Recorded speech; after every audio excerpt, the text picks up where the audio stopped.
I think you're a little bit better than that. Like he's talking about how he's like fucking balding, and like he's like fucking has a small fucking dick. Who's balding? This fucking guy that wrote into the Bill Burr podcast.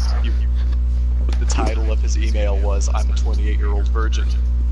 Oh yeah. Oh man, that shit doesn't matter, dude. He'd be all right. Yeah. Keep in mind, he wrote into Bill Burr, who is bald himself, so it's like, no, just shave it all off. It's better anyway. Yeah. Also, it's like, fuck, dude. The way things are going nowadays, like you're better off for it. Don't get caught up out there. Not with these chicks nowadays. Like they're talking. There was a statistic recently done about women in Western societies. Like 50% of them are alcoholics. So if you ever meet two women, if you ever meet a woman, flip a coin, and if it's heads or tails, she's probably an alcoholic. That's what you got to look forward to.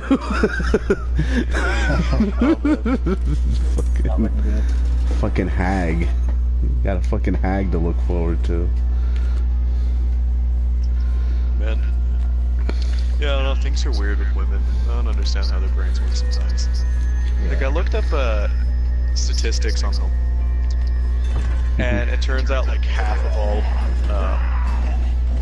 like 60%, I actually think it is, like 60 or like 68 people are women. Yeah, they're the majority. Women are majority of the population, but they're the majority. But they try to fuck with you and tell you that they're underrepresented and everything. Everything's geared towards them, especially when you're dealing with money.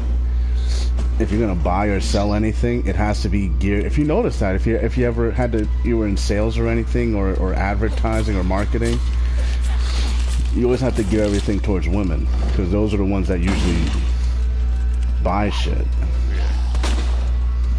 Yeah, women are very materialistic. Yeah.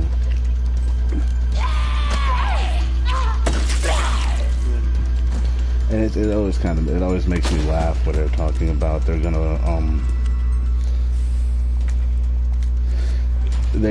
what you call it, they want to take everything away from it. And I'm like, but if you're watching TV, you're more likely you're most likely a woman. Men don't really.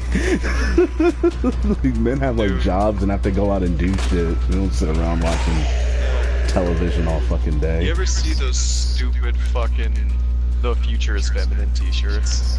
Those are fucking stupid. I can't even believe it. But it's not. It's kind of funny that they put it on a t-shirt for you to buy. You know what I mean? That's just like going back to what I'm saying. Like they're literally just selling shit to women. Yeah. It's kind of like how they put Che Guevara on, which you can then buy for money. Yeah. And I have these conversations a lot with people where they just sit there, they're talking to me about socialism versus capitalism, and like a lot of the problems in America they blame on capitalism, but if you really like think about it, it's not. America's not really a capitalist society. We're more of a socialism for rich society. We're not pure capitalism. If a company gets in trouble, you know, they get bailed out by your money. Yeah. You know what I mean? It's like, the fucking market crashes. Who's gonna go to fucking prison for all that shit? Nobody. And guess what? You lost your house. We're gonna bail the banks the fuck out, even though they're the scumbags that did this. How do you feel about that? So it really is. House. Yeah. You're not gonna. We're gonna bail them out. They're fine. They did nothing wrong. If it was like true capitalism, like the way I would like, it would be considered like anarcho-capitalism, where like if you're a big company and you fuck up, like you're done. You're done, son. I don't care. You would shut shit down, like you get in trouble for like someone sues you because You sold them food that was like, I don't know, you cut too many lawsuits and you get sued too much and you get put out of business. That's it. No one bails you out. It's just like, nah. That's the trouble with a society that can't tolerate violence, you know, like, for the most part. Like, I know the American culture is pretty, like, isn't it? Like, that's what Olsen told me. Like, you guys don't like sex in your culture, but you're okay with violence. Yeah, you never see lots of sex on TV. But they use sex to sell you shit. There's a Puritan landscape, but they'll like it being capitalism, they'll use anything to sell you something. They'll use any kind of message they need to sell you shit. Yeah. Hey, buy this fucking hamburger. Some fucking bikini is playing fucking volleyball, and then she bites it, and you know she spit that shit right out afterwards. Yeah. She don't fucking look like that eating hamburgers. No, no. And then there was one thing I saw where it was it was for Oreo cookies. First, the Oreo cookies would say one thing about, you know, supporting, you know, family values, this and that, and then, you know, when Pride Month comes along, they got like rainbow colored Oreos. Like, they'll switch back and forth, like, yeah, we're a wholesome company. They don't care. Yeah, like, oh, wait a second. Yeah. There's more money to be had if we. They don't give a fuck. That's what it is. They play like they talk a good game, but when it comes to acting, you'll notice they'll placate to anyone who has money. They'll give it up to anyone who has money. They're like hookers. More like hookers. Oh yeah. That's why they're called corporate wars. Yeah. I was watching this. Oh my god! I was watching this creepy thing about fucking Disney. The like how many people died at the park. that when someone dies at Disneyland, right? What they do is they drag them. Yeah, they so drag. They die on. They keep doing the CPR. They keep doing They keep doing the CPR, so the time of death doesn't get recorded, so they don't fucking die on Disney property. That's the fucking. Okay. I was like, wait, this sounds familiar. Motherfucker, that shit's creepy as fuck. How fucking dare they? That's and like so many people. Dude, there's so many people who died at fucking Disneyland. Like, the number is ridiculous. The number is ridiculous. There was one, this woman got stuck between a, not a conveyor, but it was like something in a ride attraction, and she got stuck and crushed to death. So her body is, like, completely crushed. She's gone. She's gone, like, on site, like, she's dead. So what they do is keep doing fucking CPR on half a fucking corpse. On half a torso. Fucking Disney's creepy, dude. Nah, they opened up her eyes to make sure, like, you know, she's alive. Dude, they did more than that. That was the creepiest shit you could imagine. And then they had it so not just tunnels. Corpse removal tunnels, and they had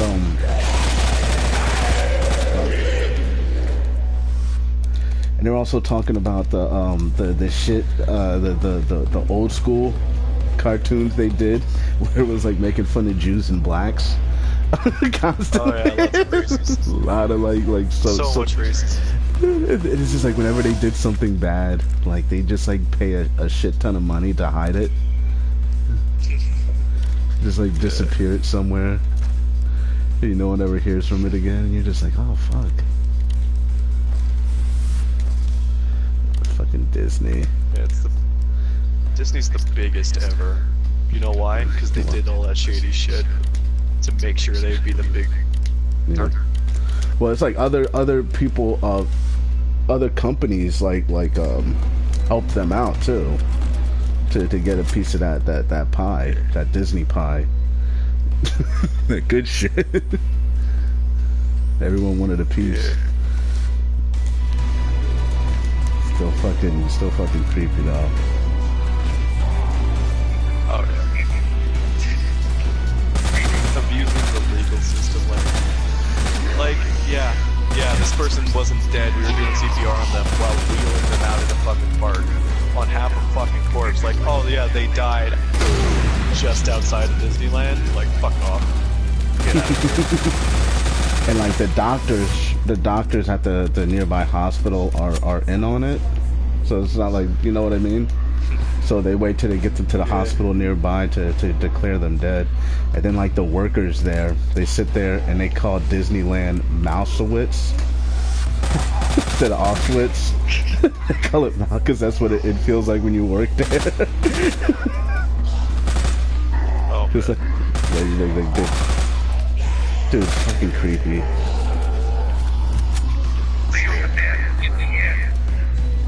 What the fuck was that? Yeah. Have you heard the deep fake of Jordan Peterson reading rap lyrics? Oh, they have a deep fake of Jordan? Oh, man, I can imagine. They do deep fakes on everyone now. Discredit you. Is my game. Sex is my game. Let's call the boys. Let's run and train. Squeeze on my nuts. Lick on my butt. The natural curly hair. Please don't touch. Suck and they can give you something. Suck and they can give you something. Yo, you know who's shady? Who runs with the whole Jordan Peterson crowd? Was that? I forget his name. Fuck. How did I forget that guy's name? What's that guy's name? He's like Jordan Peterson, but not quite. He's Jewish. Wait, that fucking Shapiro. a really high voice. Shapiro, yeah, Ben Shapiro. Dude, that guy's fucking shady. Oh yeah, you think? Oh no, yeah, no, and I know. Fucking anytime you bring up like he wanted to, I think, build a wall over there for no, what was he? Was he against the wall here? I think he might have been against the wall here. But then they asked him about, then what about in his home country, Israel? What about, the way they do defense there? And he like quickly changed the subject. And anytime you bring up anything fucked up Israel did, he he changes the subject. He's like, nah. I'm not talking about Israel right now. Yeah, it's funny. A couple of years ago, the United Nations outlawed anti-Semitism. Oh yeah. Here's the general. But you know what? How do you enforce that? Oh no, they did. What they're doing is if they accuse you of anti-Semitism, they can do something called tortious interference, where they can make sure you don't get jobs anymore. And that's how they cover themselves. They say, oh, you broke the law and you said something anti-Semitic, so we're going to make sure you no longer are capable of holding employment anywhere. Right. Tortious interference. That's what that's covering. They're not going to arrest you or fine you. They're just going to call it anytime you do something or bring something up about why you can't work. You're going to be like, oh, it's because you did this. You're a bad boy. Yeah, I know Israel's fucked and everything, and I know that, like, Israel are the ones who benefited from 9/11, so therefore they're the ones who did 9/11. They benefited from the Holocaust. That's where all the Jews' money came from when they hit Germany with the I guess not the fines, but the war cost and reparations. But Steve, I've accepted the brainwashing. I've accepted you can't beat them. Just gotta accept it. Oh, they're beating themselves though. That's the problem, because now that's coming out that they're not even the real Jews. That they're just a bunch of Polacks. So they're kind of beating themselves. I love the nation of Israel, Steve. I love it. Jews rock!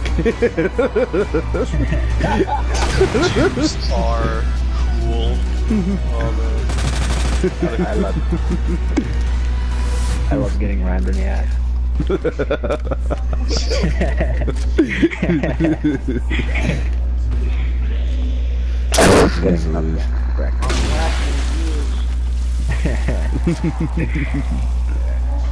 You say you're Jewish, Steve? Nah, I'm probably a Jew. Because my family comes from the around the west coast and northern tip of Africa on my mother's side and my father's side. They're like Netherlands, people who migrated to Netherlands after that giant Roman war. Yeah, so it probably is like looking at migration patterns. You'd be like, oh well, a lot of my family. What's up? Are you a Trojan? No, if anything, it would be my ancestors were the ones fighting Romans or conquered the Romans while they were out there doing their takeover. The Romans, Yeah. when they were doing their mass exodus and takeover. Yeah. But yeah. But I love the nation it is.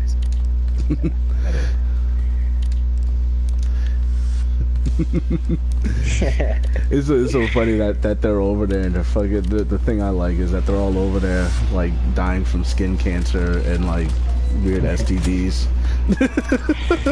That's what I like. It's just like they're doing it to themselves. You don't have to really do shit. They all got Crohn's disease. And like, well, they all get Crohn's disease like early on in life too, and they have to get like half of their intestine removed. In Israel?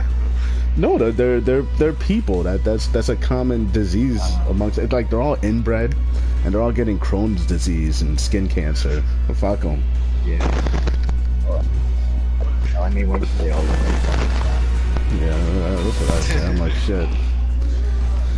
Good riddance.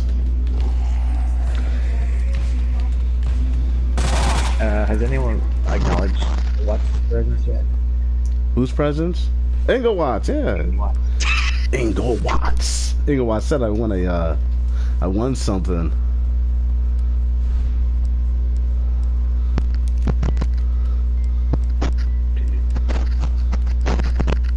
Uh-oh. Hello? Okay, just got really quiet all of a sudden. Yeah. Hey, what's that game you're playing? Is that Rift? What happened? What's that game you're playing? Resident Evil. Oh shit. Fuck, I fucked up. Fuck off, you bitch. I'm outie. Yeah, bitch.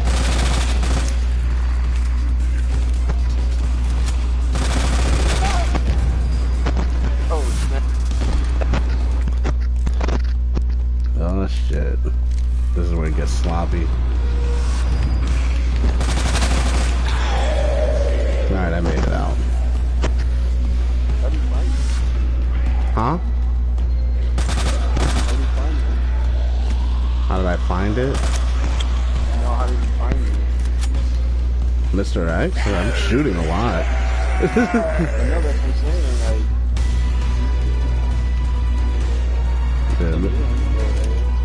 Yeah, Mr. X goes where bullets are fired. I don't have a suppressor. oh, okay. So you know he hears noise. Yeah, he hears the gunshots and the zombies screaming.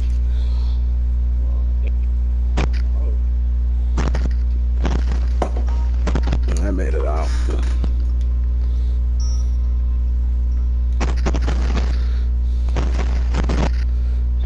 I'm hearing a lot of you guys hearing that? Yeah. I think Joe might be trying to come back with his mic earlier. Oh, okay.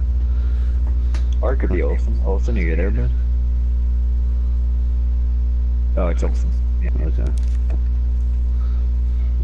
in the background. He's rolling around. Practicing his combat roll. Just going on and off mute.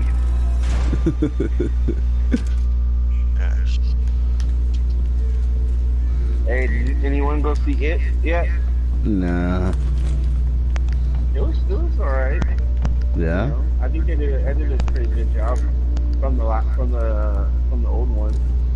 You know what I mean? Nice. It was a good. like I'm gonna tell you, the movie, like only one person gave a lot of humor. Oh yeah. It was stupid, but it was like someone was funny. It doesn't look scary. It doesn't look like a scary movie. It looks like a comedy. Nah. It's scary for like kids. Yeah. Like for the 14 to 13-year-olds. Scary. If you want to scare people our age, you gotta tell them the fucking IRS is coming to garnish their wages. That's how we get scared. Yeah. Marsh, knock, knock. Yeah, I open up. What the fuck? Yeah. That's what I need to do. Oh, there's a scary man in the dream. Nah, I don't care. Lock that shit up. Yeah, it ain't my problem. That you say like it. Is he paying rent? Rent. They're raising taxes. They're raising rent.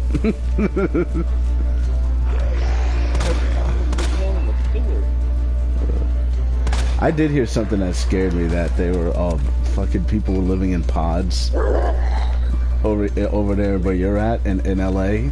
They're charging people to. They live in pods. Pod people. Well, I don't know if they're charging them. Yeah.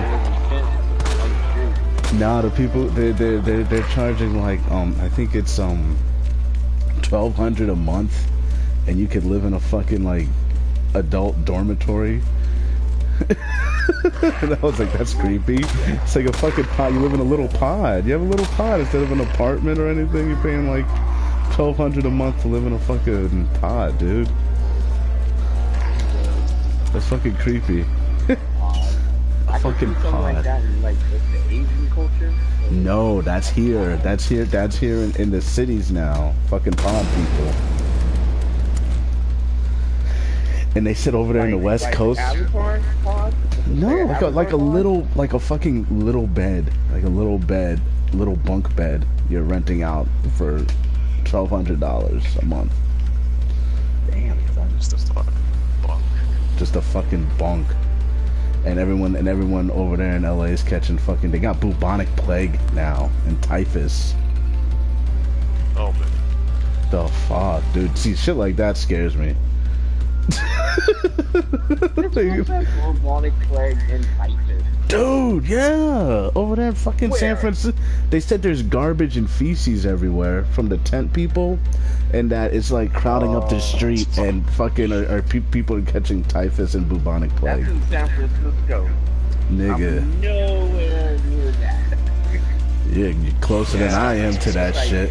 Like it's at least I got time. Yeah, they're gonna have to rewrite that song. If you go down to San Francisco with flowers in your hair, wear a gas mask on your face. Fucking, it's the zombie apocalypse. Dude was talking about a shop owner said he had to close up shop because homeless people kept going into his store and biting him when he tried to ask them to leave. They would go into his store and and he was showing the bites. He had photographs of these bites he was getting. And they were fucking huge, like huge fucking, like breaking skin on him. That's fucking. It's fucking disgusting. Yeah, people get gangrene from that shit. Zombie apocalypse is coming, Steve. It's here. Crazy. It's fucking here. It's been here for a while, and it's all that do what thou wilt spirit. You know, moral relativism. Moral relativism led to it. Well, it's just about being hygienic. Don't fucking glue in someone's bum, you know? Yeah. Don't. Also, on top of that, fucking don't do things that are gonna alter your brain for good. Because a lot of the drugs out there now, it's like you take them once and like it's a chemical induced lobotomy. Like you're done. You're done after. Well, yeah, like if you have the aptitude, like drugs can actually make you. Yeah. Like it's fucked up. They give you a psychosis. You get a psychosis from them.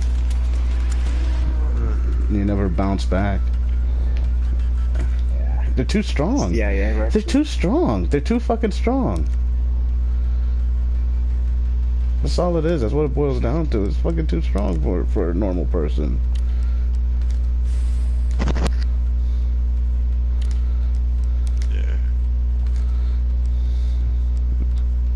But then, like, God forbid you tell people not to do it. God forbid you do something like me and you say, hey, you shouldn't do that, dude. People get like violently upset at you for saying that. Like, they're out for blood. You would, common sense, don't do fucking drugs. Yeah. Drugs are bad, but don't be a man and put yourself on hormones. It's bad for you. It's bad for your mind. It fucks up your body. It's dangerous. It's not even that I give a shit about. Like, people are idiots. They're gonna do what they want, right? Of course. Because fucking, like, almost evil is fucking putting your fucking little toddlers in fucking yes. and shit. At an early age. And it does do damage. It does a lot of damage. When I was 8, I wanted to be fucking Spider-Man. Like, get the fucking... I'm not buying it.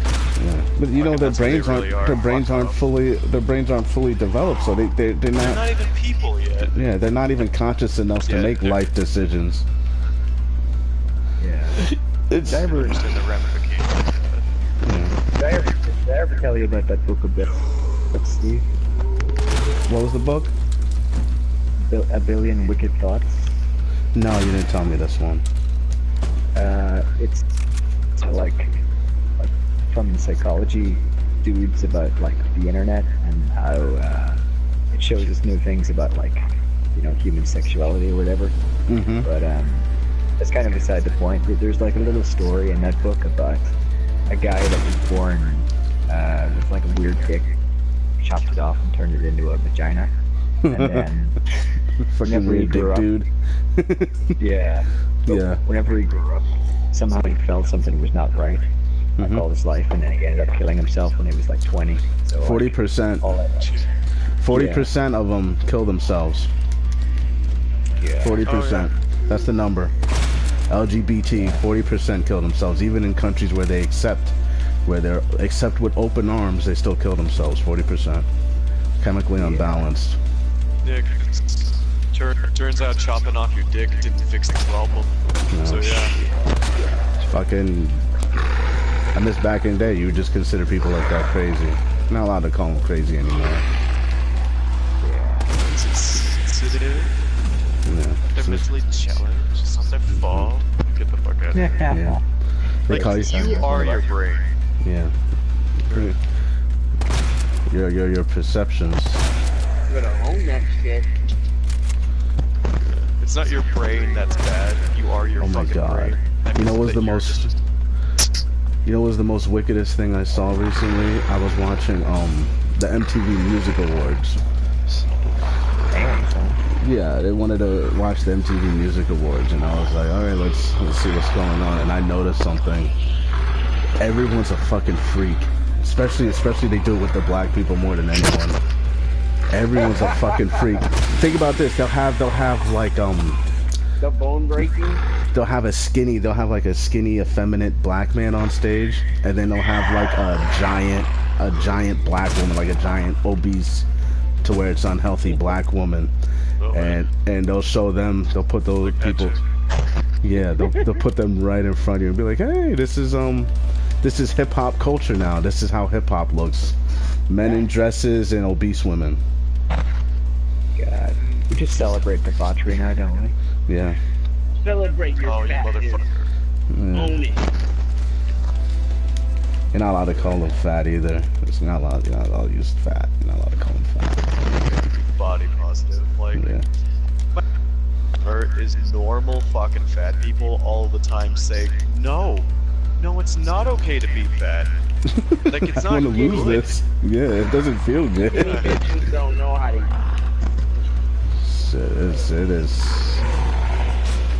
It's not skinny, but it's like that fucking Popeye's chicken thing, right? These motherfuckers are fighting over fucking poison. Who gets to poison themselves first with this fucking nasty chicken sandwich? Yeah, put it in a chicken sandwich, right, Steve? But yeah, you put it in a chicken. If you want black people to kill themselves, you don't send cops. You don't send people with guns. You put it between two buns of bread and call it a chicken sandwich. And they'll fucking kill themselves. Yeah. All day. That's how you do it. Fucking curses, man.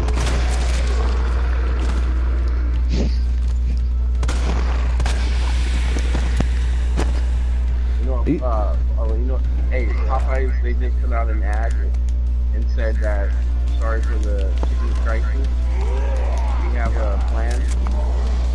So, since they always have chicken, they suggest that you bring your own bun. Just make your own chicken sandwich. Like, people can't make their own. Oh, you don't always have chicken because it's factory farmed. It's fucking, they're in little cages with no sun. You know what I mean? They'll always have chicken. They'll fucking GMO that shit.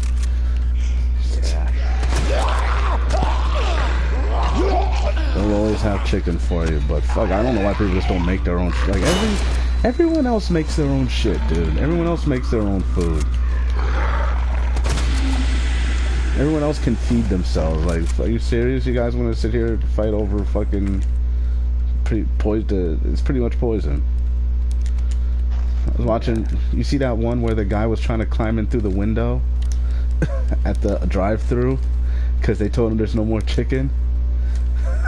Number 9. There was a little. There's like a little old woman. There's like a little old woman behind the window. And she's like, "Oh, there's no more chicken." This fucking giant, fucking 200 something pound, 250-pound man. Large. Extra soda. Number 4. 2 number 4. Good to that. And extra dip. Yeah, fucking Good. Ugh. I would never touch that shit. Especially nowadays where like here in Florida, people were like, did you hear people were like contaminating food? Like they were licking food and people did you hear that with that girl who licked the ice cream? No, but you know what I did hear about? What? I heard about these stupid fucking Instagram kids that are like posting themselves into containers of food at the grocery store. Yeah, that's what I'm talking about. Yeah, and people were people were catching hepatitis C. Wait, no, hepatitis A and dying here from that shit. Contaminating food. Yeah, you catch Hep A from that. They had a gay guy, like some kind of tranny gay guy, like on Instagram contaminating mouthwash bottles. Puts it in his mouth, spits it back in a bottle. Yeah. And they started having these old people here. These old people here were in Florida. They were catching hepatitis A and dying. And they wonder why is everyone catching Hep A? Well, they found out why. Contaminated food. Y'all fucking? Yeah. Nah. You know how you catch hepatitis A? Bacteria. I guess you could say he got a rare Hep A. Yeah. He got a yeah. You catch it from fecal matter, man. Fecal matter in food. Shit in food. That fucking guy's been eating too much ass. And he fucking spit into the food. Oh yeah, pretty much. That's what they do. And Bring that here, boy. Eat your booty like groceries. then spit it into a mouthwash bottle. That You know who died here? You know who was dying here? People working at fucking what's that place called, Engel? What's that place called? Fuck. I forget the name. Taco Bell. The Taco Bell workers were the ones dying. Hep A from hepatitis A. Degenerates. Fucking degenerates. I don't even eat Taco Bell. In and out too. Same shit. Don't eat at fast food at all, man. Learn to cook. Make some quinoa. You don't know what quinoa is? It's a grain. It's a type of seedy grain that's used to replace things like rice. You know, usually it's a seed. But it's a good replacement. Yeah, not like flaxseed. Much better, much more flavorful than flaxseed. You can use it to replace noodles and rice in your diet, and there's a lot of healthy benefits to eating it. I probably have to go to like Trader Joe's or Sam's Club. They serve them. It's anywhere. I got mine from Aldi's. go back Steve? that after. What's up? Steve? Yeah, I'm here. You can hear me? Chapter 9. Eat the booty like groceries. You can hear me, Abyssa? Yeah, I can hear you. Did you hear that? What was that? Chapter 9. Eat the booty like groceries. Oh, man. Yeah, I got it. Fuck, I got Magnum rounds and no Magnum. And all that fucking moral. And you know what the problem is? Fucking a lot of the establishment on both sides, like right and left, push that moral relativism bullshit.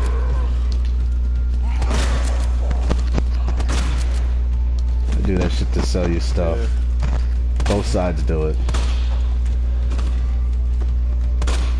Yeah, it's weird. I don't know. The way people like push, the weird thing is I don't even have so much of a problem with how people are nowadays. It's just the reasons why they are how they are. I have a problem because it's like it affects you. It does affect you. You know what I mean? If you want to get, you know, clean water and clean your brain food. is plastic. Yeah, it's clean water and clean food. Your brain is plastic. What you think of is what you are. So when you think of a bunch of nonsense like this and you live that lifestyle, eventually you just fall. Mm-hmm. Oh, did you back? Trying to come back from the dead. I mean, it's like the basic things that all humans want. You want clean water, clean food, and a place to rest your head. When shit other people do starts affecting that for you, then yeah, you should be upset. You know what I mean? They want you living in pods eating fucking contaminated food and water. Come on, dude. You gotta draw the line somewhere.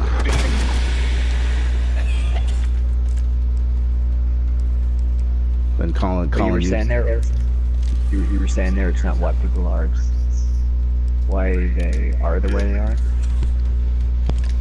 Well, it's the reason they do it, right? Because, like, if you think about it, on its surface level, there should be nothing wrong with, like,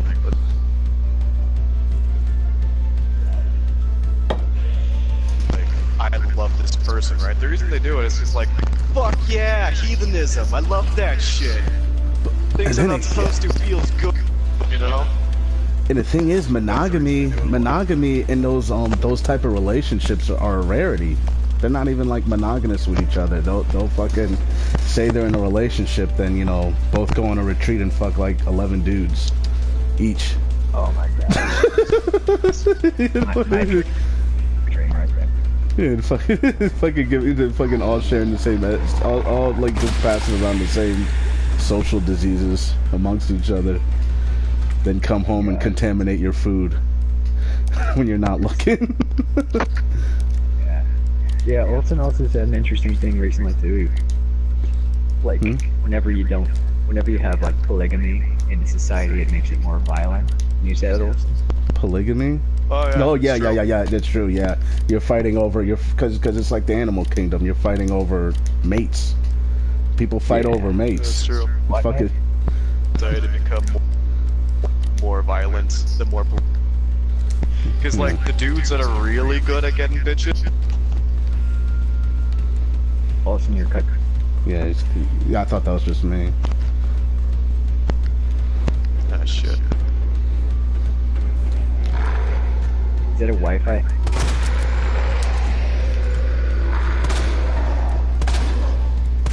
No, I've had this headset for 2 years now. I think it's about time. Right. But yeah, like dudes at the top of the hierarchy got tons of fucking bitches, which leaves very few for the hierarchy. So the dudes at the bottom of the hierarchy are fucking eating each other and killing each other for like even 1 or 2 women. Oh yeah. Well, then they get angry. I'm telling you, you know how you solve that problem? I'm tired of repeating myself. You gotta make them fuck robots. Fuck bots. Devalue women for the devalue the shit out of them. They started doing it in porn. They make those those like those 3D animated porns where it's like everyone's fake and it's just like it's like a video game. It's like a AAA title, fucking just for porn. Yeah. But yeah, just devalue the shit out of them. If you devalue the shit out of them, I think that'll make a balance in society. Because they are the majority, but if they're devalued, like all women, I don't care if they're lesbians or not, I don't care if they're bull dykes or whatever, they all still fight over male attention. Even if they don't want to have sex with men, they want your attention. They want your undivided attention at all times. And the second the attention's not given to them anymore, that's when you'll start seeing a shift, a social shift.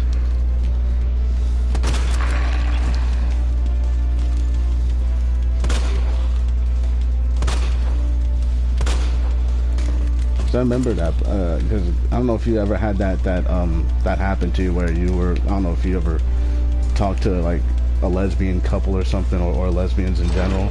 There is like that thing where you still feel like they're vying for your attention. Yeah, I don't know if you ever noticed that. Well, I don't think anybody is truly. I don't talk to lesbians. Because why would I? What use do they have to be? It's like if you ever had to work, if like you have to work with them. Holy shit, I can hear myself. So I got this computer AI robot sitting right by the TV, and its name is Alexa. Alexa, shut up. Alexa. Don't, it keeps fucking responding. Stop saying its name. Alright.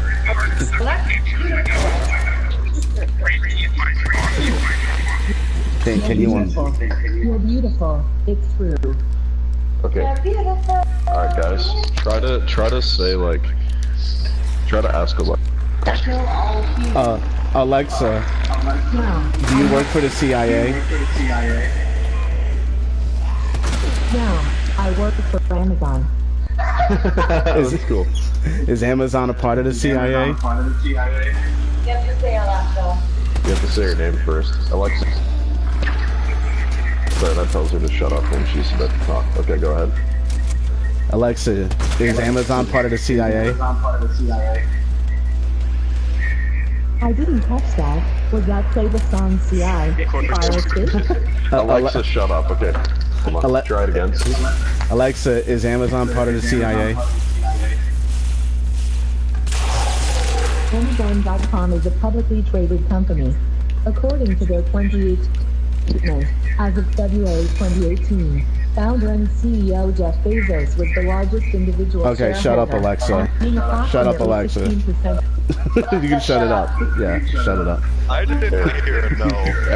Every command you have to say her name first, so just remember that. If you guys want to play with her in the background while we're going, right, Ken. Oh, we're good. I'm good. I'm good.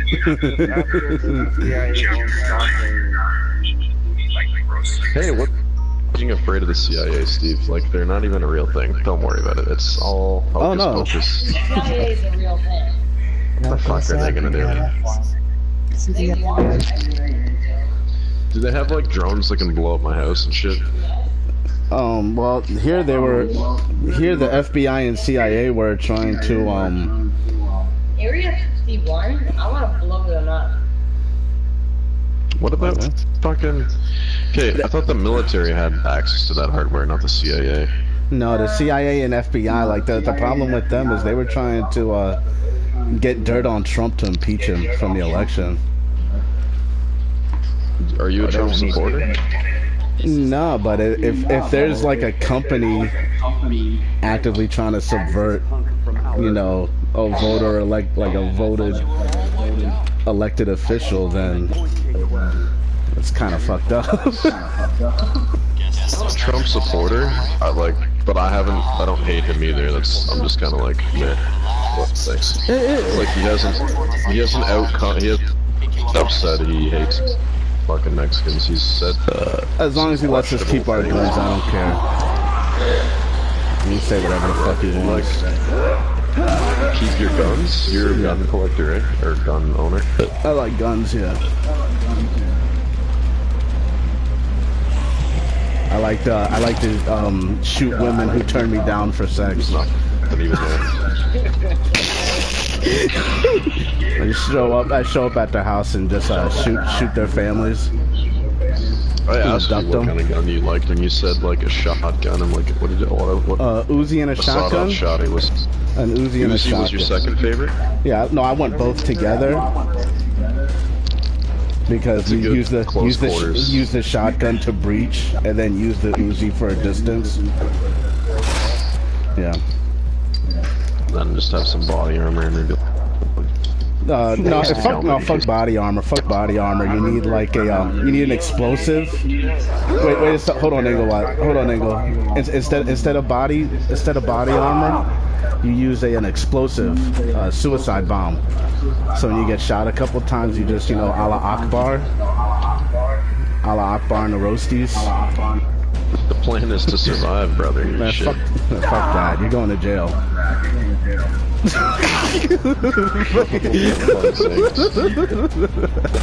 My idea was fucking strap like a gigantic fucking rocket on your back and just launch yourself through the fucking building. Nah, you want to at least you want to see the faces of the people you want to see the face of someone before you kill them, just out the shock. Like, oh my god, violence has been brought to me. I'm scared, and then you can Allah Akbar. Have you seen that? Like a katana to the police. Sorry, go ahead.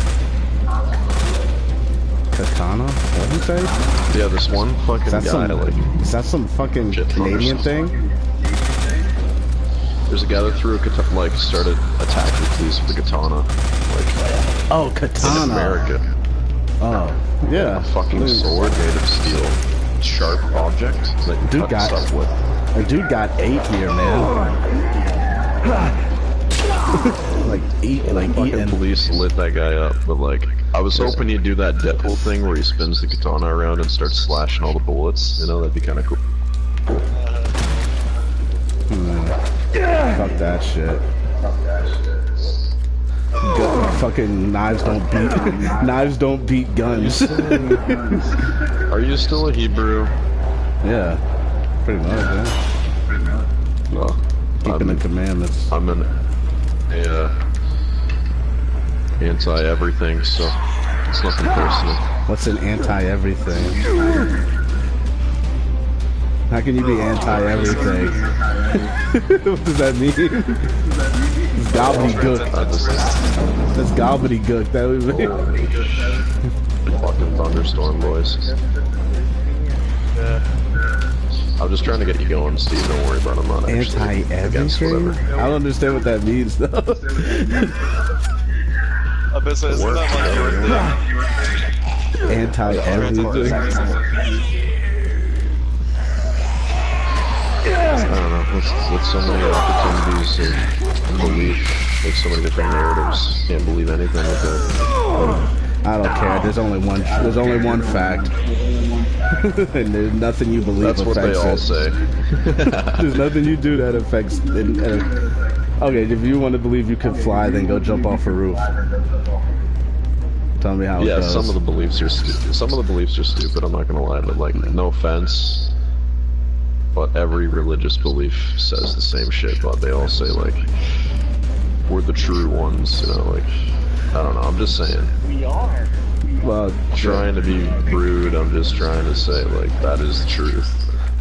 The Muslims, the Israelites, the fucking Christians, the Protestants, Catholics, fucking Judaism, Sikhism, all of those guys, Buddhism, they all say this is the true.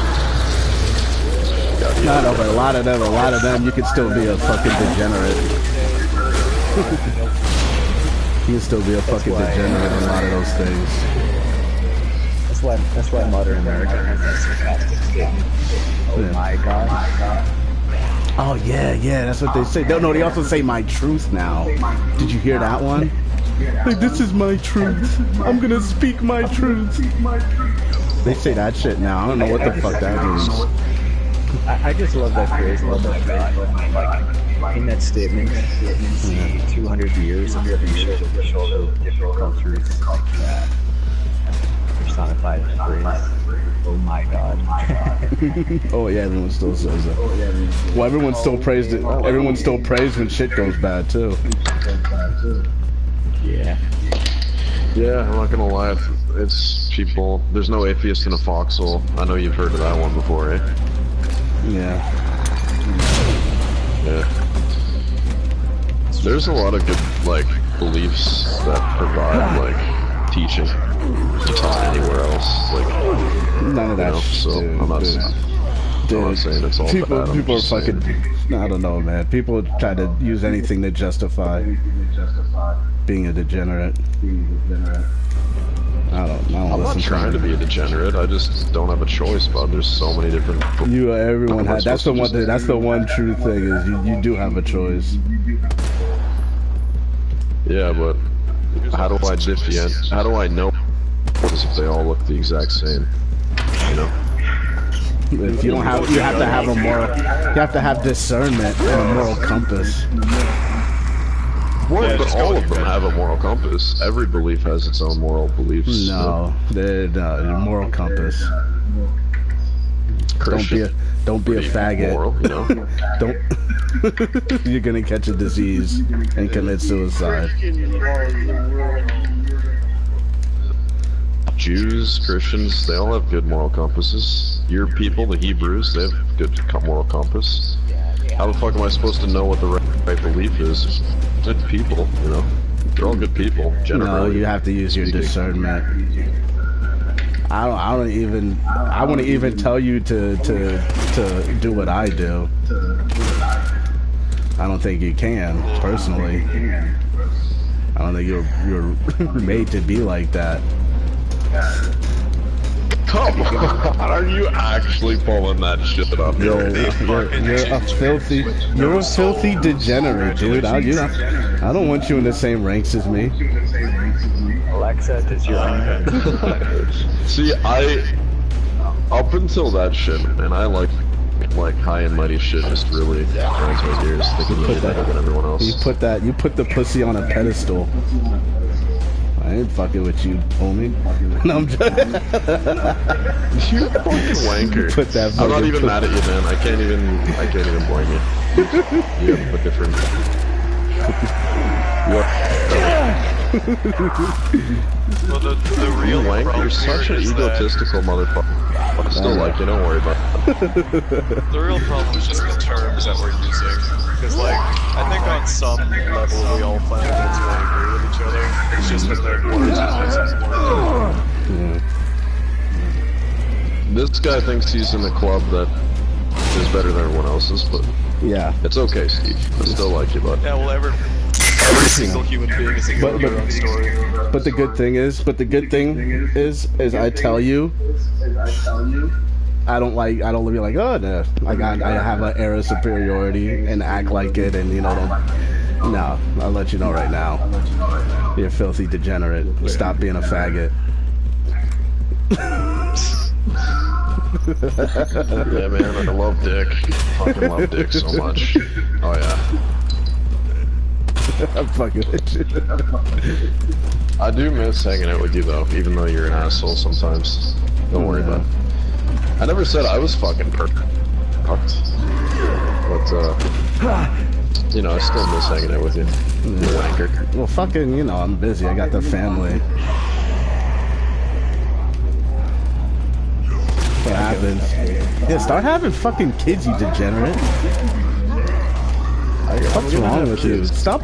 That's one of your rules, is to have kids. I'm gonna have them soon. Jesus. You want eternal life? Put it in some chick. Yeah, have some fucking kids. Have a future for yourself. Have a family. Will they be little damned little devils when they come in? No, they'll just end up being slaves or something. You're so fucking mad.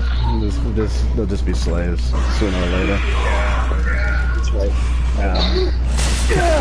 Hold on, it's raining. It's raining outside, boys, and I want to go see the fucking weather. Okay, cool. It's God sending me a message, Steve, that I've been damned to go to hell. He's trying to flood you. worse out there than me, so I mean, I'm probably gonna be the last one he takes. It's fine. He'll just let you live for a long time. Death is easy. You know what I mean? Death is just a way out. The way old school God plays is keeps you around to suffer for a very long time. You never heard the good die young? You're gonna live till you're like 100, Joe. It's not a big deal. It doesn't. You're gonna be hooked up to machines. You're gonna have tubes up your dick. It's a touchy subject. It really tubes is. Up your pee-pee. I'm sorry, we probably shouldn't talk about God.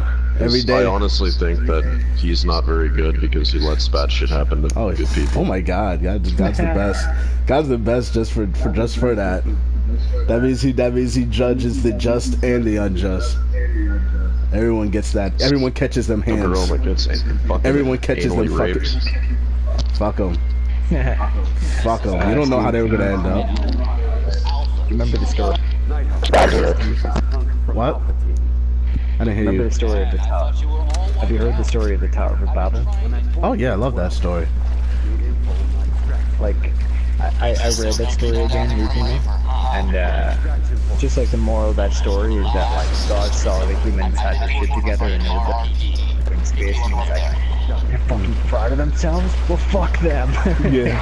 Oh, you know what it boiled down to? What it boiled down to a lot too was he wants separation amongst people, so he can have his elect, his chosen. That's what the moral of that. He wants everyone to be separated, because even in his elect he calls them his hidden ones, and he wants them hidden and he wants them separate from the world in general. Because fucking look at the world now. Look at the world now when everyone's together. Fucking they do gay pride parades and shit in the street. You know, what the fuck you no. Yeah, we all deserve our fucking consequences. Yeah.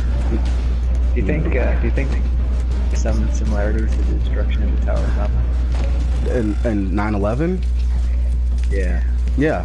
It was you know what? Can I tell you something? A lot of this stuff that happens in the Bible, a lot of people, you would assume that they're just talking about the past, but the way I look at it, it's kind of like a loop. It's kind of like, if you have like if you have a CD, if I gave you a CD, right? And I tell you, don't listen to the CD yet, and I gave you the lyrics for all the songs in the CD, you're gonna think it's just a bunch of fucking gobbledygook. You're like, what is this bullshit they're talking about? You wouldn't understand until you heard the music, the lyric, until you heard the lyrics and being spoken to you or sung to you. That's kind of how the Bible is. It's like there's a CD playing with the world, and it's just recording human nature and telling you what's always going to happen. The bullshit human beings are always going to do to each other. They're always going to fucking kill innocent people. They're always going to try to make a one world government so they can all be fucking degenerate. They're trying to make it degeneracy. So bad will be called good. Yeah. Shit. They're gonna remake Sodom and Gomorrah. They're gonna remake Sodom and Gomorrah. They're gonna unleash a bunch of plagues on Egypt. And especially the shit with Egypt is very telling of today's society. The way Egypt was shown, and the plagues that were brought on Egypt. Egypt just wasn't like wiped out in the middle of the night real quick. Like, nah, it was like generations upon generations of just fucking plague after plague after plague. And that's kind of what's happening here in America. Storms and plagues and fucking weather and diseases, and it's just like bad shit keeps happening over and over again. And I love it. I love 9/11. I hope it happens again, over and over, to America. Fuck them. Fuck them. Fuck them. You know, 9/11 sounds a bit like nihilism, isn't it? Oh, you know what? In 9/11, guess what the Tower of Babel? Guess what the Bible verse that is? Fucking 9/11. The Tower of Babel. Yeah, look it up. Look it up. The story of Tower of Babel, 9/11. That's the parable and verse. 9/11. When the Tower of Babel fell. Oh fuck! It is Genesis 11:19. Yeah. God damn. Hallelujah. Yeah, no, I love it. Hallelujah. I fucking love it. I definitely saw a lot of stuff. Like, I've been looking at a lot of animation footage recently. Like the towers to the west of the world that you see like capitalism. Yeah. Like the way I see the world right now. World trade. Is that Genesis 9/11. you can explain a lot of globalism. Yeah. Yeah. And that's what the original Tower of Babel was. It was a global culture. Yeah. Yeah. Okay, Steve, usually you sound fucking crazy to me, but this I really buy into. This I like. Holy shit.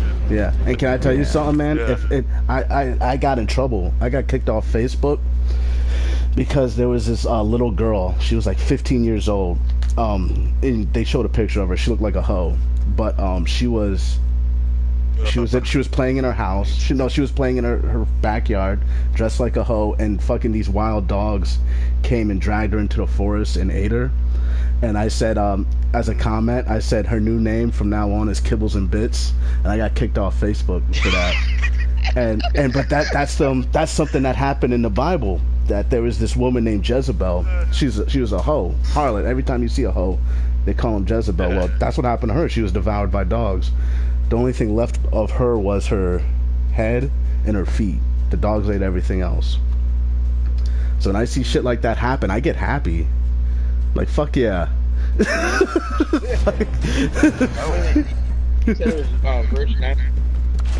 Genesis 9:11. It's not quite. It's 11. Oh, I'm sorry. 11:19. Yeah, sorry, my bad. Yeah. Fuck. Yeah. Like, because a lot of people around that time would have seen like the World Trade Centers as being like representing like money, like greed, like just simple greed, right? World economy, man. World fucking globalism. Yeah. But like, you know the way in Metal Gear they were always saying that Cypher was trying to unify the world in one language. Yeah. I think could have gotten a lot more mileage out of saying that it wasn't English, but it was money. Oh yeah. You know, money is the language that unites us all. Numbers. Money moves everything around me. Cream. Dollar bill, y'all. Yeah. Yeah. Gives the fucking narrative to your life at least. Yeah. Make the Yeah. Yeah. But it's like I think a problem with a lot of people is they have a tendency of just worshiping what they see. So they'll worship dumb shit like money or celebrities or status. Yeah, they put a golden calf on the altar and it changes every day. That's the trick, that's the hypnosis, that's the trick they do nowadays. They can always change the golden calf at any given moment. They can put out a new iPhone.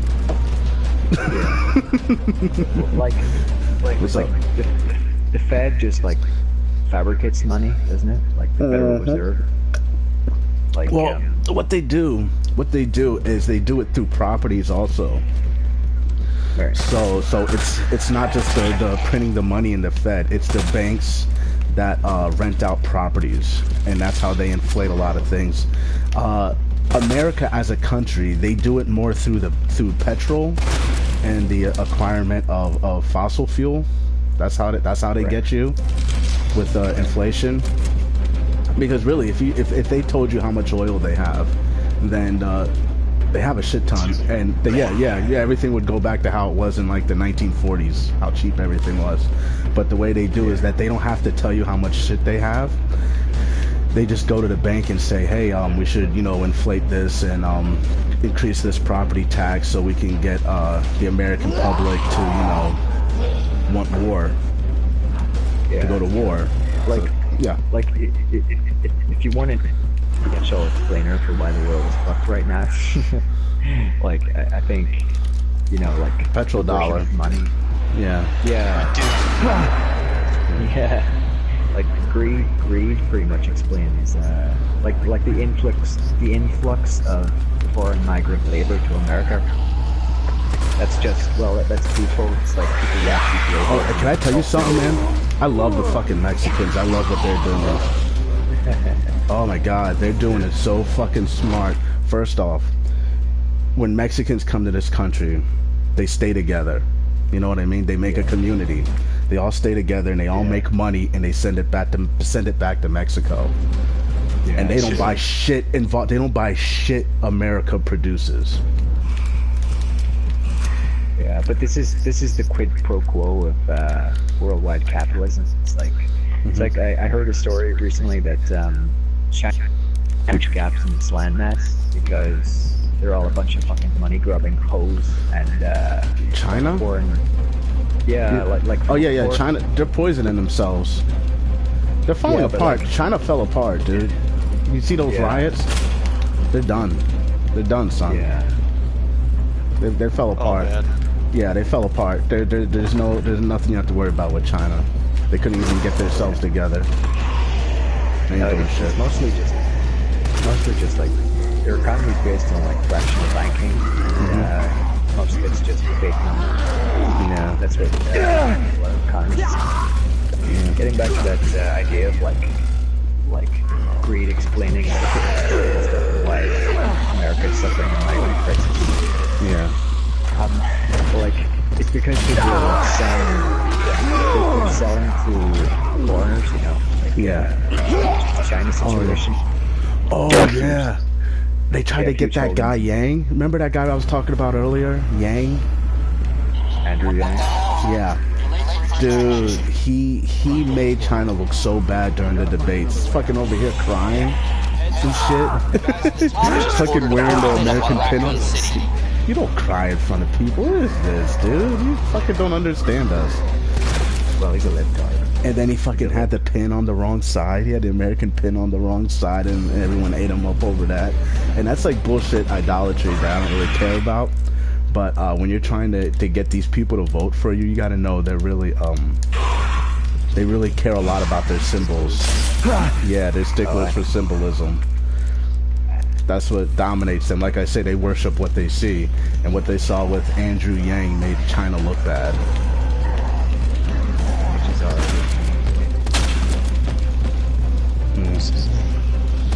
Goddamn convenience. You know, just hey, this thing, look at it, that's what I believe. Yeah. Isn't that cool? You just say, oh, okay, yeah. And then that's when you could play the game. That's where you could play the game with them and like use their symbol to mean something else. That's why I like the clown meme, the clown world meme. Fucking rainbow hair and shit, rainbow wigs that you would usually assume to mean gay pride. They use it to mean clowns. I love them. They did a great job.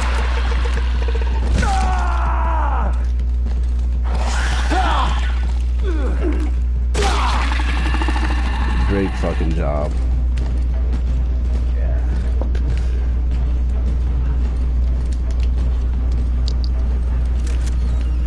I would say they need to subvert more symbols. Subvert more symbols is how you fight these people. Every time they make a symbol, anytime they make like anything they worship as a symbol, just go out of your way to subvert it. Like draw in fucking bathroom stalls. like everyone wants to worship Trump, you know. Yeah. Oh yeah. Fucking Rule 34 him. Rule 34 Trump. Oh yeah. Well, they already do that. I know. That's why I love them.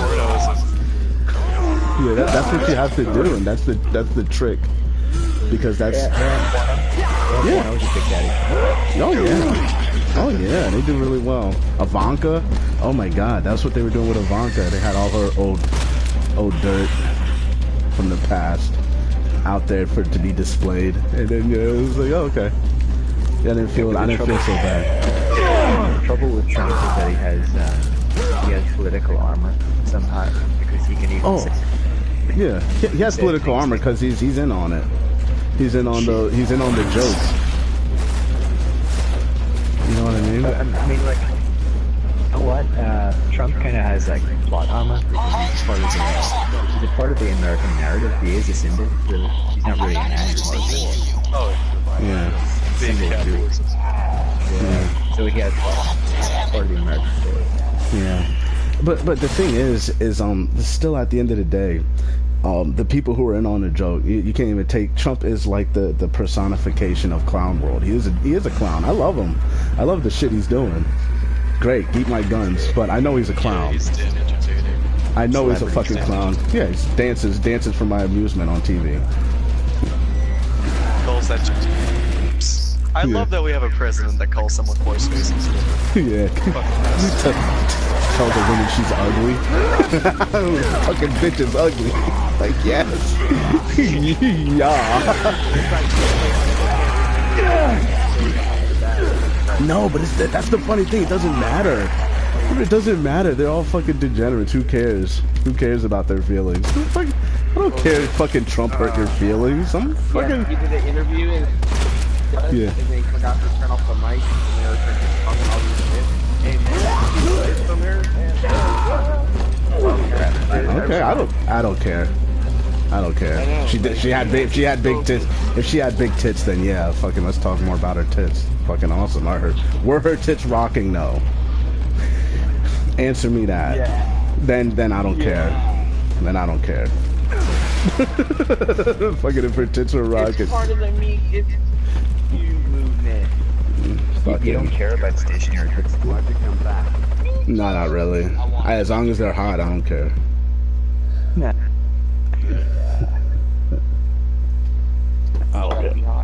If she's hot, I'll look at her. That's it. I'm like, okay, nice. Nice tits, bitch. That's it. I wasn't going anywhere from there. Yep. Bitch has nice tits. I don't care. Big thumbs up. Yeah, that's all you. Steve Williamson. Yeah, like, nice tits, bitch. I hope you get eaten by a pack of dogs.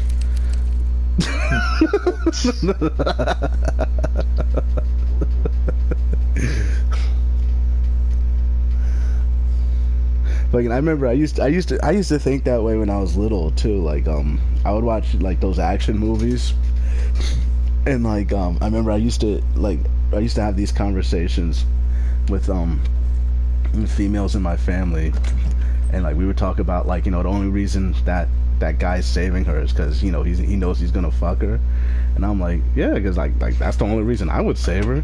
If she ain't gonna fuck me and have my kids, I want to save that bitch. Like, fuck you. Risking my life for you? Fuck you, crazy bitch. Save me. Hey, here I go. Yeah. And she's like, but you know, I don't I don't identify as a woman. I am a actual. I'm like, nah, you fucking stay there, bitch. I'm done with it. Yeah, I don't want it. Like, nah. Tell me some degenerate shit. Or if she does, you know, the only time I probably would save her is if she's like, oh, you know, I have a family, I have a little kid. I'm like, okay, I'll save you. You got a family. But if she's just like, I'm single. Yeah, I'm single and I identify as a man. I'm like, nah, bitch. I'm single. Doing the world a favor. You can kill yourself later anyway. Yeah.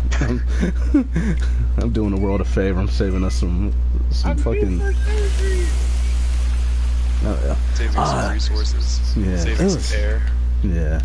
I think that there should be like, Jola. I think that's what that should be like the test you should do on people. Just ask some little questions. Don't tell them right there like, oh no, okay, we're not gonna help you or anything. Just be like, oh, bitch, you done. Bitch, you done. Yeah. It's one of those things where, imagine if the DMV, when they give you your driver, they like ask you what you identify as, but secretly that's like a big dumb thing where it's like, oh, ambulances, when these people get hurt, don't fucking save them, just take their organs. Oh, I heard they used to do that with there's a, you know, that urban legends about like if you say you donate, you'll donate your organ donor, that they'll let you die so you can get your organs. Yeah, I don't give a shit either way, but you know, so I don't, but you know. Yeah. I'm not donating my organs. Y'all leave my shit right where you found it. If I'm dead, why would I want someone else to live? Yeah. I don't care. I'm dead. I'm dead. If I die, then you make it. Hell, don't give your organs away. Don't give your organs away. They're gonna. They showed the world in the movie John Q. John Q. What they do with Denzel is a true story. His son needed a heart, and this lady got into an accident, and before like he was sent to the hospital. Can I transferred like her parts? Can I tell you a secret? Can I tell you a secret I came across?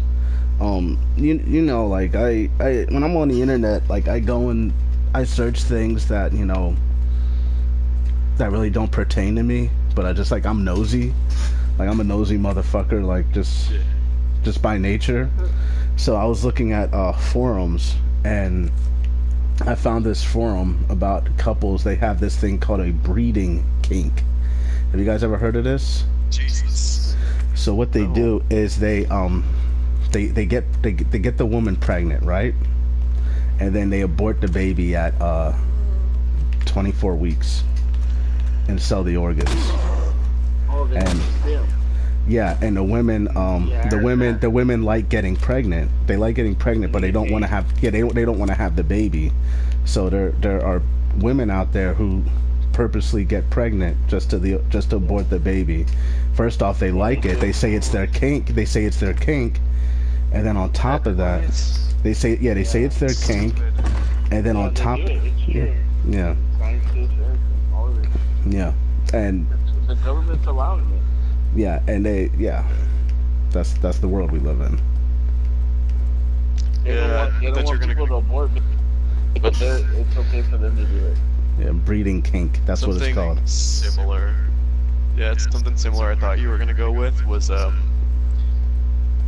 where, like, when the baby comes out ever so slightly deformed, there's this like weird thing where they have this like post-birth abortion. Oh yeah, and New York. It's secretly, yeah, and it's supposed to be like secretly a fucking child organ fucking ring or something. Oh yeah. Where they keep long enough to get the organs out. Yeah. Fucking but they're able to do it now. They're able to do it now at 24 weeks. So they don't have to have the baby aborted, but they don't even care. And then, like, you'll hear these women talk about the children they aborted. Like, they knew the sex of the baby. They knew if it was a boy or a girl. That's how far along in development it was. The child was. Fucking degenerates, dude. Well, that's beyond degenerates. That's fucking evil at that point. Yeah. But a person like me, I see all degeneracy as evil. Like, in my eyes, like, I know it doesn't. That probably doesn't transfer over to a lot of people. Like, they might not see it the same, but like it could be fucking, you don't keep Shabbat. I look at that the same way as these people. Like, I'm not gonna yeah. You know, autoerotic asphyxiation, I see that as being a degenerate. That's only hurting you, you know?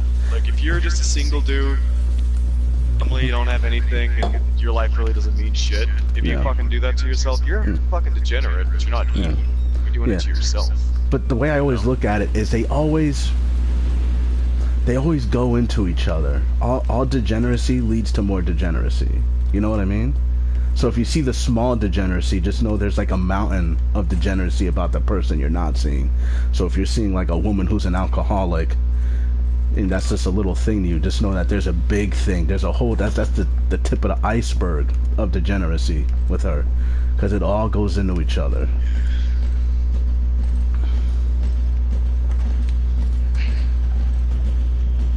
Your thoughts of this? Your thoughts on degeneracy? I'm still myself when I'm saying that Genesis 11:19 thing.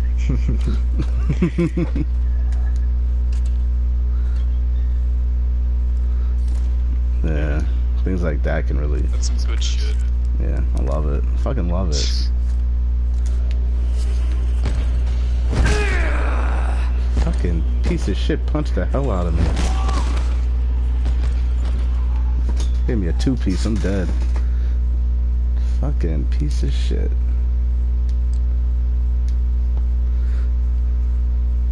Oh my god.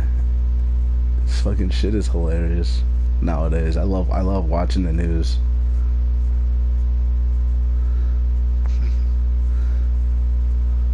Fucking shit is hilarious. You know, I would watch the news. Every time I do, I wind up getting fucking pissed off because there's some new bullshit out there. You know what was great? You know what was a great thing that was on the news recently? Was that fire in LA. That place called Paradise burned up. And I was thinking of Sodom and Gomorrah. That's like the first thing I thought. I was like, oh, Sodom and Gomorrah. There it is. It's called Paradise. Like they had little you know, they had the little billboards to tell you where you're at. That's what it said. It's like, welcome to paradise. Like, we're burning to death. Oh, that fucking zombie bit the shit out of me. California is on fucking fire. Yeah. And fucking, I was watching the like this live stream of this guy. He went back to his neighborhood after that fire in Paradise, and he found his neighbors like still in their car, burnt to a crisp. And he was like telling them what happened. He was telling, like, you know, the people on the live stream what happened. He said that he warned them that the fire was coming, but the woman stopped them from leaving so she could put on makeup, and they all got burned to death in their car. So this bitch could put on her makeup. Like, her whole family died so she could look pretty for like 2 minutes.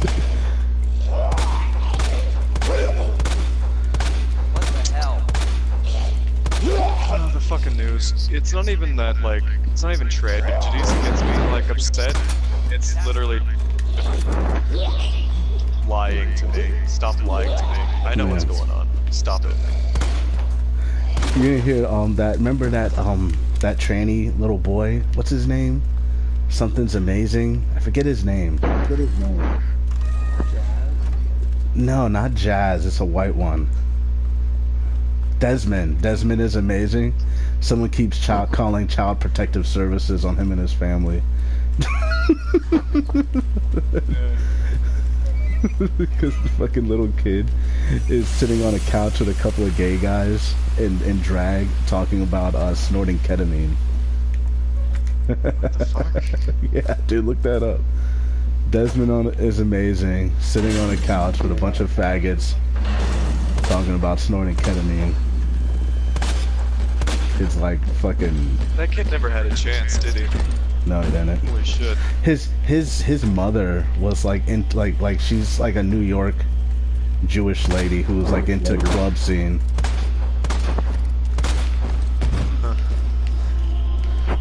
You ever heard of that movie Party Monster? With Macaulay Culkin when he was like in his heroin phase. It's about this these trannies in New York selling heroin and killing people, and like that woman based her life off of that movie and that guy who was doing that shit.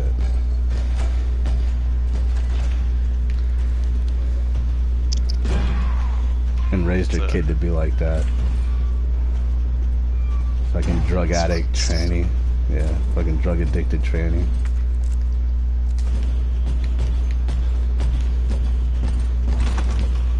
Just listen, be stupid on your own, but don't drag your fucking kids into it.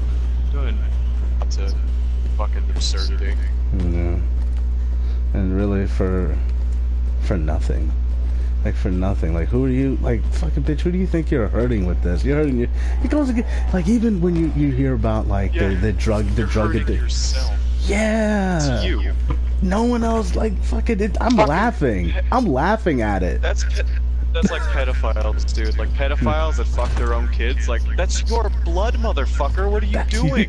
That is you. Like, especially if you're a man. You don't understand that Y chromosome is the only chromosome amongst humans that goes through generations without ever being changed. That little motherfucker is literally you. It's literally you. That motherfucker is you. If you have a son and you're a man, that motherfucker is you. That's it. And you're gonna fuck him over? Okay. Yeah, that's why you often take on a lot of physical traits from like your grandfather on your mother's side. Oh yeah. Have you ever even noticed? I don't know if you ever noticed this shit, but I notice it. between fathers and sons, even if they don't know each other, even if they never met, you might see like little mannerisms or things they do and say, and you're just like, whoa, what the fuck? You know what? I see that shit all the time, and I'm like, dude, like they have it between male twins also, where male twins would never have met each other, but they'll do the fucking same shit. Yeah, it's true.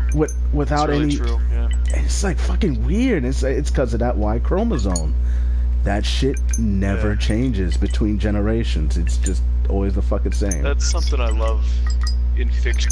I love it when they put that in fiction. Like, there's a video game I played recently called Devil May Cry, and this guy never met his fucking kid ever, but like some of his like battle taunts are literally like word for word the same. Oh yeah. It's weird, and I think it's just like women don't have it. Women just do whatever's around them. Like they do like the worship what they see. Whatever's in their environment, they become. There's nothing transcendence, really transcendent agency amongst them. I don't know if you ever noticed that. It's just whatever. We actually talked about this, you and I, and this as well. It's just they don't give a shit about the shit we do. No. Nothing means shit to them. I don't know. It's weird. That's why I say they would be like considered like if there was a true nihilism, it would be something a woman would do. Women would be true nihilists. They Well, would the fucking... thing is, I think like if you were a true nihilist, you'd blow your fucking brains. Yeah. Like, thing is, Suicide's high I'm only amongst a women. nihilist academically. Oh, Like, women. academically, I am. Yeah, dude, women suicide quick as hell. The self-harm amongst women is astronomical compared to men. Yeah, and it's even harder nowadays because of like social media compared to other women, like that kind of shit. Yeah, it's through the fucking roof. It's through the fucking roof. Yeah, I might be a nihilist academically, but I certainly don't try to live my life that way. Because if I lived my life that way, it's like, oh no, I'm gonna eat. Yeah. Like that's what's gonna happen. Yeah. I remember I seen something recently about that. The fucking little 12-year-old girl hung herself on Instagram. You heard that one? No, but I mean, just hearing it, I'd buy that. Fucking hung Sounds like herself. something that would happen. Instagram Live, hung herself. Fuck.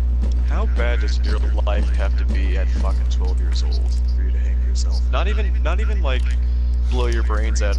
I mean, fucking take the time to tie a noose and hang yourself. Yeah, in front of everyone. Fuck, dude. Like, you haven't even done anything. Nothing has happened to you. You're fucking 12. You haven't even Literally had nothing. Yeah, you've literally done nothing with your life. You're 12. Like, nothing has happened. Like I said, their brains aren't fully developed. No. They're not people yet. No. I mean, they're you children. don't even develop your taste until you're 14. Yeah. Like, you don't even have a taste in music by the time you're 12. What the fuck do you know about life? You haven't even heard music. You heard commercials. Like, a lot of the popular music now is just like long commercials. Fucking jingles. They get their feelings hurt. Like, Yeah, fuck their feelings. Let them die. Fuck it. What has feelings ever done for you? You fucking hang yourself. different for some people, man. Fucking retarded. My fifis. I hate reactionary people. Like those people with just these reactionary emotions for everything.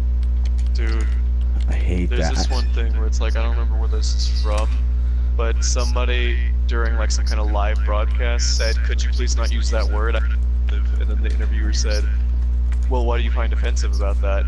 And then she said, I don't know, I just do. She had no fucking, like, yeah, her feelings got hurt over fucking nothing. Over Literally words. nothing. She couldn't even come up with some craziness to upset. She literally said, "I have no reason, but please stop." Can you not? Can you not right now? Ugh, fucking people. And it's just like, I don't know, man. It's like the older I get, the more it's like I get happy when bad shit happens to people. Yeah, it's called being jaded. It's fucked up, but it's like I'll hear a story and I'll just be like, I know exactly why that happened. Yeah. I know exactly why that happened to you. Well, it's you invite certain things to your front door, so Yeah. that's it. That's pretty much it. Like, if you hang out with a bunch of fucking drug dealers and shit, oh yeah, like something bad is gonna happen. Yeah. Something bad. It's your own goddamn fault at that point. So don't cry and blame God. When No. Yeah, God gave up on it. God gave up on it. God wasn't there from the beginning. It was like, nope. Give this one a wide berth. But it's like something recently happened where they were supposed to do this thing called Slut Day, and they canceled it.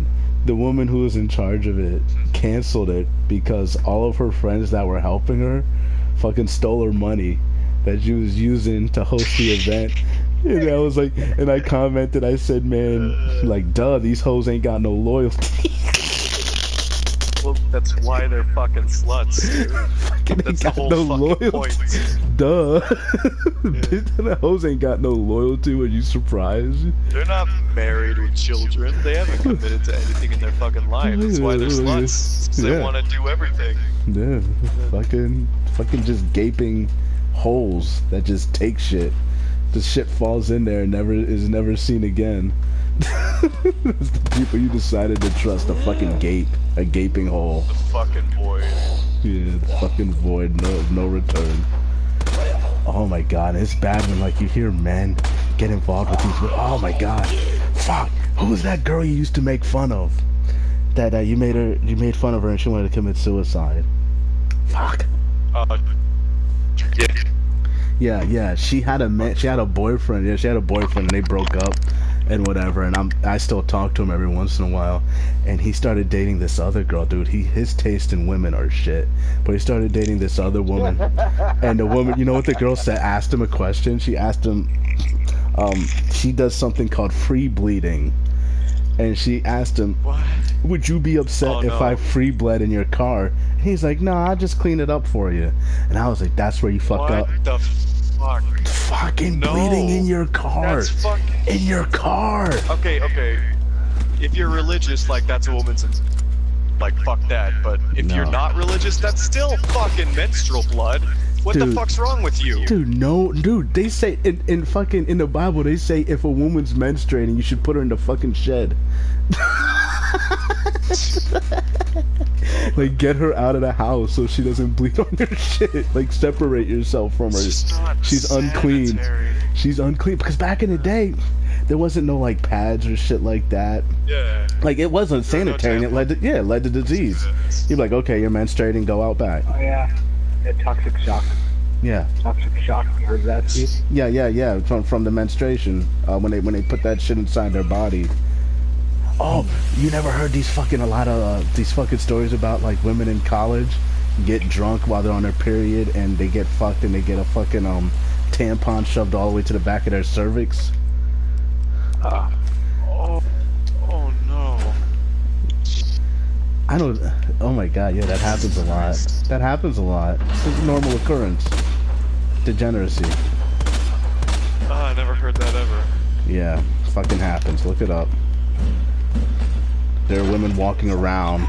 That everyone's looking at and like, oh, that bitch's hot. That bitch got a fucking bloody tampon shoved in the back of her cervix somewhere that she does a lot. Sometimes they forget. Sometimes they don't even know it's back there. They go to the OBGYN and he's like, bitch, you're about to die. What are you doing? What are you doing? Bitch, that is a fucking tampon back here. What the fuck? You may not be aware, but there's something foreign to you currently. Yeah. Just thought you should know. There was another bomb, Steve. Oh, nice. Where?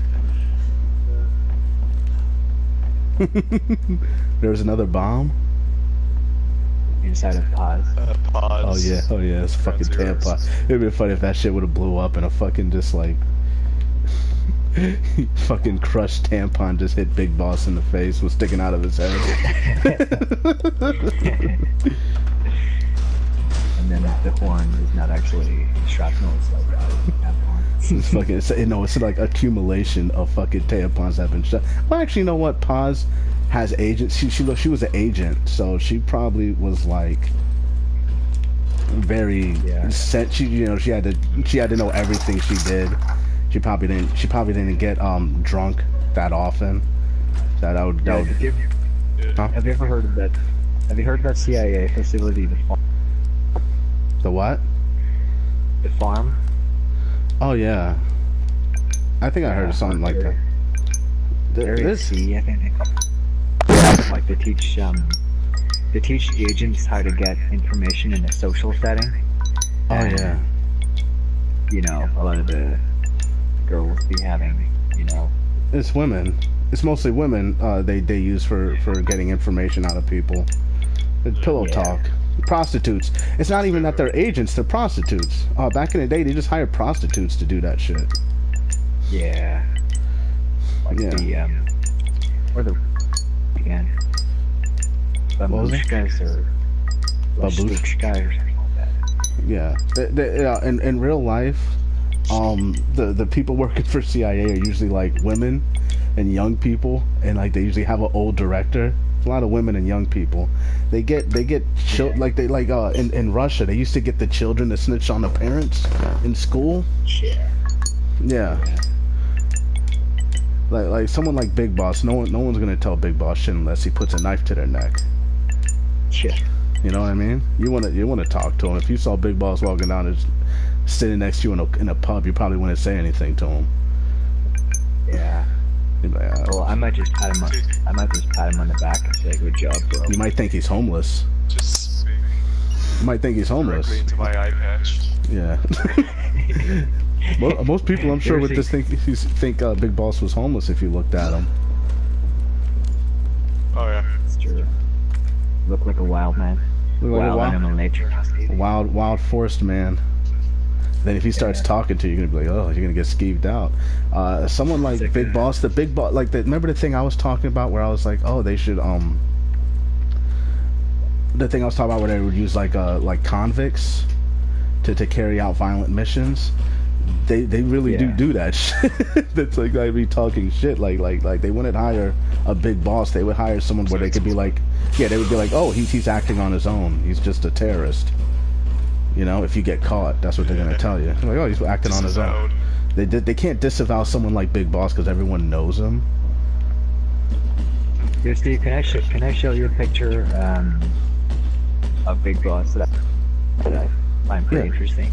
Oh yeah, sure. I just need to find it again, and I'll send it. I think the closest thing we ever had to a real life Big Boss was Osama bin Laden. Oh, I know.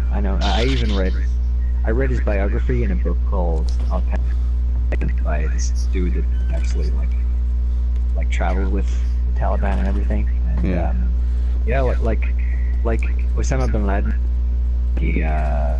the Soviet-Afghan War, and he was really like caught up, but as soon as that war ended, the Afghans and the Tajiks and the Uzbeks and all started like fucking fighting each other again.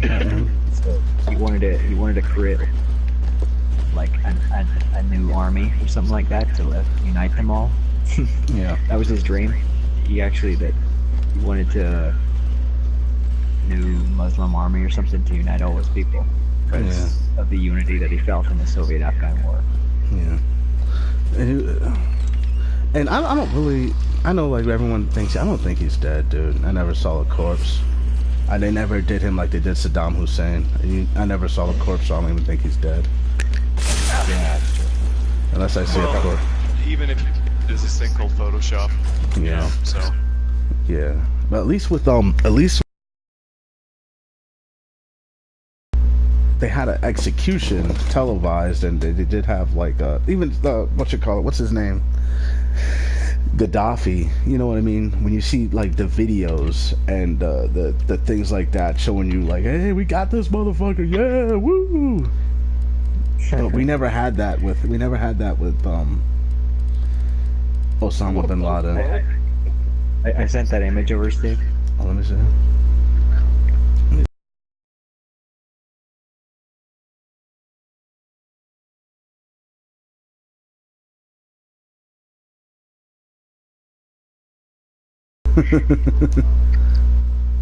Man, I don't know. Sometimes I don't know about Kojima, man. Sometimes I have my suspicions about him. Oh, he was gay as fuck. No doubt about It's not even that. I saw like an image recently with him and that billionaire guy everyone likes, the guy with the Teslas, the Tesla dude.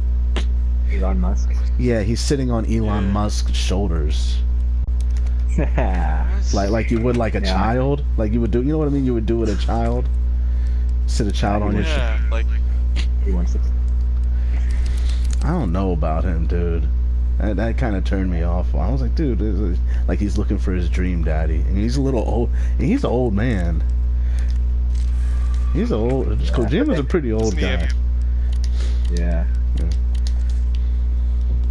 Yeah, sure. I mean, like, all he does now is just, you know, make up crazy ideas so he can hang around with fucking Hollywood talent now. Yeah, you're noticing that too, right? A very, what do they call that? Self-centered lifestyle. Very like he even like abandoned his family. Yeah. He like divorced his wife and left his kids behind. I'm done with Kojima. I don't care about any of the rest of the shit. Yeah. He's gonna make. Yeah, it's like even affecting the games. Like the thing that still puts me on.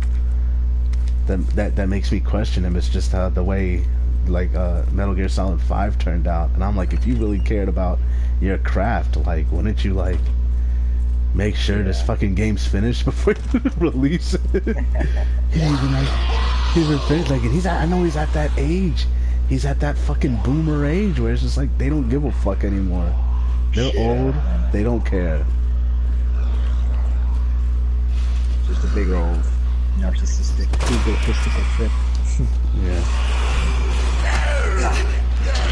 He's at that age. He's at that age of boomerism. Yeah. Was it open?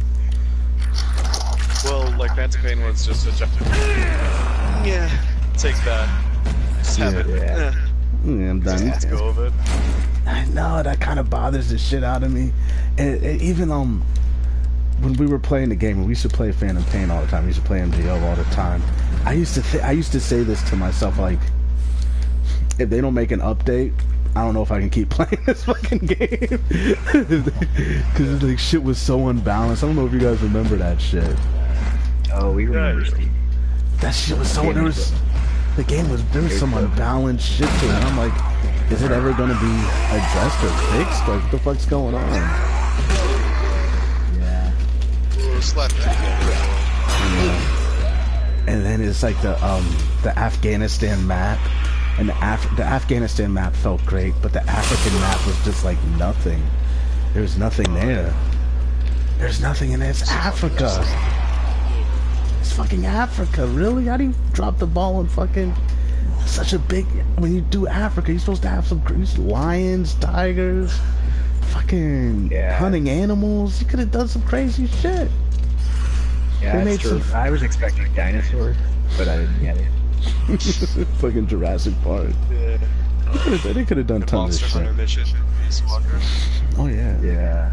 Peace Walker felt more like a full game than Metal Gear Solid 5. Oh yeah. Because it was a real fucking Metal Gear, and Phantom Pain was so technically proficient, but it just didn't have a soul at all. Yeah. There was no ending. There was no ending to it. Yeah. It didn't even have a fucking ending. Yo, Steve, what did you think of that look that Big Boss gives the camera whenever he's going away on the motorcycle? Do you remember that? It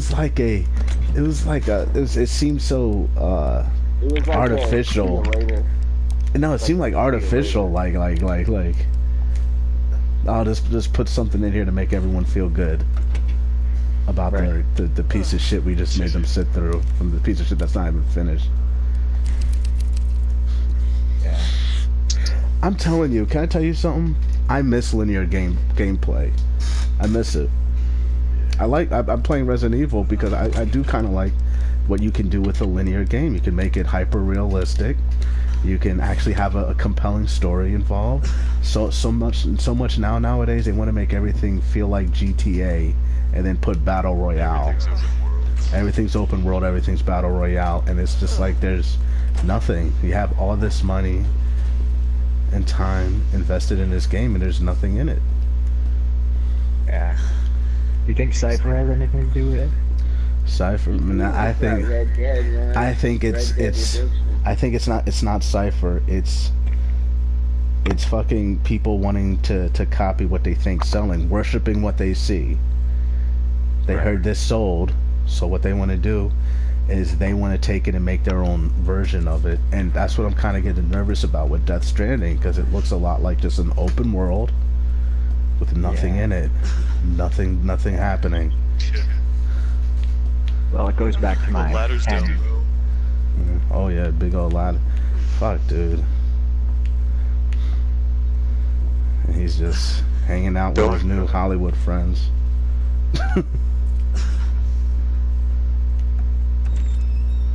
Obviously, you were saying. Bessa?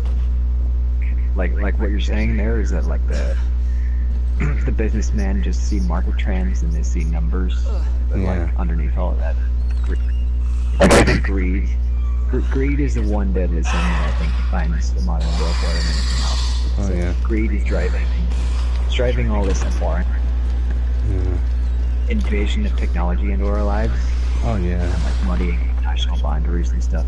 Muddying of social boundaries and culture as well, because it's like that's what kind of pisses me off a lot with the trend the world's going through, is that they want a globalized culture, but that globalized culture lives off of cannibalizing individual culture. Yeah, that's true. It cannibalizes everything you like and value. It tells you you no longer should like or value that stuff because it might be offensive to your neighbor. Yeah. Whenever I think of like globalization, I just remember a quote from one. It's like all those people who travel the world and stuff. Sure, they have more mileage, but I have more abroad. Yeah. He has a better soul than them, but they've just had a lot more experiences, but they haven't understood any of it. None of it meant anything. None of it meant anything to them, and they haven't developed as a person. It's the thing about globalization. Like people,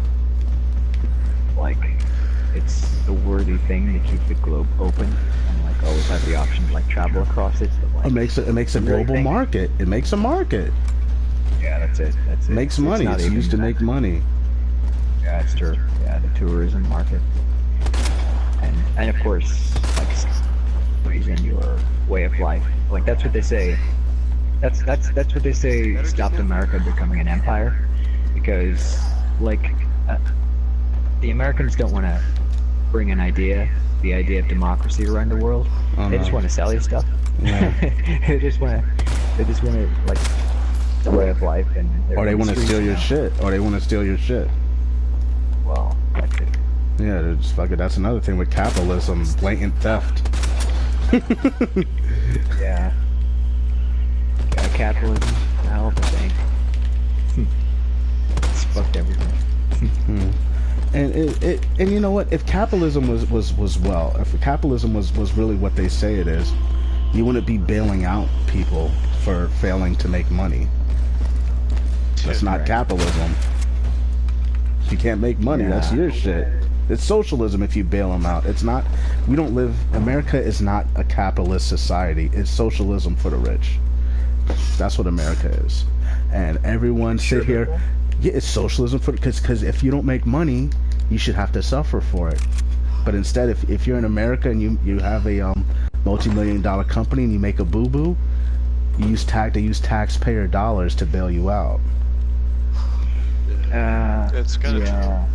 That's what they. Think about a bank, right? Like, if you put your money in a bank and you have a lot, the interest will give you more money. If you have no money, they fine you for not having enough money. Like, it's a big dumb scheme. Whole thing's rigged. Money doesn't exist either. It's just an illusion that people continue to engage with because they're fucking greedy. Number go up. Yeah, exactly it.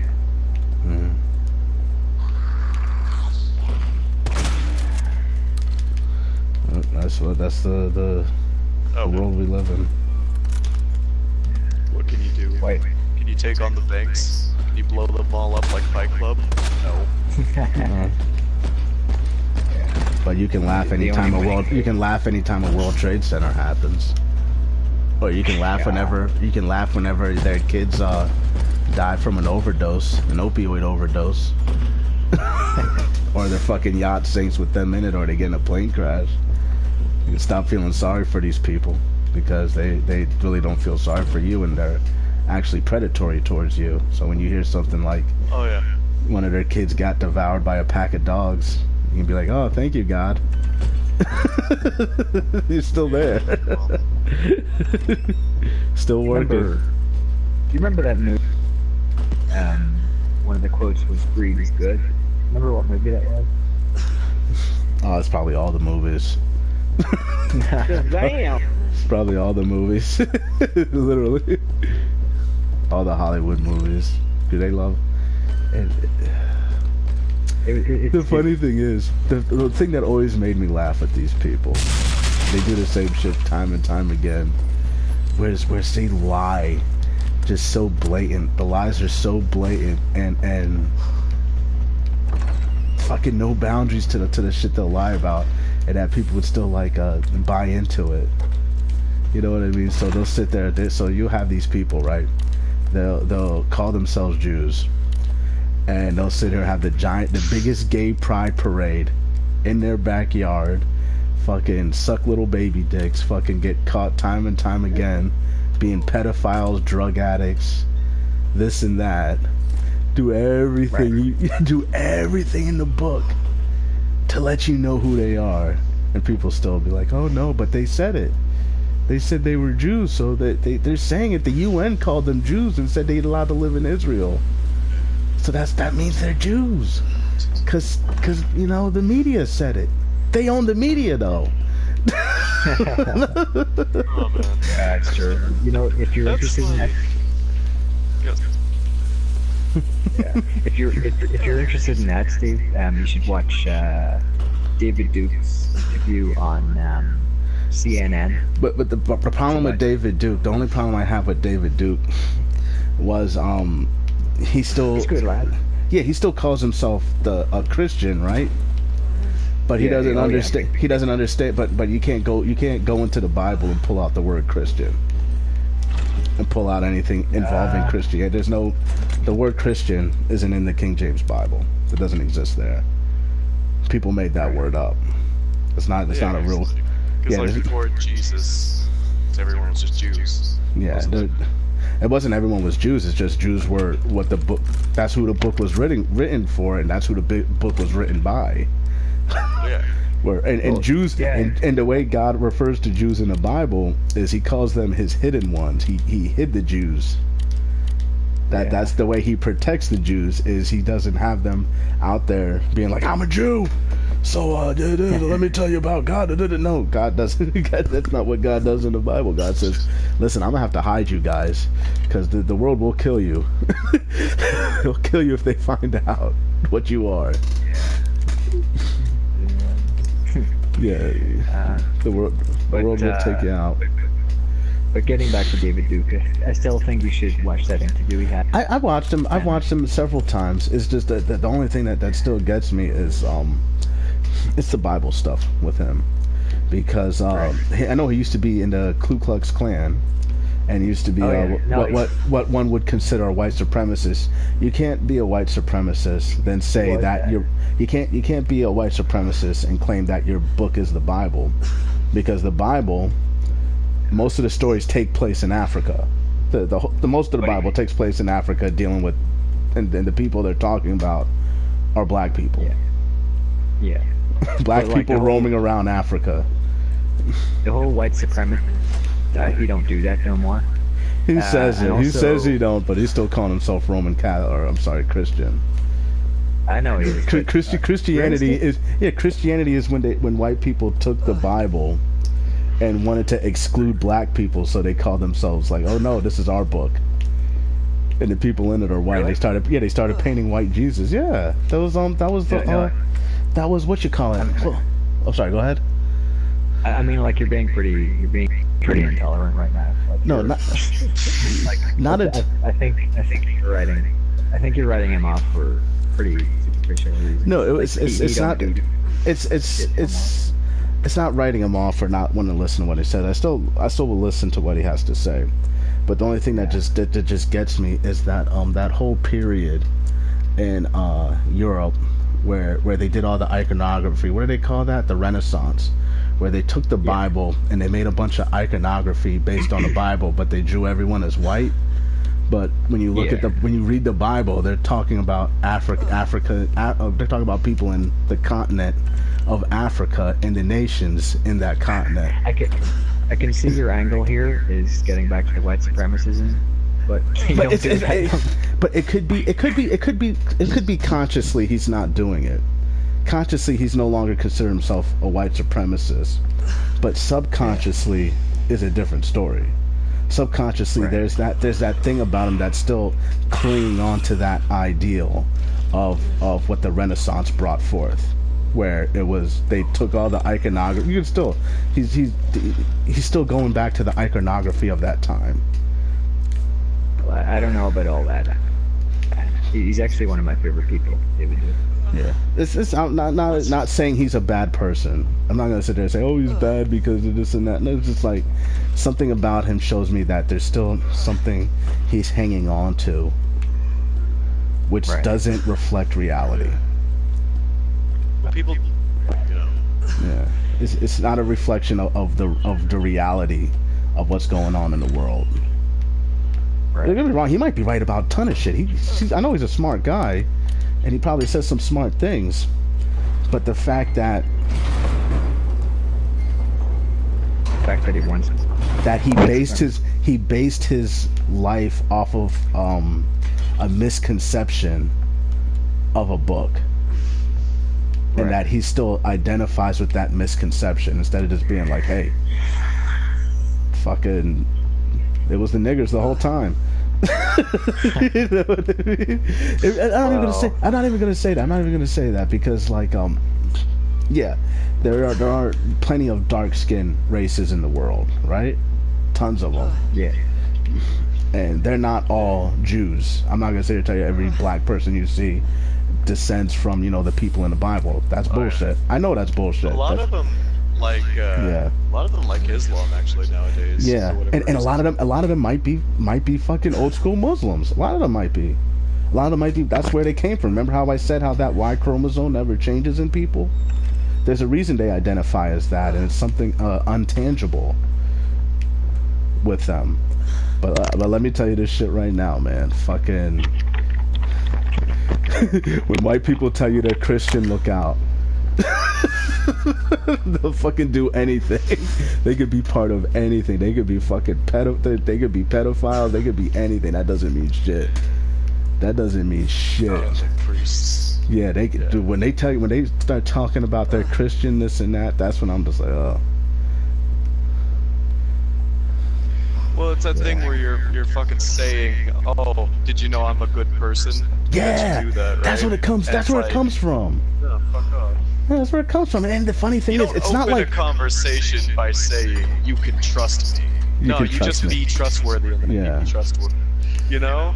Hey, Steve, I know you're meeting me for the first time, but just so you know, I'm a trustworthy guy. So I'm a Christian. I'm a Christian. That's the first thing you tell me. Like, holy shit, I don't know. and that's the thing I kind of like with that's the thing I kind of have a problem with, because the identity associated with Christianity is a false identity.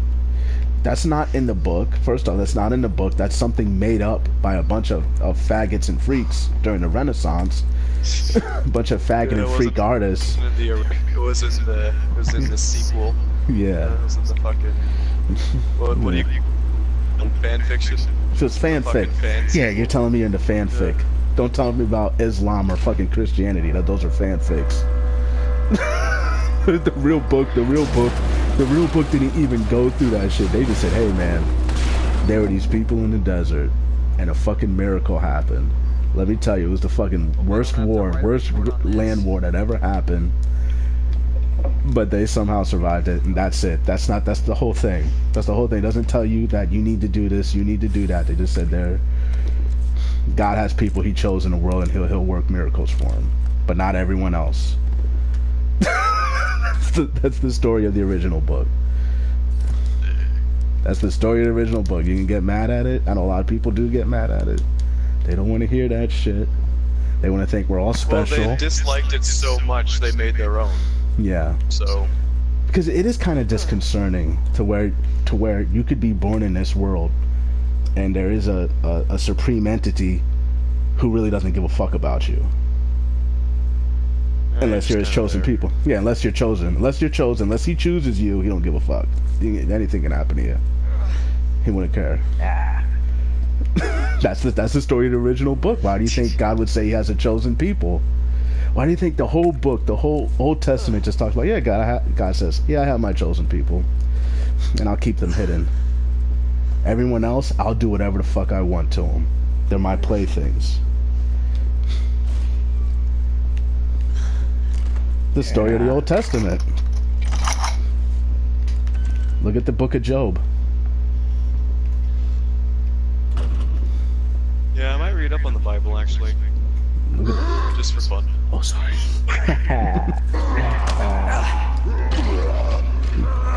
Look at this fucking. If you don't believe what I just said, look at the fucking book of Job. Because you're talking about an entity that doesn't even like view death the same way you do. Talking about like a deathless entity here that created shit. You really think he doesn't view death the way you do. He doesn't view pain the way you do. You're talking about a guy who had a son, and like I said, the Y chromosome stays the same, so pretty much that was him on the planet, and he let himself be tortured and killed in the most brutalist way possible, just to let you know, if he'll do this to himself down here, imagine what he'll do to you. Imagine what he'll let happen to you. He don't give a fuck. Yeah. Give a fuck so about. You gotta look after yourself. Yeah, it's pretty much what it is. God Whether helps. He likes you or doesn't like you. Yeah. Yeah. Just gotta do it. God helps those who helps himself. That's another. Yeah. People keep forgetting that. Like, I'm not the most religious guy in the world. I mean, I think that's pretty clear. But like, regardless if you're religious or not, it says in the fucking. Fucking help yourself, motherfucker. Yeah. You gotta fucking, wait for a whale? Oh, that whale comes, you better hop the fucking side of it. We're talking about Phantom Pain? I mean, God sends a whale, and the guy's like, don't worry, Mr. Whale, God's gonna save me. Then he sent a ship, and the ship's like, hey, guy, get on. Don't worry about it, dude. God's got my back. It's fine. Then he fucking drowned. He's like, yo, God, what the fuck? That you're gonna save me. And God's like, idiot. You ever look into any? Oh, sorry. I was off there. Look into any Buddhist teachings, Steve? Steve, you've gone quiet again. Hold on 1 second. Yeah. I'm sorry, Buddhism? Yeah, people need to fucking look after themselves. Yeah, Buddhism's fanfic too, man. Oh yeah? Yeah. Are you crotch right now, Steve? Is that why you're being so controversial? No, it's fucking, the problem I have with other religions and shit like that is it doesn't really seem to relate to my life at the moment. The shit in the Bible, I can read the news and see like, yeah, this shit keeps happening. I can see the Bible says, hey, yeah, God hates faggots, and he burned them all up in Sodom and Gomorrah. Then look about, what's happening in LA or California and be like, oh yeah, there it is. I could look at, the Tower of Babel, and I could look at the World Trade Center and be like, oh yeah, there it is. I could look at, all this bad stuff, because the Buddhism doesn't tell you why bad shit happens to people. You know what I mean? Buddhism just says, be nice. Don't be a dick. But Bible, don't worry about it. But the Bible would be like, yeah, bad shit happens to people, man. Bad shit happens to people, and it ain't... I'm sorry, go ahead.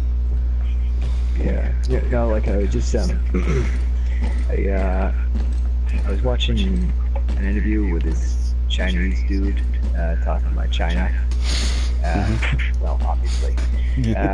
But thinking about like the sins of the CCP, the Communist Party and stuff, and like how it's all going to collapse and stuff. And he said that's part of reincarnation. That the sins that you commit are like energy, and that energy will inhabit a human being at some point in the future, and then they will generational curses. Bible talks about generational curses, the sins of the father staying with the children, but the Bible came out before. That came from the cradle of civilization, so the Bible said it first. You've just chosen one size fits all, huh, Steve? Well, I chose the history, the things that came from our cradle. Like I said, the cradle of civilization, the lessons they learned there. And yeah, they could take it. They could any book could. Yeah, like the oldest one. That would be the one I would run with.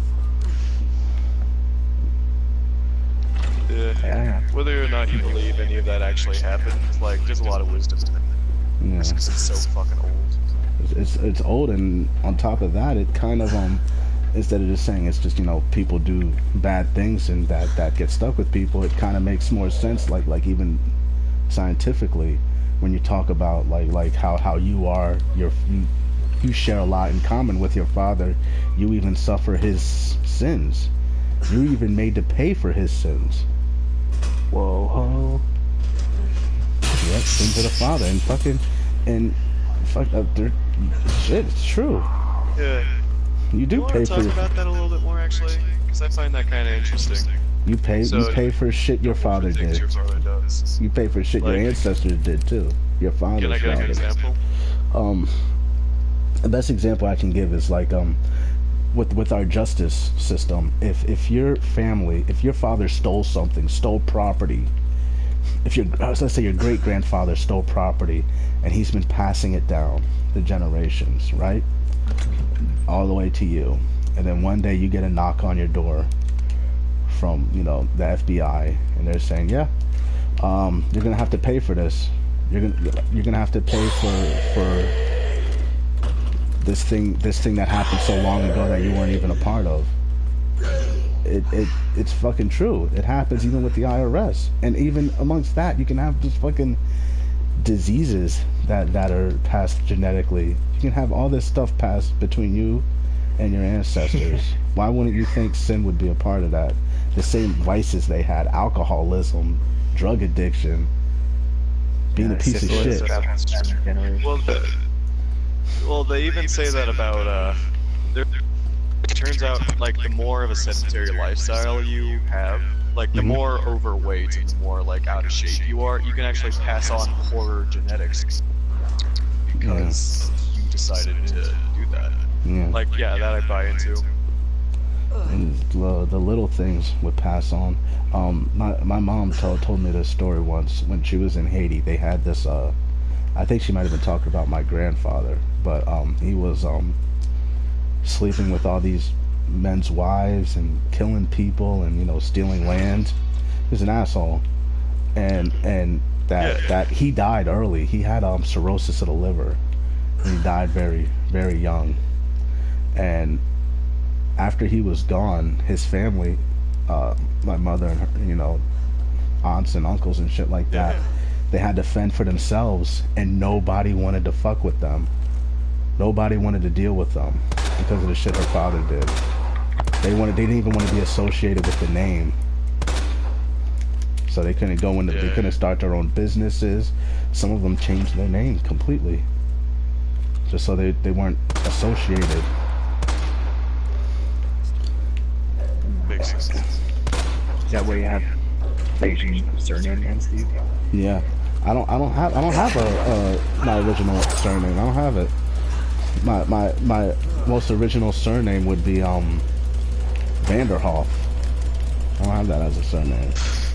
Damn, That's from my father's side, because like I said, you know, you share the genetic similarities with your father. Your mother just gives you mitochondria in your chromosomes, like the lottery, the random parts. The Y chromosome is the one that contains the bulk of the information as to how a man's gonna turn out. It's true. My father was a piece of shit too. He fucked too much. He fucked too many women. He got too many damn women pregnant. He had too many damn kids. He was a fucking pilot. He just roamed around the world fucking bitches. Oh, what the hell? I don't blame him. Yeah. But look at me, I'm suffering I'm not for gonna it. go into mine. Yeah, but you know, I'm suffering for what he did. I don't have like, I just met my brothers and sisters after 30 years. We just all found each other. So that's like a large part of my life where I've just been like alone. Yeah, were you an only child then? No, not technically, but I was raised as one, yeah. Well, it's really what I was asking. Yeah. Yeah, it's rough. Having to look after yourself and raise yourself. Yeah. And then not really knowing, like your life's a mystery. You don't know, like, if there's anything you should look out for. Yeah, it's just a mystery. You're yourself. That's it. But, you know, at least I did find out. At least I did find something out there. Took some digging. Like, a lot of digging to find him. I think after 30 years, I only talked to this guy once. Had one conversation with him. That's it. It's funny. Man, you should have heard Pony the other night. I should have what? You should have heard Pony a couple of nights ago. We were doing like amateur acting. Yeah. And it's really going for it. Nice. Oh yeah? Oh yeah, he seems like he would be good like that. He has that spirit on him, man, that he would just like adhere to any information or role you give him. Yeah. Yeah. Pretty good. I think Ponyboy would make a good actor. I think that's the qualities you need to be an actor. You need to be able to just like abandon yourself in a role. Yeah, yourself. Fuck it. You need to abandon, that's the thing, too. You can't be a Republican conservative in Hollywood. They just won't let you. No. You just can't do it. Just don't be yourself. Just if you don't act like a then guess what? You're not being an actor. You're just not. Want them fakes, huh? They just want you to be fucking, I don't know, man. But nowadays it's like even worse. It's even worse. It's like oh man. It's like they want you to be the most hardcore degenerate possible. You know what I mean? It's not even anymore like, oh, just do this, do that, and you'll be good. It's like, nah, you have to like completely give yourself over to our ideology, and if you don't, we're gonna destroy you. You will be destroyed. Yeah, it's true. You have to pee upside down. Yeah. Pee sitting down. Maybe I should have done it. Yeah, I was thinking about that when I get older. I was just gonna get a camper, just live out of it. Just buy some land and live off of a camper, and maybe set up a couple sheds for equipment, this and that. Just fucking live completely off the grid. Have your fucking gun racks. Oh yeah. Fucking live near like a Walmart. You know what I mean? Just so you have just like the trappings of shit you might need. This shit you might need. That's all you really need to do. Live near a Walmart and live in a camper. And I think you're set. I think you're good. Because that's the one funny thing about capitalism is like they still need your money. You can't survive without you. It's like an abusive relationship. I need you, baby. Don't leave me. Yeah, I can't really. I mean, I say this playing PlayStation 4 entertainment system and playing a fucking video game, but yeah, I'm not a super materialistic person. So I just can't get into it. I think I could just live fine, just chopping wood and hunting. I think I'll be good. Steve, have you heard of Skyrim? Skyrim? Yeah, I heard of it. I think I'd be good with that. Just chopping wood, hunting every once in a while. Boy, have I got the fantasies in you. But I'm not gonna marry a fucking cat person. Yeah, don't worry about that. You'll learn to live with it. Fucking getting hair everywhere. Fucking shedding, coughing up hairballs on you. Familiarity is a dangerous thing. Holy shit. Familiarity? Yeah. Yeah, you'd be surprised what you can get used to with enough exposure. Oh yeah. You still have to keep that part of you that gets repulsed. You know what I mean? Make sure you don't give that up. Man, I've always been that way. Like, very much like, oh really? Well, go fuck yourself. Because, like, no. I don't care if it makes me a bad fucking guy. Right? You shouldn't accept everything. You shouldn't give everything respect. It's like, respect is a positive thing. Like, I'll treat you with civility if you're a decent, but respect is a very positive thing. I'm not gonna give you fucking respect off the bat just because you exist. No. I'm stupid. Respect your viewpoints. People get offended at that. It's like, people get offended at that. Like, one of my catchphrases I'm saying on a daily fucking basis is, "Are you stupid?" And people get really upset. It's a very straightforward question. Fucking, are you stupid? I didn't call you stupid.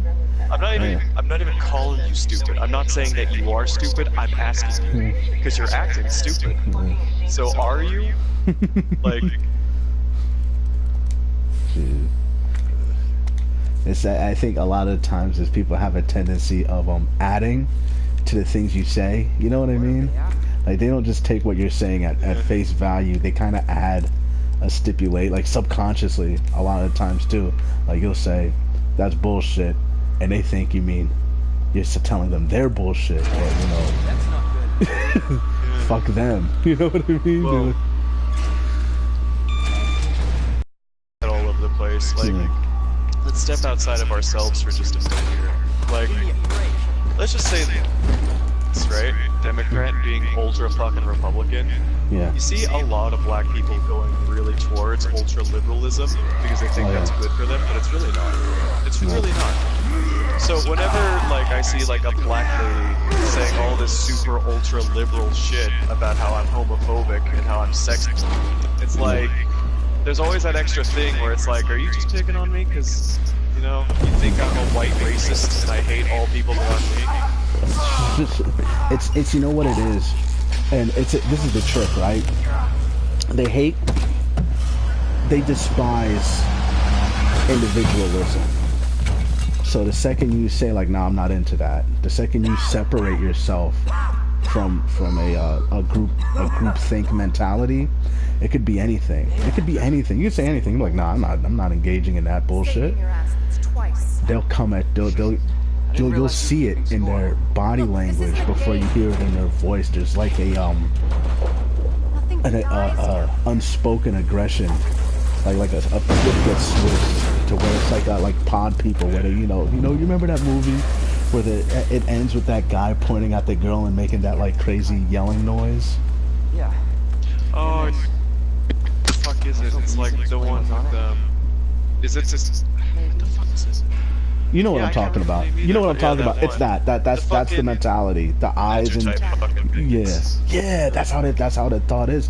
And it could be on any side of the aisle. You can have that reaction with people whether they're Republican or Democrat. Oh, they're all the fucking same at the end of the day. Yeah, fucking I have that happens to me all the time because I don't really respect I don't respect persons. I respect individuals, but I don't respect persons.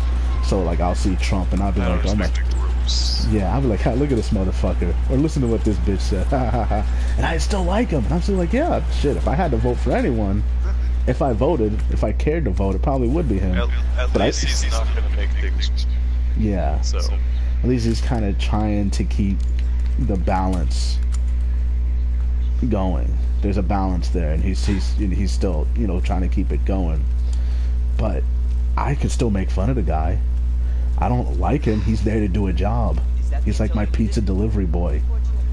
I don't have to like him as long as he delivers my fucking pizza. We cool. Do you do the job? Yeah, did he do? Yeah. That's it. I don't fucking care. I'm not gonna, oh my god, I'm not gonna have a fucking flag or a hat or his face on my wall. I don't care.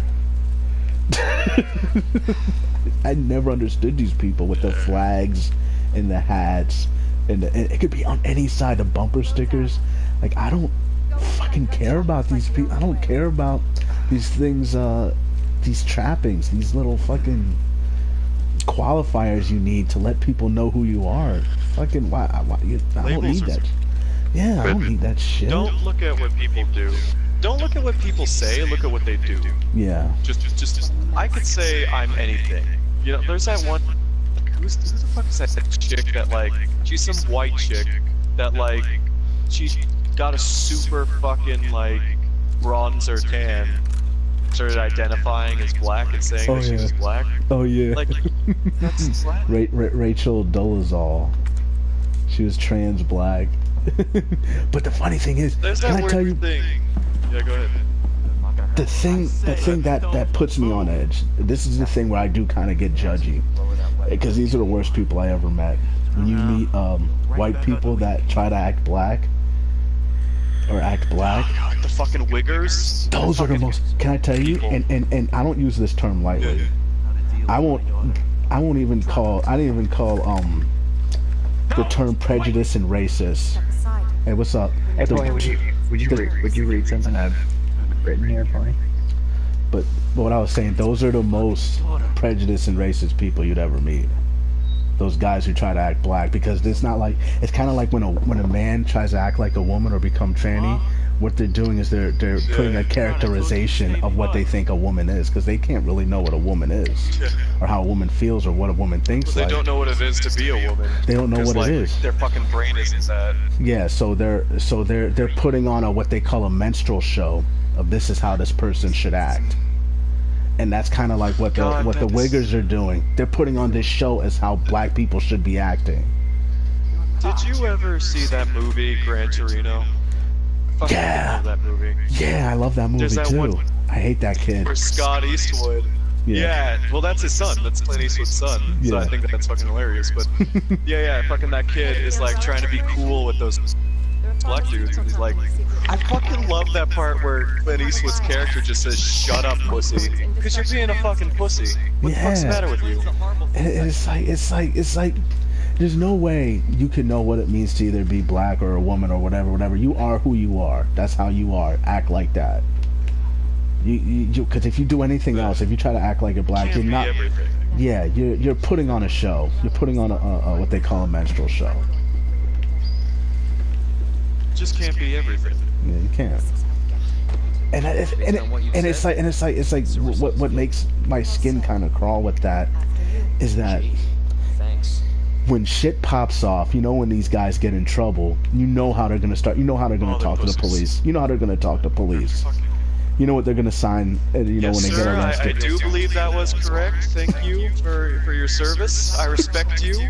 I respect what you're like. Fucking get out of here. They were like, oh, it's those black guys over there. It's those black guys who made me do it. Yeah. I can't stand those people. They're trying to jump me into their game. I just want to go home. I just want to go home, sir. It's like the thing about fucking wiggers is like, stop making me look bad. That's it. That's all. Eminem's the worst. That's all. Eminem's the worst. I don't think that. Oh my god, Eminem's the worst when it comes to that too, because it's just like he's so quick. They're so quick to jump on the bandwagon of whatever black people are doing. So during the election, he was making all those anti-Trump songs. Remember that? I mean, I don't really listen to him, but I'll take your word for it. He made a big public spectacle, Eminem, during the election about how much he disliked Trump. You know, he said pretty much the same thing they always say. They called him orange and a racist and whatever. And I'm like, as Eminem, dude, fucking, you were making rap music about fucking incest and killing your family. Yeah, incest and killing your family. Like, that was his whole shtick. Fucking everything bad, like gay shit and killing his family. That was his whole claim to fame. And he put it out as rap music. So when families are talking about they don't want to, buy rap music, guess whose music they pull up? They don't pull up like Bone Thugs and Harmony. They pull up fucking an Eminem thing. Like, this is why, we're not gonna support this industry. Just made like rap. Well, what the fuck even is it? At the end of the day, it's like a story, isn't it? It's a story. Like, it's country much. music. It's country music for black. Yeah, it's country music for black people. And a lot of the songs back in the day, a lot of rap songs had that country music flair to where it was just like, I woke up in the morning, went to work, that used to be rap. But then with Eminem came the drugs. Well, there were drugs before him, but he really pushed the drugs and the weird shit. You know what I mean? He had a group called D12. Money, bitches, and drugs. Yeah, he had that rap group. He had that rap group called D12. It was just like a bunch of black guys, rapping about shit he was rapping about. I remember there was like a fat black guy in Eminem's group D12 that was rapping about like raping and eating babies. That's serious. If you look at how rap has changed over the years, it's pretty much 180 degree turn. Oh yeah, dude. I remember listening to rap songs where they specifically told you not to do drugs. Yeah. Rap. It started off very wholesome. It was very wholesome, and guys were just dancing, and everyone was dancing. Everyone in the 2 and 3, roll your, put your hands in the air if you're down with me. Yeah. You know what I mean? But then it turns into like mumble rap talking about like lean. Yeah. Degenerate behavior. Now they have like gay rappers rapping about sucking dick. Yeah, the NWO got their hands in rap. Oh yeah, and what's his name? And it started with, you said NWO, started with NWA, niggas with attitudes. No. That's when rap, I know what you meant. I know the New World Order. New World Order. But I'm talking about NWA, niggas with attitudes. That's when it started. That's when it started. That little rap group made by a bunch of hook-nosed kike bastards.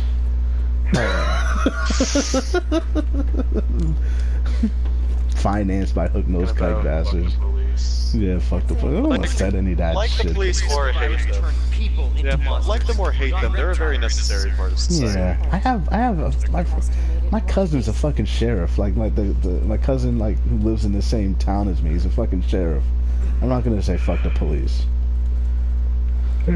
And I know, some of them are good dudes. Some of them are good. It's like you have bad dudes anywhere, but fucking.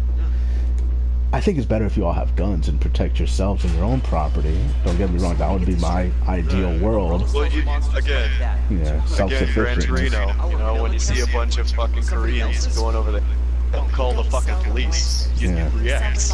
Yeah. Like if someone's trying to fucking kill you, you don't fucking sit there and call 911. You kill them. Yeah. That's what you do. Oh yeah. You know what? This is the problem a lot of people have. See, me, I have a whole plan for anything that can happen to me in my house. If there's a fire, I got a fire escape plan. If there's a burglary, I have a plan for that. If there is, stranger knocking on my door, I have a plan for that.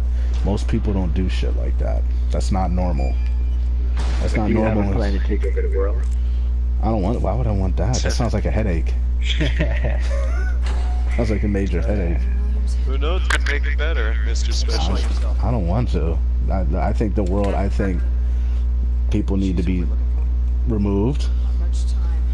Society needs to change. But I know, I'm not prideful. I know I don't have the power to do that. But that's what needs to happen. I think my ideal world would be a self-sufficient one. The people are more self-sufficient. That's I don't. Yeah. Let's face it, if you're gonna make the world good, you're gonna have to. Let's face it, you're gonna have to. There's too many. There's I think the way things could work without having to kill people is give people their own land. No, you have to separate everyone racially. Segregation. Segregation. That's the only way it'll work. You cannot integrate a full world system with a bunch of people who are different. Like apartheid or something? No, segregation. Give everyone their own land and leave them the fuck alone. Don't interfere. That's the only way it'll work. That's the only way to work. Yeah. He didn't put it in exactly an elegant way, but he told me that everyone has its own continents and land, and that's how it should be. Yeah. The yellow people belong over here. His words, by the way. Yeah, the yellow people belong over here, and the black people. But even the world belongs somewhere. Even the world, still, the world behaves like that because I could tell you right now, I'm not going to take a British guy and put him in sub-Saharan Africa, and he's going to be fine. He'll die.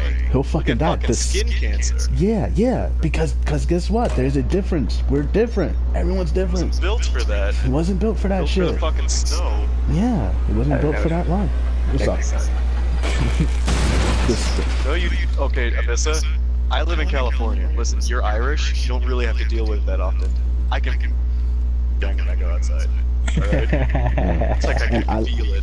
I'm in Florida. And guess what, man? People drop dead constantly from the sun, from just the sun acting on the sun touches them, and they drop dead like fucking vampires. Yeah, whenever I was in elementary school, I saw someone being sunstroke. So imagine, I guess you're dealing with a different metric when it comes to temperature. So it's just 30 degrees all day, all year round. It goes up to 30, up to 40 sometimes. And you're gonna work and live. You're gonna work and live in that. And guess what? You're gonna be in a building one day while you're in Florida, and guess what's gonna happen? Fucking air conditioning's gonna give out, or you're gonna get hit with a hurricane where you won't have power for a while. Yeah. Fucking EMP. Yeah, there's fucking hurricanes that hits Florida constantly. Constantly a hurricane watch. And then alligators, fucking snakes, everything. Everything. Well, thank goodness we don't have to worry about snakes here. Yeah. Fucking, I see an alligator every day. Every day I see an alligator. I ride my bike with my son and look at alligators in the water. And they don't go. They know what they do? You know what the alligator does, which is hilarious? They watch you. They're like, bring your ass over here, bitch. Get over here, bitch. Be stupid for 2 seconds. Please be stupid for 2 seconds. Do it, bitch, do it. And then you don't do it. You're like, yeah, that's what I thought. You ain't crazy, motherfucker. You ain't crazy, motherfucker. I'm crazy. You ain't crazy. Fucking alligators are the best. Oh, yeah. Yeah, that really happens. That happens during hurricanes. I didn't tell you the best part about a hurricane abyss. So because Florida's flatland, it's marshlands, right? So we deal with a lot of flooding. And when the floods happen, guess who comes out to play? Guess who comes out to play during a flood? The alligators. Mr. Gator comes out to say hello. Comes right up to your house in the water. Mr. Gator just going nibble your feet. Yup. No, there'd be that. I mean, there's in my neighborhood, when I go up the street, I look in the canals because, we don't have rain gutters here. We have canals. Just like open, strips of water, of running water. And that's, the runoff from like rains or your whatchamacallit, your house. So tons of these things everywhere. Persistent bastard, aren't you? Tons of them. Tons of canals. And I looked in the canal, and the gator that I see all the time had 8 children. 8 little tiny gators in the canal near my house. Damn, son. Just like your papa? Your granddad? Had 8, she had 8 little, that fucking slut had 8 fucking gators in my backyard. God damn. Well, I assume you told your kids not to go and touch them. Oh yeah, Alex is petrified of gators. Kind of makes a balance because I have a threat there. Like, oh yeah. You want to leave the house? You want to go run away? You go get the gators. Go see the gators. Your running away is just fucking stupid. Yeah. Hope the gators don't get you if you run away. They want to go outside. That's when the gators come out. This time of day. This is the gator time. A little something there. A little threat. Just a little threat. He'll just be running away from home, and then he'll have to get water, so he goes to a stream. And then little gators are gonna creep behind him and go like, "Hey, buddy, why don't you take a seat?" Fucking paranoid. You have to have a little threat there. A little threat of something. Make things balanced. That's why most of society doesn't do horrible things. It's the right of prison, Oh yeah. It's funny when you do find someone who just like those out there cases where they don't care if they have to go to prison. They're kind of like relieved, like, oh man, I don't have to pay rent anymore. Fuck yeah. I don't have to pay rent or work anymore.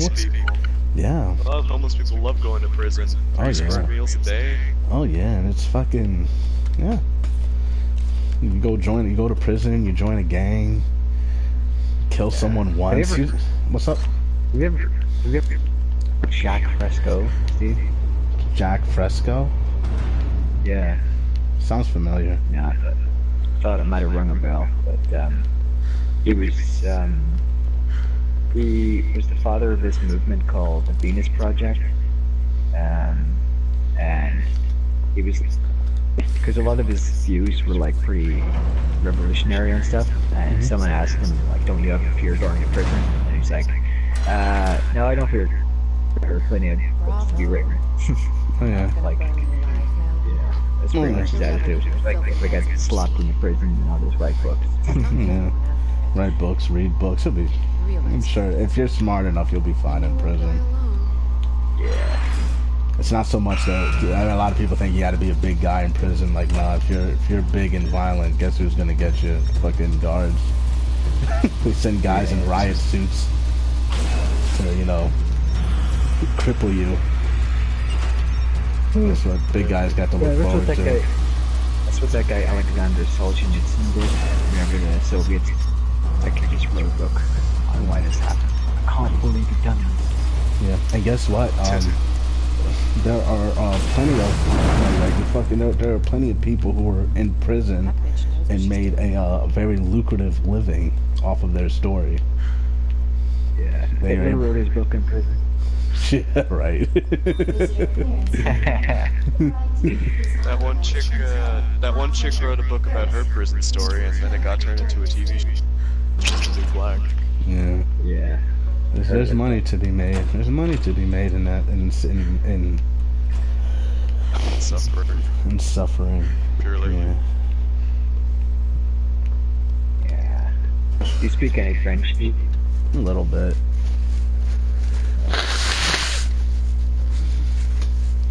Fucking faggot language. One of my favorite, like, is like, comes from a French poet, Baudelaire. Okay, I like Baudelaire. Yeah, he was like, suffering is the noblest of gifts or something like that, or the noblest of virtues. Like it's This cat and mouse suffer. game. You know what I mean? The game is over. It's enviable. You lost. Yeah, it is. Because suffering and surviving, Is your husband still alive? you know what I mean? Yeah. Or did you kill him? Surviving So you can suffering take credit for change. and suffering. Yeah, I think the most noblest is surviving suffering and keeping your dignity intact. Over my dead body. That's true. That's noble. That's noble in my eyes. Like that, you ever hear of that poem, Invictus, by Henry? Hold on, let me take a leak. I'll be right back. Sorry. I'll be right back. I also have to take a link. Be right back as well. Why don't you pull up that, if you don't remember it. Actually, Tony's still here. Forgot about that. Oh yeah.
Alright, I'm back.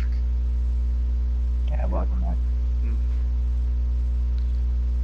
Yep.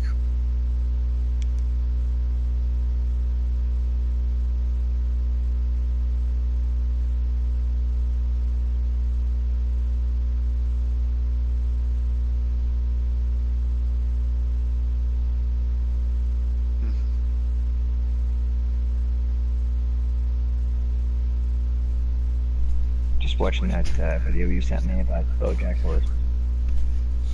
Oh yeah.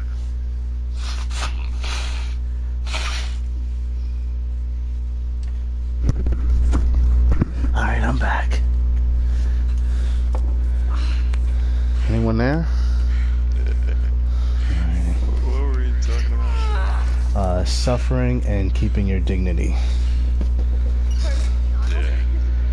And Can't let the world change you, man. No. Just can't do it. Yeah. You can, because the fucking dude. The world like tries to make you submit to it, and then the second you submit to it, you're given no mercy from then on. Yeah. You know? It's true, man. Like, even if you submit to it and then you buy into the doctrine, every single little thing you do must be. It's like that thing with the fucking liberals. Like, they eat their own. They fucking cannibalize themselves. It's like, oh, you're not liberal enough, therefore, you know, we're gonna ostracize you for that. Get the fuck out of here. Where are you? They call that unpersoning. That's the term they use. Unpersoning you. You're no longer a person in their eyes. That's the thing. That's the other reason why I see they kind of enjoy destroying people,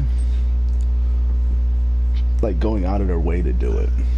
Like me, I'll don't get me wrong, I'll enjoy watching you be destroyed if you're like them, but I'm not gonna go out of my way to, you know, start a whisper campaign about you behind your back to make everyone that's cowardly not like you, and you're not gonna be a bitch. Right, yeah, I'm not gonna be a bitch about it. That's what women do.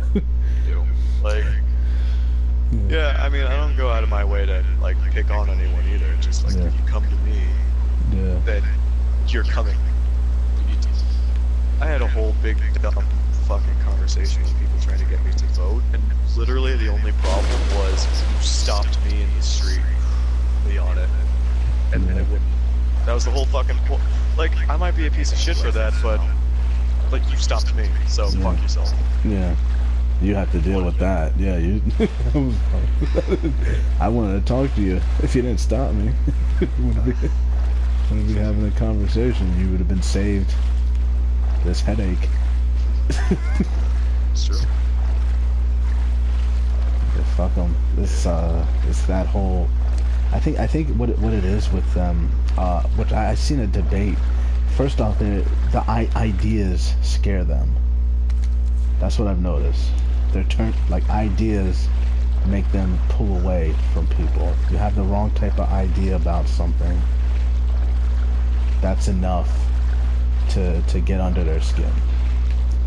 So they're scared of of ideas, and then they'll never give you a straight up debate. You cannot just talk to them and be like, yo, completely honest. For me in a way. Yeah, they like, don't. Yeah.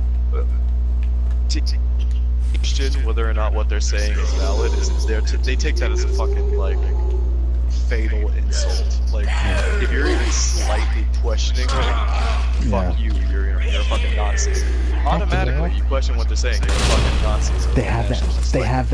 They have that reaction, like that movie I was talking about, where that guy points at that woman and does that weird shriek. Yeah, the fucking. That finds out you're not one of them, and they have that it's like a physical reaction. It's kind of funny.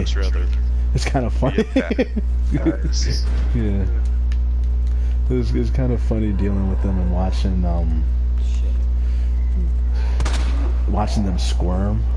I used to like doing that. I like making them squirm. We'll sit there and talk about, damn, fuck you, Papa. I was sitting there talking about this guy, about Hillary Clinton. The whole discussion was about why I should be for Hillary Clinton because I'm a person of color.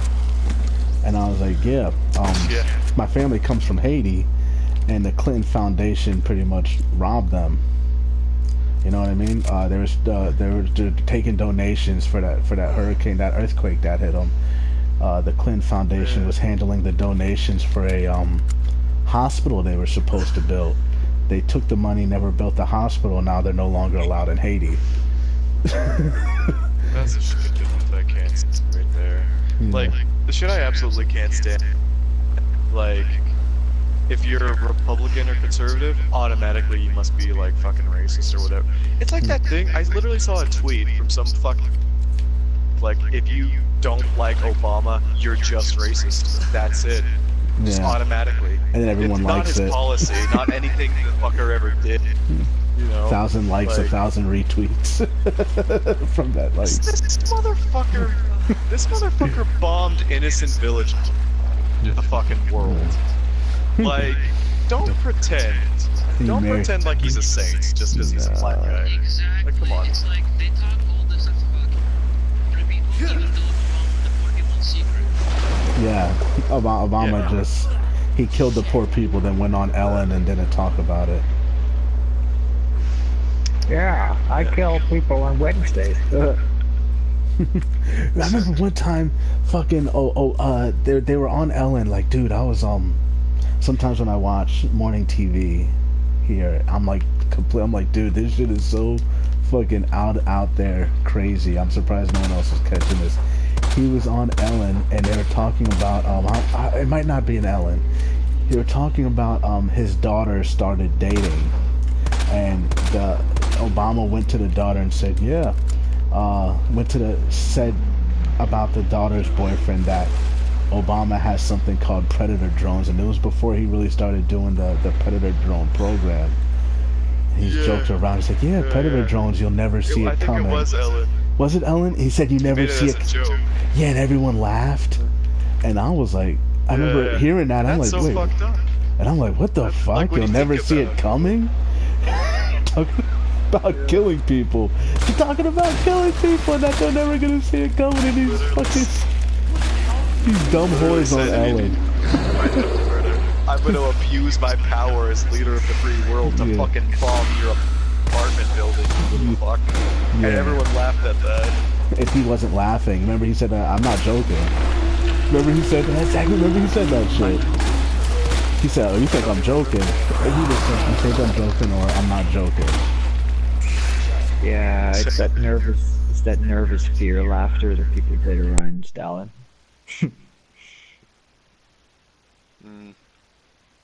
Yeah. Man.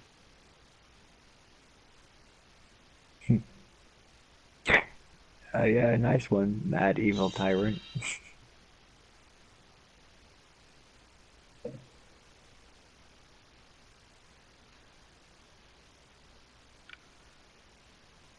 Yeah, wasn't the thing with Stalin, like, he couldn't, yeah, go ahead. No, just funny, like Steve was talking about predator drones there, and then he just all of a sudden, Under a pile of rubble right now. Yeah. Yeah, it's a weird thing that happened on 9/11, that the responders after the event thought there were survivors in, because like back in those days, voicemail services were a bit shit, and their servers could only handle so much traffic at any one time. So, like, you know, like a ton of people were sending like voicemail to the Twin Towers and stuff, and then like later on, those messages started like firing out as though they were fresh. You know what I mean? Because because the computer systems had like shut down because they were over.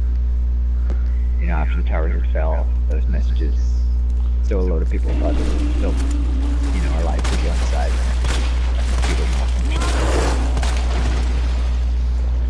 You know what's funny though? You were just talking about the police, and I remember I made someone very nervous once because I was talking about how what did I say? I don't remember what I said. It was over Facebook. I said like the police are the guys. The police. Don't get me wrong. I do understand we need the police, but it's like you're calling these guys to clean up your mess. But sometimes these guys like to make a little mess of their own. And what are you supposed to do then? What are you supposed to do then? Because a lot of these people don't have that mindset I do. Like, I have a plan for everything. But you gotta realize, these guys you call to clean up your messes, like, there's really nothing stopping.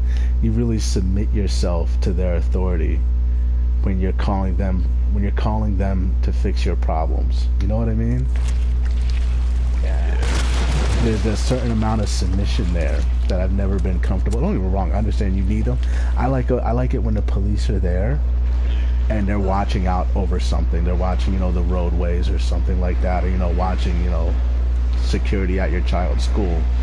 I don't like it when I have to call them to solve my problems. You know what I mean? Yeah. A lot of housewives just call them anyway. Oh yeah. But then again, it's like I say with women, there's no agency with them. They don't have they're not capable of agency. They don't feel the consequences for their actions. They don't think they don't understand the proper functionality of consequences. They think it's just the world is their oyster, and they get whatever they want. They're a pretty princess. They keep women out of prison. They keep men out of prison. Yeah. Like,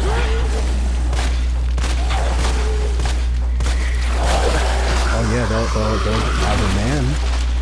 But the funny thing is, like, as a man in America, the system is against you.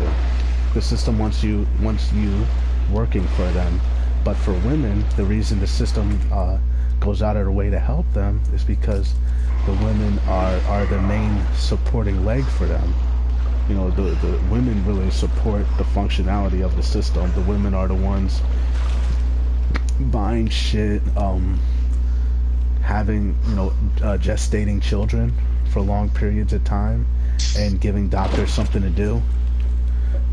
It's really the society really functions. As a man by yourself, you can go out in the fucking woods and live by yourself and never have to deal with these people ever again.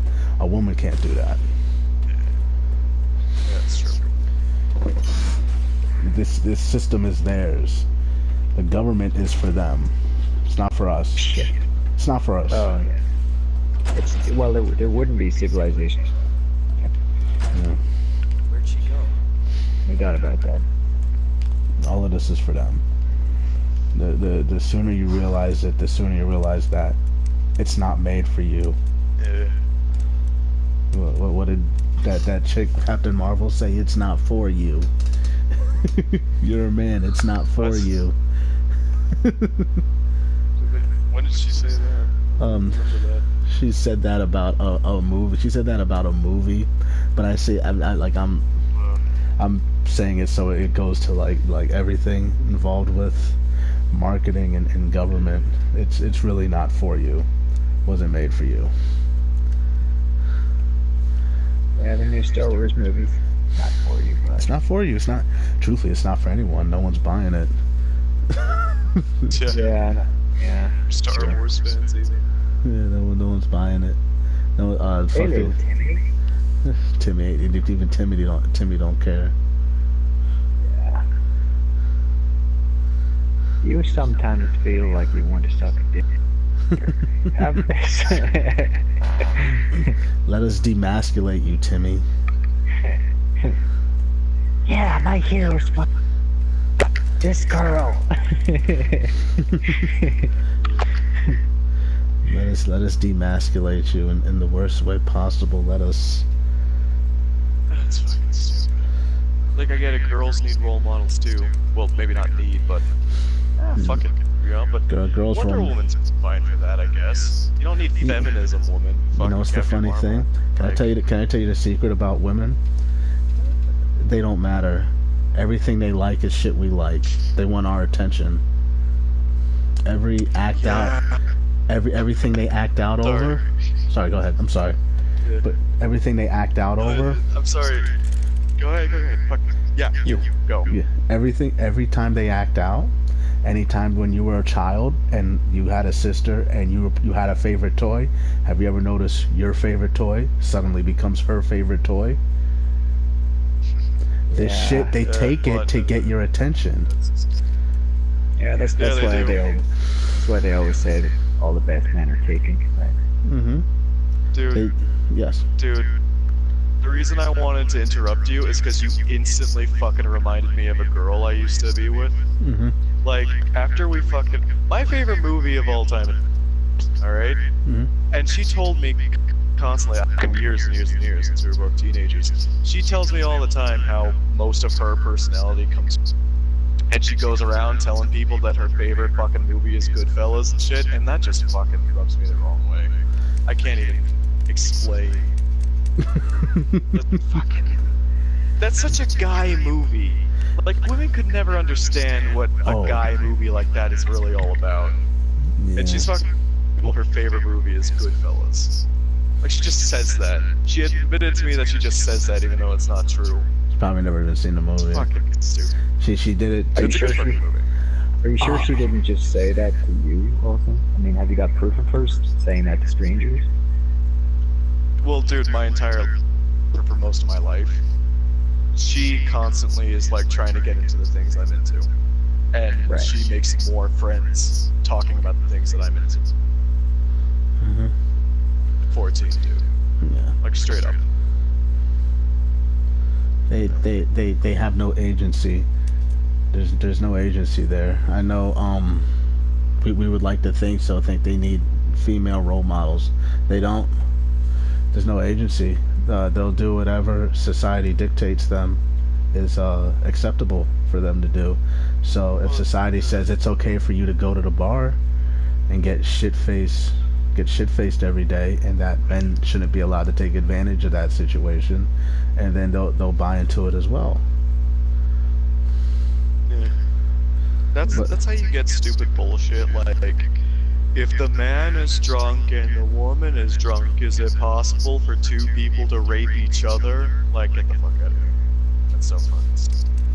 I can't even. Gross as all. Yeah, but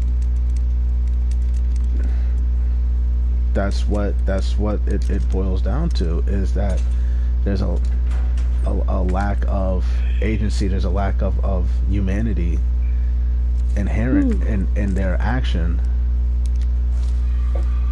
It's just like dealing with children. You can't sit there and yell at children in public. Neither can you yell at a woman in public. Yeah. You'll look like the bad guy.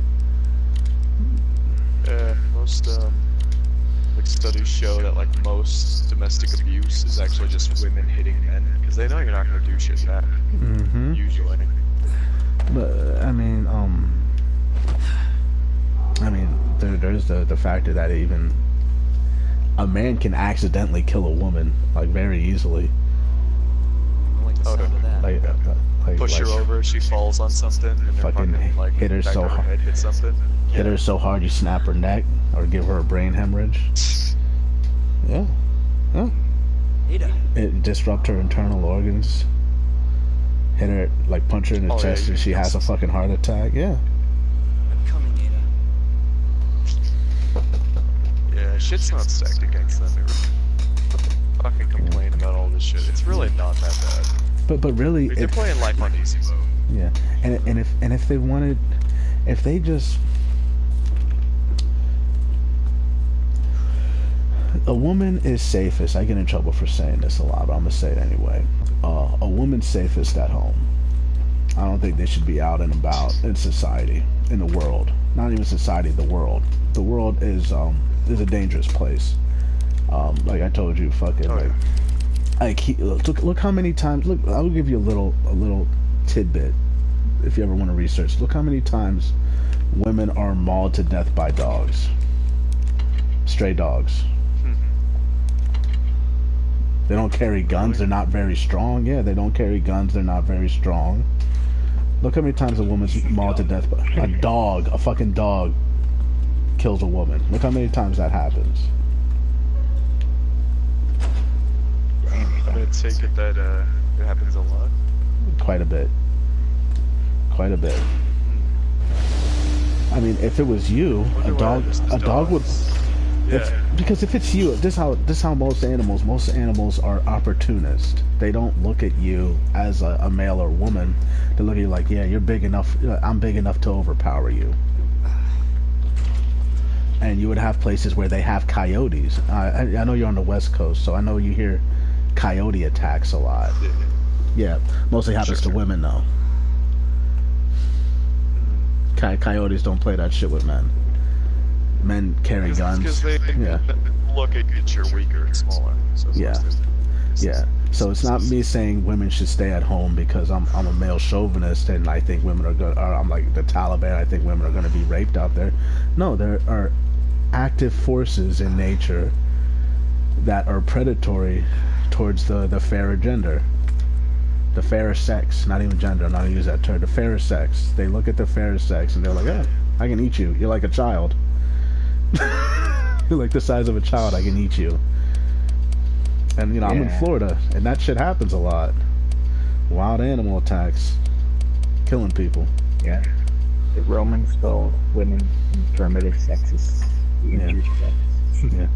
They're like, I would say it's more like children. They're more like children. Not mentally, or I'm not saying they're stupid or this or that. No, Well, not all. yeah. You're talking about I can even pull up stories where young men who are like younger than Pony's age have killed women. Yeah. Like 12-year-olds raped and killed women, full-grown women. Yeah. I mean, like there's supposed to be this support net for children. So. Yeah, there should be, and there's a support net for women, but the thing is, you can't have a support net for women then claim that they're equal to us. They can't have it both ways. Now you see where I'm getting at? Well, is a man equal to a child? No. You have to look out for a child as a grown man. You gotta look out for children and women, whether they want to accept their roles or not. Whether society accepts that, that's the truth. They're Can't be everything. Can't be everything, and there's a definite pecking order in the world. You're a man, you gotta watch out for these, and they can't. And the bullshit that society pulls on you is that they're equal to you. That you're not. If you're not self-sufficient, then you're not equal to me, because I am self-sufficient. If I have to take care of you and myself, you're not my equal. Yeah, but how could you say that, though, Steve? Like, it's the truth. That is the honest truth. They cannot be equal and dependent. You cannot be equal to me and dependent on me at the same time. But aren't you and your spouse? You're both working. Well, I'm sorry, I didn't hear you there. Like you and your wife, you're both working jobs, right? So like, can she take care of her? She can work her job, but it would be damn near impossible for her to take care of her job, to do her job and take care of the children at the same time. There's a balance when it comes to marriage, and we both play our roles. There are things that I can do that she cannot do. We live on a 2-story building, and when a hurricane comes, I'm the one that has to get on the ladder and secure giant steel shutters to our house. Right. Because she can't do that. But the things she can do, I can do. But the things I can do, she can't do. Right. That's and I wouldn't say we're equal, but we're balanced. And she is helpful toward me. And because she accepted that, she became helpful to me. She knows where she can help me at, and she helps me at in those respected areas. But she's not gonna I'm not gonna catch her climbing up a ladder, 30 feet in the air, carrying 80-pound steel shutters on her back. in 90-degree temperature. In no shade.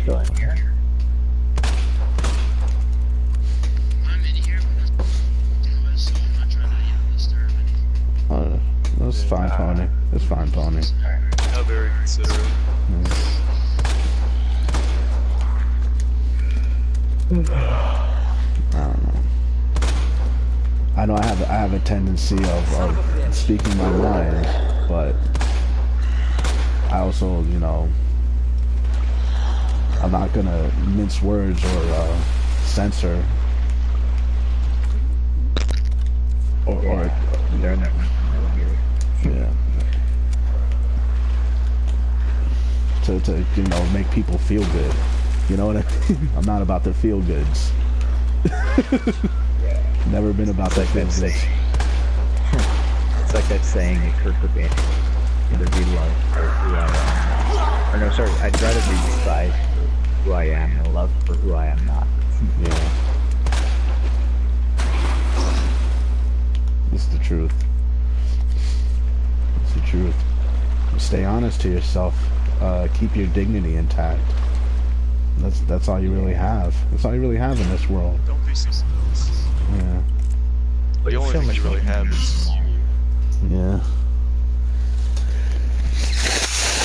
It's convenient, but it's like that thing Jordan Peterson says: do what is meaningful, not what is expedient. Yeah. But I mean, Jordan Peterson's a fucking idiot. In all honesty, let's be honest. Yeah, the artist sucks a dick. He's a Canadian. He's a fucking Canadian. Yeah. The dude just states the obvious. Like, if you've read his book, Crawl, just states the obvious. Yeah. Not even. Well, about that is that it is obvious. I agree with you. It is obvious, but people miss the obviousness. Like, it's fucking stupid. Yeah, you're right. Some people just ignore it. Some people just straight up ignore the obvious. They're just like, oh. Yeah. Didn't I get on a big fucking tirade, like a big rant with you, where it's like, a big rant about how people need to fucking stand up for themselves and not be little fucking cucks about everything? And that's just the most... You're a fucking animal, dude. Mm-hmm. You need to stand up for yourself. Yeah, the world will tear you apart. You're a fucking animal. You know what happens to weaker animals in the world? They get eaten. They get fucking killed. They get devoured. The world devours them. Oh yeah, cuck hardcore. Hardcore cucking going on out there in the world. That's some people like. Some people like doing that. Oh my god, some people eat feces, dude. Some people are just fucking naturally, some people are just naturally wicked. You can't just go after things like that. That's the thing. See, that's the thing with the hedonistic society. They think just because you have the draw to do it, that you should be allowed to do it. You know what I mean? Just because, like, yeah. Just because it feels, just because heroin feels good, just because heroin feels good going into your body, doesn't mean you should do it. You know what it is? They use the excuse a lot that the more you want something, like the more okay it is if you want to, if it's just in you to want to, and that's not fucking true at all. No, fuck yourself. It's not. Okay, and it's like, and you know what? This is, I know a lot of people get tired of me bringing, but it's the whole thing with the Bible and the temptations of the flesh. They tell you, don't be drawn to the temptations of the flesh because it's self-destructive. You damage your spirit chasing, the chasing the flesh, chasing the needs for the flesh. Yeah. You damage your dignity. It is interesting to ignore the inner voice sometimes. Like, the ancient Greek philosopher Socrates, he had this, like the way that he lived his life, he said that his is actually telling him what not to do, and so he completely ignored his inner voice and did the opposite. But they were faggots too, though, over there in Greece. Oh, I know. I want to take what they say. They were all fucking. You know what's the other weird thing? They don't really tell you this much, but when they find sarcophaguses in like Egypt or exhumed, preserved corpses from these societies, they had so many drugs in their system. Like it would fucking it was ridiculous, the amount of fucking opiates. It's actually, Rome had like a huge decline in its population at one period in its history, and it was because of the in the containers they used for their wine and stuff like that. Like they were drinking so much wine and containers and stuff. Killed a ton of them. It's and there was a recently discovered mummy they found in Egypt of this woman. They called her the woman of two continents or two countries or two cities, and she used to the historians were noticing that she went back and forth between Asia and Egypt so much using the Silk Road, and they're wondering, you know, why does she go back and forth so much? What is she what is she doing there? You know, why is this happening? To come to find out, fucking she was a drug dealer. She was selling opium. They were making opium tea. Making teas just laced with opium. She had it all over her body, had it all over her sarcophagus, yeah. This opium tea. I wouldn't be surprised. And that's like the fucking main thing why these societies were so big. It's fucking drugs, dude. Fucking, that's how they got so big and rich. Fucking drug dealers. Fuck, dude. Yeah. I mean, like, you know, the American government seems to have big trouble with that as well. Oh yeah. The opioids that they, you know, got from Afghan, all them poppy fields, those all those soldiers are guarding in that. Go next time if you ever have a chance to talk to an American soldier, ask them how many opium fields they were in charge of protecting over there, because that's really what they're doing. They're police force protecting opium fields. I remember I had a discussion with a guy and he got really upset.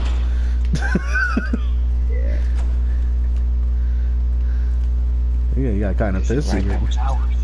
Yeah, he got really pissy with me. I remember. You remember that guy? That fucking was like, yeah, you guys were protecting opium fields, weren't you?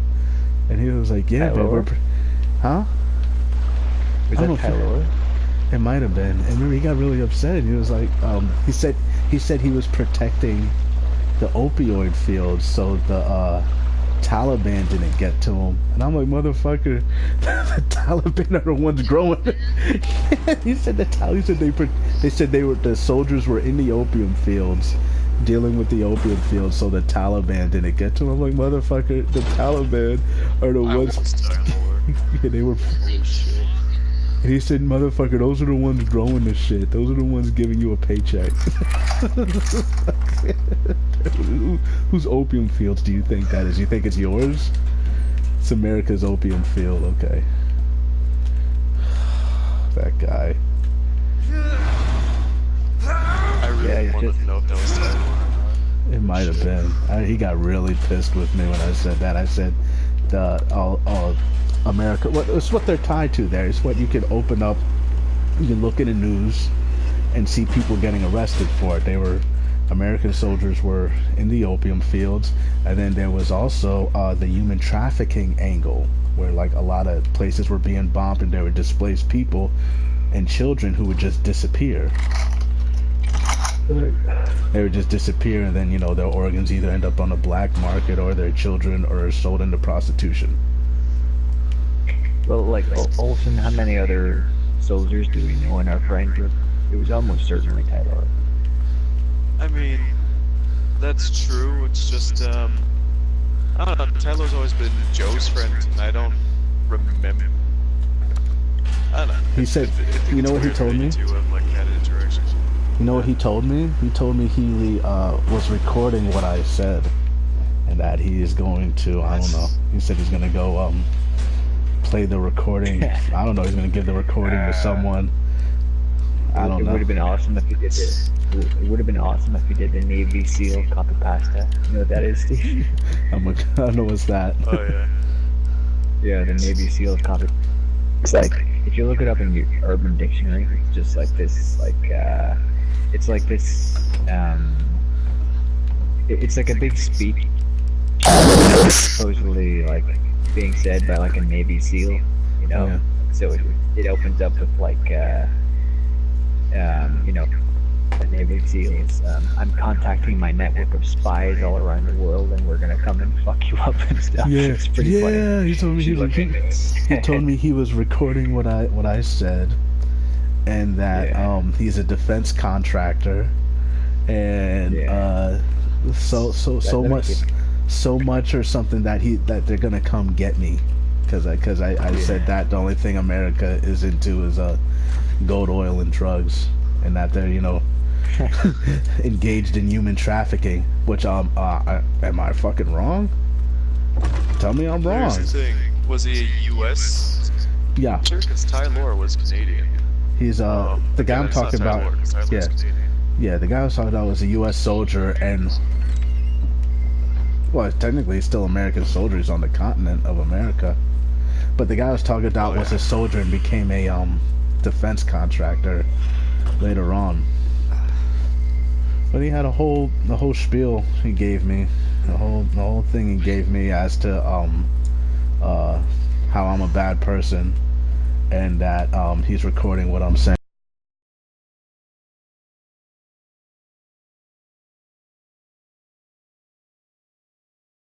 Worse than the enemy. I might be the enemy. I'm a person of interest and suspicion because of my views on the American military. How you become the enemy is by telling the truth. You become the enemy by telling the truth. You're the enemy, you're spitting facts. Yeah, that's how you become an enemy. You start. Yeah. I sent that Navy SEAL thing to you there, Steve. Oh, let me see.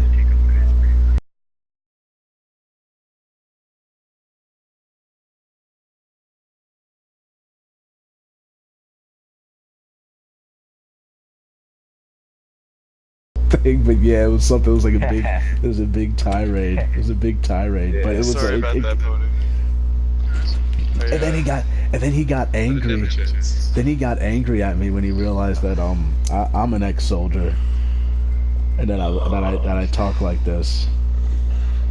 So he Probably in denial. Like, yeah, it's hardcore denial. No, not me. It's hardcore. America's the best country. Yeah, I like that kind of thing. I wonder when people like that, Is he so patriotic? red-faced and crying, red-faced and crying, and then you know what happens with these guys, and then when something like Jeffrey Epstein comes out, the stuff with Jeffrey Epstein, when shit like that comes out, they'll never talk about it. They'll never bring it up. They'll never be like, oh yeah, fucking Jeffrey Epstein.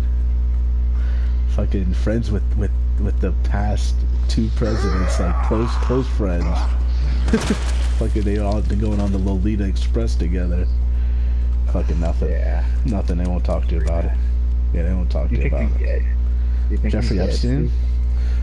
They can easily switch him out, but then again, there's really no point in switching him out because like these people, they eat their own. Just like the left, but it's really anyone. They will kill him. There's no purpose in keeping him alive. He's better off dead to where he can't tell. If he's alive, he's a liability. Be better off to kill him. That's what I think personally. There's really, I kind of go for the things that just kind of make sense more, and keeping him alive doesn't make sense to me. Yeah,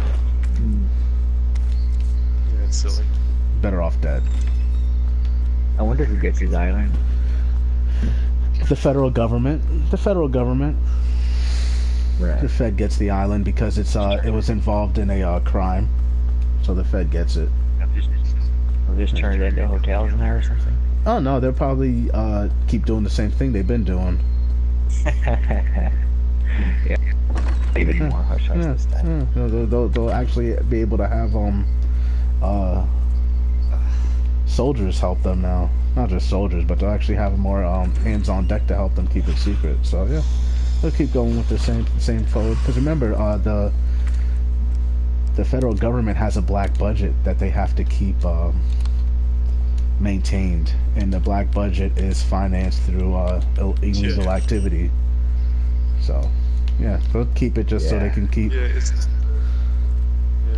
the way it works is like, don't they have to spend money or else they'll decrease the budget? Yeah, and they can't use taxpayer dollars to maintain the black budget. So a lot of times they'll do things like sell drugs or human trafficking, or information or extortion to get their money, right?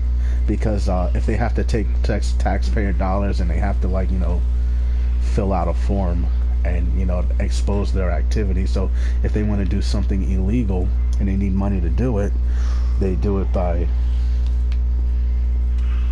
pretty much criminal activity. Wouldn't it be pretty cool? I was just thinking, like, it would be pretty cool if, like, they built an outer heaven on Epstein's Island. That'd be pretty cool. They do, but it's outer heaven with pedophiles. Yeah, so instead of soldiers and mercenaries, it's just old. Yeah, it's just a bunch of global pedophile network. It's funny. Killing and raping kids. I was watching like a live stream of Peace Walker the other day, Steve, and it's pretty funny. Like after it completed the main campaign missions where you defeat Peace Walker and stuff, he did the date with Paz and Kaz back to back. So it's like Snake wins his war, and then he goes and like just fucks nonstop. Oh well, yeah, and I that's the kind of thing that makes me question a lot of Kojima's methods and what he's. For the first thing that kind of bothered me with Kojima was happened in Metal Gear Solid 2, where the whole reason for him switching to Raiden was trying to please one young female that he was letting beta test his games. So the young female said she didn't like Solid Snake because he seemed like an old man. So she's like, oh, you don't like an old man, so let me put a androgynous young person in there that you could that would make you happy. You know what I mean? So I noticed that a lot of times. It's not all Japanese developers or artists or people like that, but I do notice there is a vein in Japan where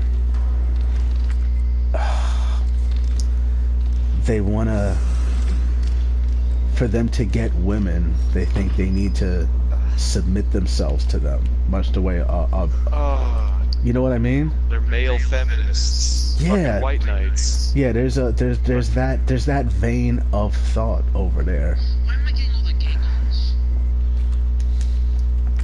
I legit had that stream. What game are you playing? No one cares. No one cares, Bonnie. Steve. Sorry, I forgot to mute myself.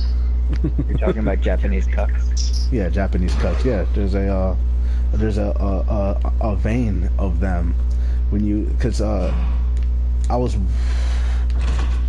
have it like sometimes when I go to YouTube, there's a Japanese YouTube.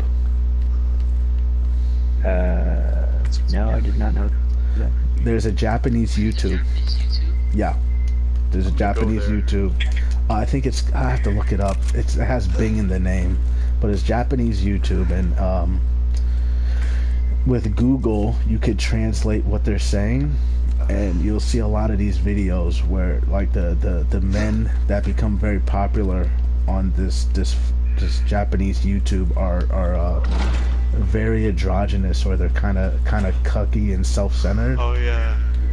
That's what attractiveness looks like over there. Like, when you think of someone who's like attractive and like fucking, you don't think of someone who's like big and buff. Like the most attractive actor guys over there are like very womanly. Yeah, but guess what the funny thing is? You have those Swedish guys, fucking live in the mountains somewhere in Sweden, and they come over to Japan, and they're like just these fucking tall, buff dudes getting all the bitches. You see that Africans too. You see that with black guys going to Japan and slaying pussy. These like real men go over there, and fucking all these cucks are just blown the fuck out immediately when these guys show up. Yeah. The women just gravitate to them. They're just fucking slaying it left and right. Like, And you could be anyone. Head you over there. Yeah, you could. You could I'm a lame ass Jew looking pencil neck. but it shows you that there never will be a substitute for masculine men, or masculine man in the world. Even no matter how many times they say that it's canceled and no one likes it, like, oh, men are canceled, blah blah blah, they still want your attention and they still need you. If you're left, there's a void there that they'll never be able to fill. No matter how many guys they fuck, they still want a real man. They want a real man. They want a real man that's gonna fucking be possessive. They want a real man who's gonna be nasty, who's gonna fight, who's gonna yell, who's gonna be domineering. They still would want that. I don't care. That's still I don't know there. about yell. I don't think You know what I mean? A raised voice. A raised voice at times, not all the time, but you know what I mean? A raised voice where, you know... Yeah, appropriate. Because it's like, we're not talking about premature ejaculators here. No. We're talking about, like, stoked. Yeah. They get angry. They get angry and they show their anger and they'll fucking yell at you. Yeah, fuck you, asshole. What the fuck you want to do about it? You want to fight? You know, that type of bullshit. Macho bullshit they say they hate, but they secretly like. Not they don't get me wrong. They won't mind being seen with like a passive aggressive new male. You know, they'll keep one around just to show you they have a man in their life. But the second fucking Tony, but the second Tony Soprano shows up, you best believe someone's getting cucked. Fucking Tony Soprano, Al Pacino shows up. Yeah, someone's getting cucked. Yeah. Get it, man. How does he get it? Because it's a dominant masculine energy.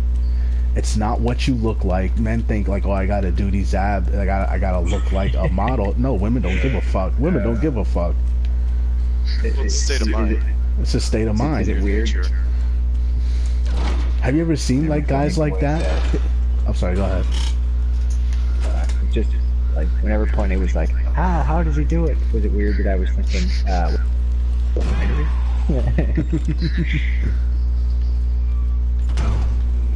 yeah, that's all I got too. Yeah, Abyss, didn't I tell you that, like, the thing about alpha and beta is that those words were invented by a guy that later retracted that paper.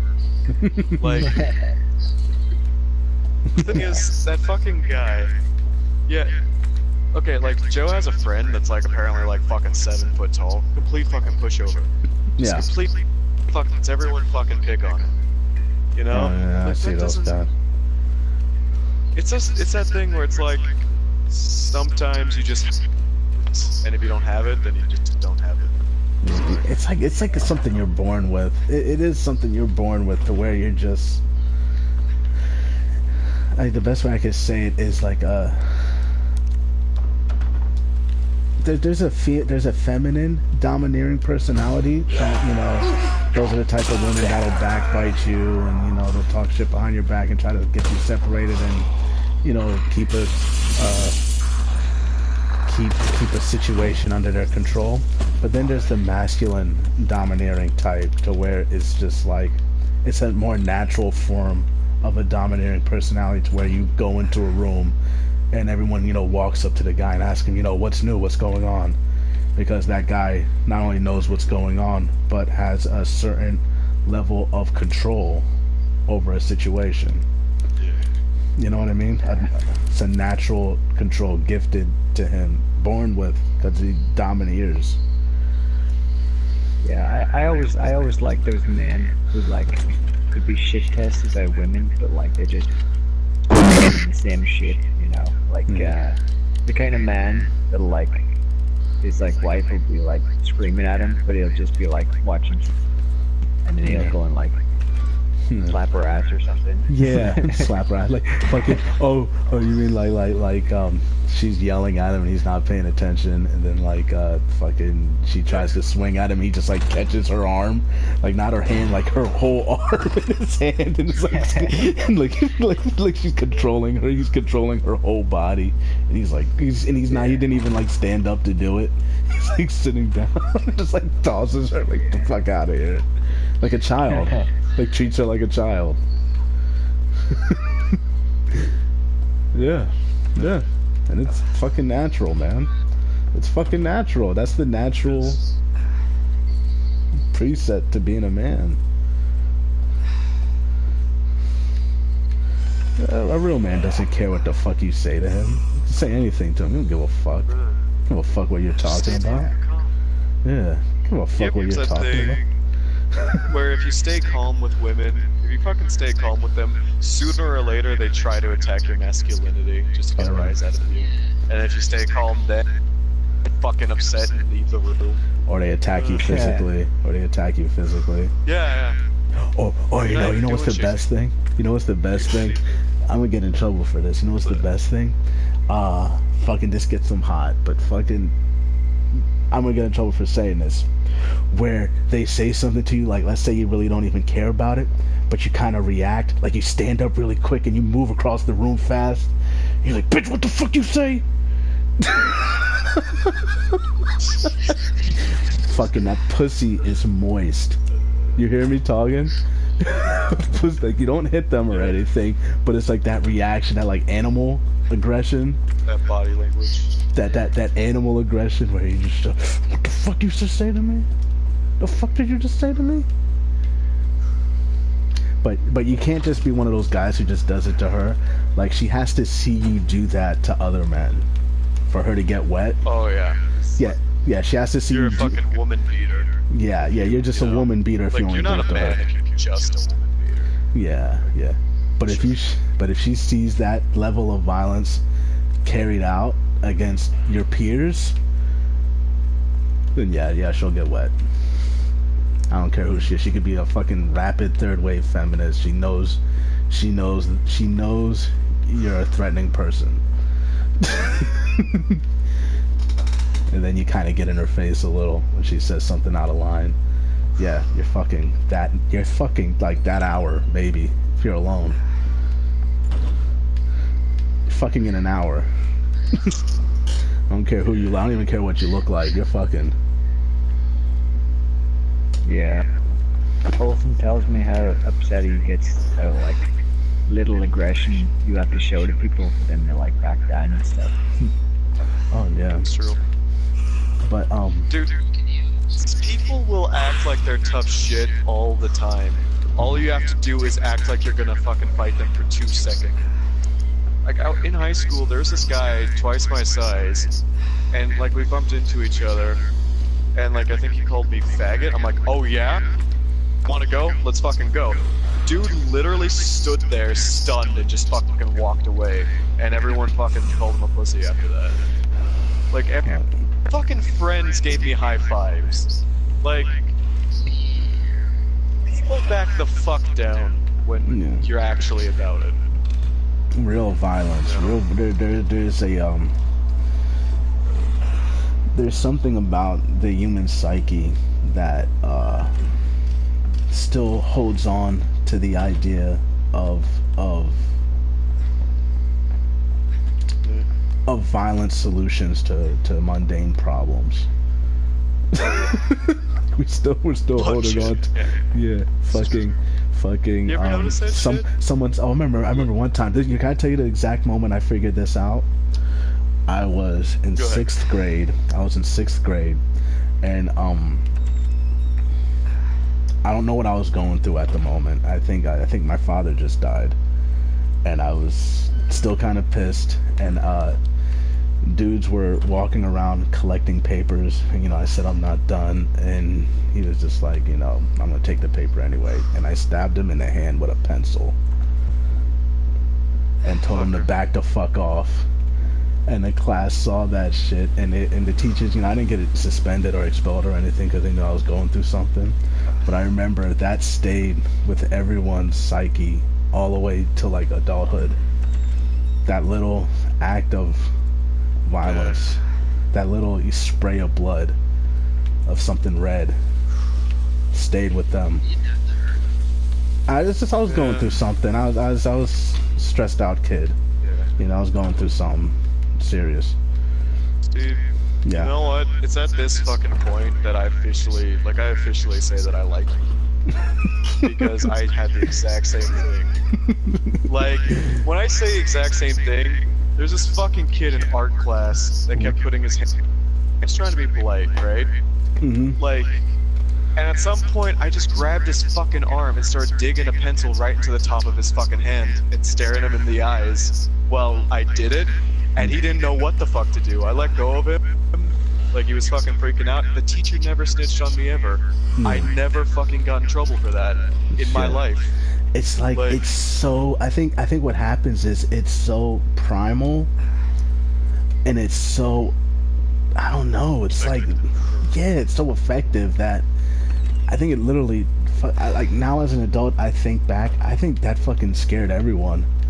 Like even like the guidance counselor who had to, read the report, like, fucking kid has a piece of half a pencil sticking out of his hand because he touched my paper, like, and I wasn't done with it. I think that kind of does...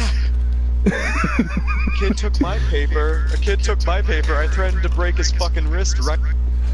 That teacher never snitched on me either. Yeah, I think it is something. Okay, I've always felt very neutral towards you. Now I like you. We have the same story. Yeah. Now I like you. Holy shit. Takes that communication, man. I just gotta stab someone to get else like me. Yeah, Pony's just gonna break out his version of it about 2 weeks from now. Hey,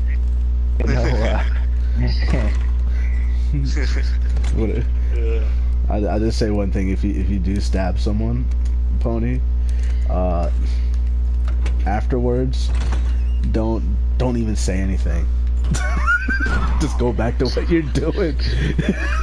That freaks people out more because I think that's what freaked everyone out.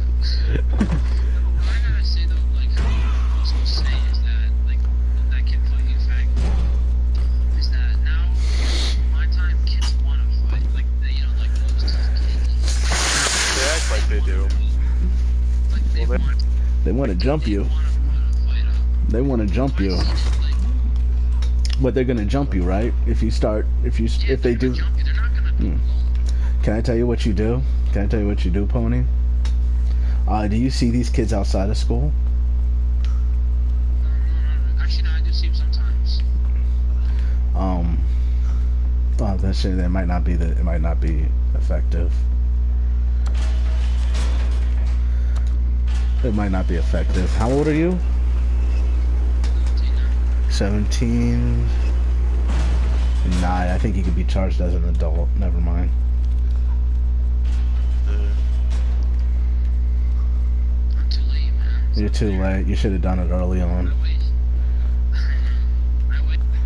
It's not fair. Here's the thing, man. I don't know about kids nowadays, but kids like when I was in high school always fucking slap box in the back bathroom and stuff. Oh yeah, they still. And they would always like they always like sport and they always like fighting to threaten people, but the minute you as an individual flip that switch in your head that I'm gonna kill this motherfucker, they can almost sense that you flip that switch in your head. They can almost sense it and they don't want it anymore. Yeah. It's that thing. Yeah, you have to flip that switch early on, because if you wait too long, they're just gonna throw you in jail. You're just gonna get charged as an adult. You have to do that shit early on, Pony.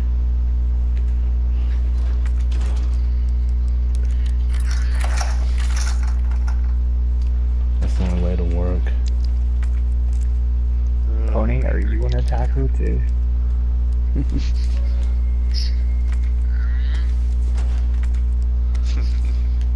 My name's Otacon. Stands for Otaku Convention. Greatest. Great lines. Fucking real gaming prodigy.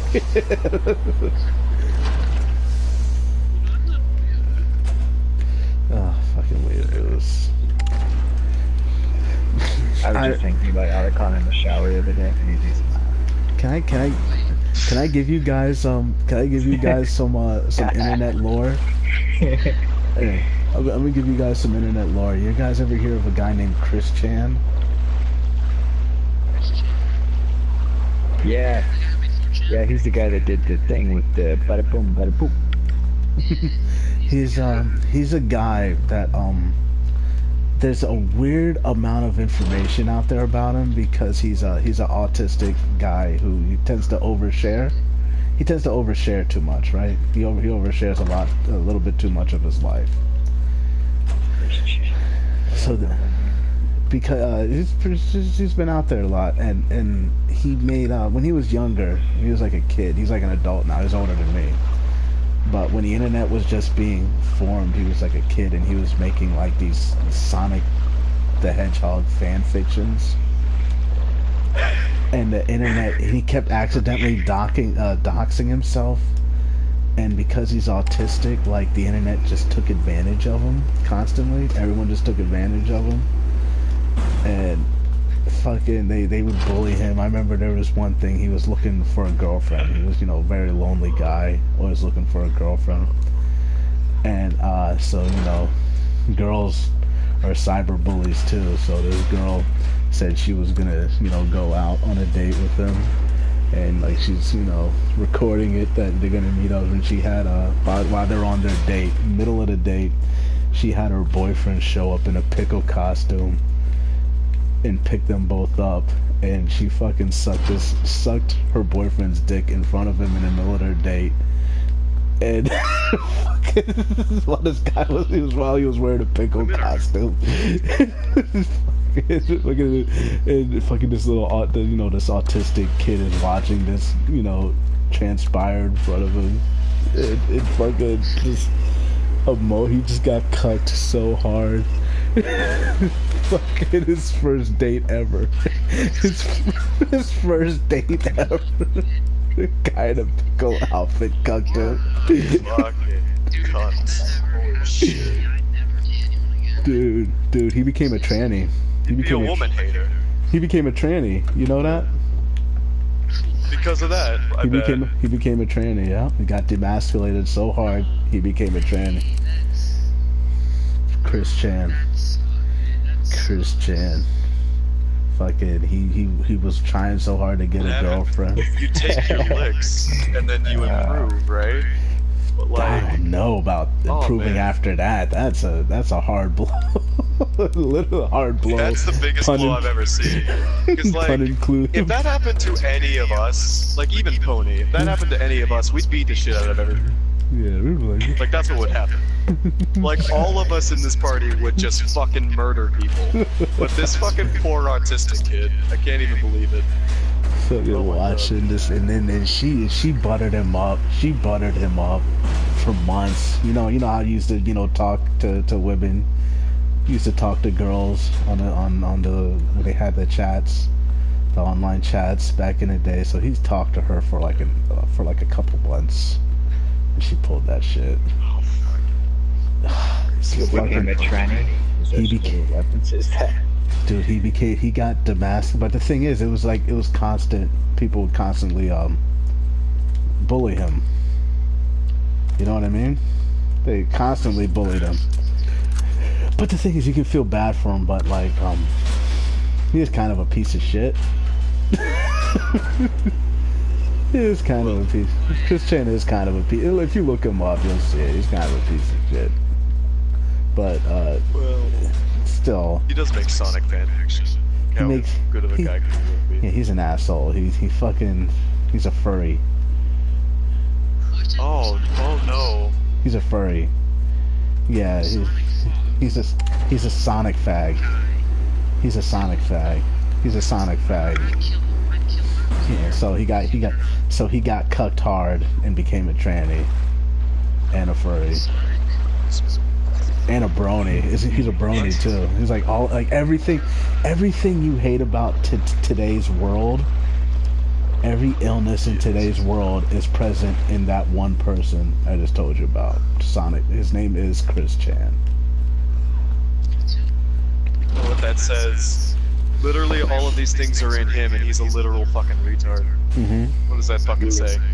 You look well rested, Christian. You became a tranny for such little cuckings as that.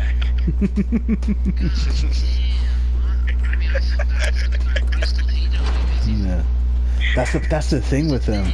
That's the thing with him. That's the thing. That is the whole deal with him. It's like you would feel bad for him until you realize like what he is, and then you're like, oh, you're just like if there's a God put him there as to be an example as to what not to be in this world.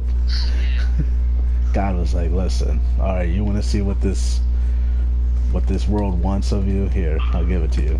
That's what they expect of you. To be a fucking cucked tranny.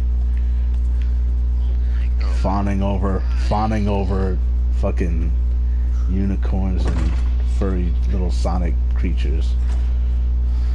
Fucking horse. Horse guy. Holy shit.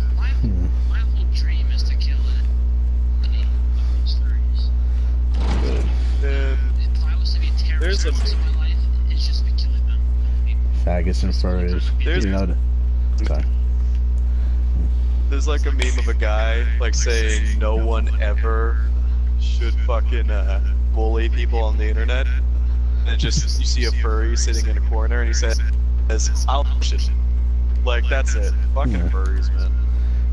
And it's like I have a like I catfish. Like I do that. Not like I'm gonna meet up with you and this and that, but I'll catfish like forums just to see what these people talk about. Just as an observer, as like social experiments, social Undercover studies. furry. Yeah, social studies. Dude, these people are fucking roadkill. Dead animals on the road. They abduct them and fuck the corpse. I seen that shit What? in furry. I seen that shit in furry forums. Look that shit up. That is common practice amongst furries. Roadkill.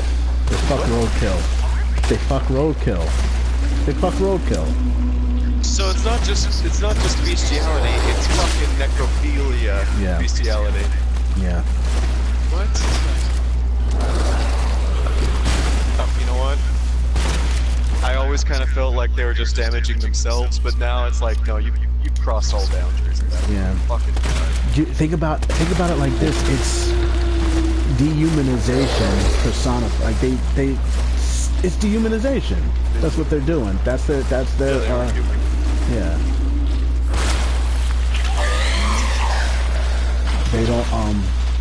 They don't like the normal shit. They repulse against, you know, families and things like that. I'll put it like this. There was one thing I saw on one of the forums where it was the brony talking about he saw a man with his daughter and the daughter was buying the My Little Pony action figures and he got upset with her because she bought the one he wanted, and he's talking about how he wanted to kill her, how he wanted to murder the little girl. No, he wanted to murder the little girl for buying the pony he wanted. A grown man had that thought in his head. How can I lie?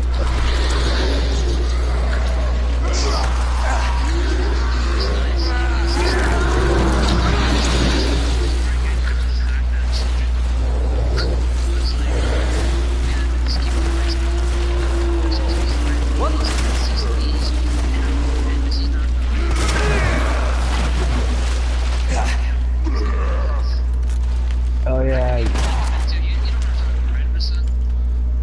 Yeah, you're named after Tony.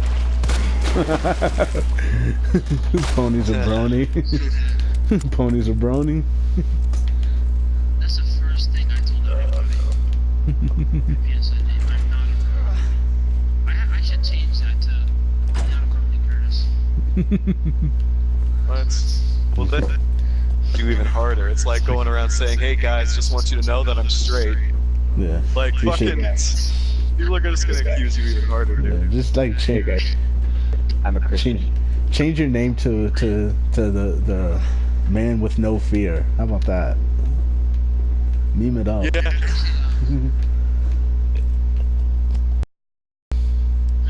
Horseman Curtis.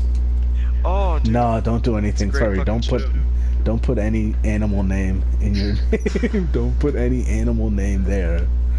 Because because people say boy because people have been around me since like I was 15 or whatever on PS4 like, oh, change your name to Ponyman Curtis. They don't care about you, dude. No, Whoever the fuck gives a shit. Man, you should call yourself Daredevil. That's how I picture you, Pony. Picking on me. Daredevil. Daredevil. Yeah, man. When I was No, I mean like you like Marvel, right?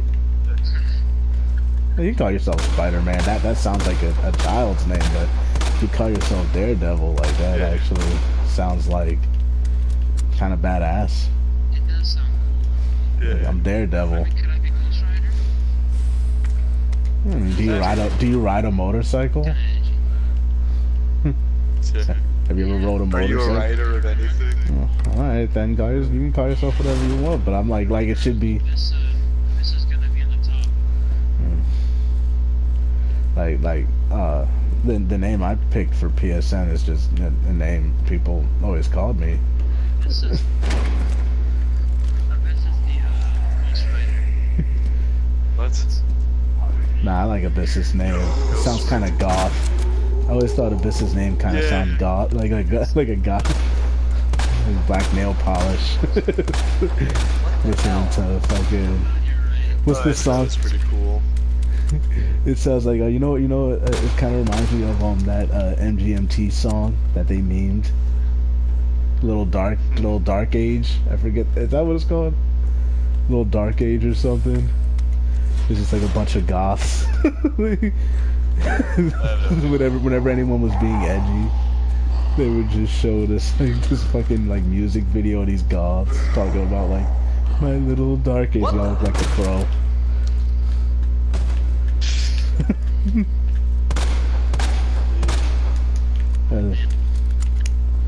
Other pictures sometimes.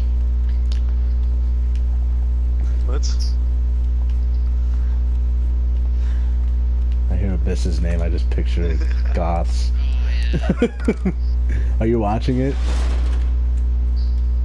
Well, it has the right? It ends with an A, so I guess that is somewhat feminine. Yeah. Oh, I remember Wait for Peace thought Abyssa was a girl for so long and he kept trying to hit on you. It was so cringy. I was like, dude. Yeah. And Abyss is funny. Abyss is an opportunist. He was just like taking advantage of it. He was like, oh yeah. Oh yeah. This is fucking tease. Fucking yeah. You could have too. It's like, You can I use the IC will do that? Like they'll give you like a free PSN card. Dude, you could have taken the best advantage. take the piss out of Taking him to him. the fucking cleaner. You could have made him your slave. What are you taking for it?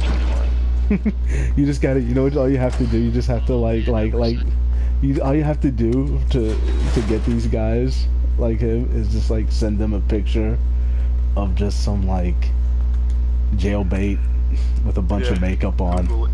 Yeah, just Google fucking jailbait with a ton of makeup and just keep sending Google that. suicide girls on fucking Google Images. Yeah, that's all you gotta do for people like that. Suicide girls. Just Suicide girl?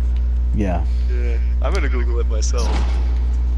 Fucking. Just a page that go on like maybe the 12th or 10th one so that they don't find out, you know? Yeah, you have to go for. What's Suicide Girl?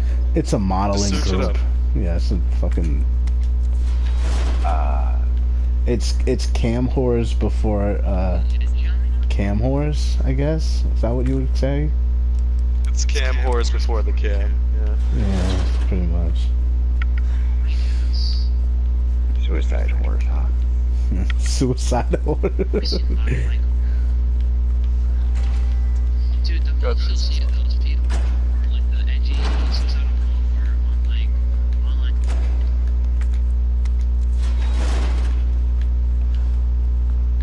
Your mic broke. I can't hear him.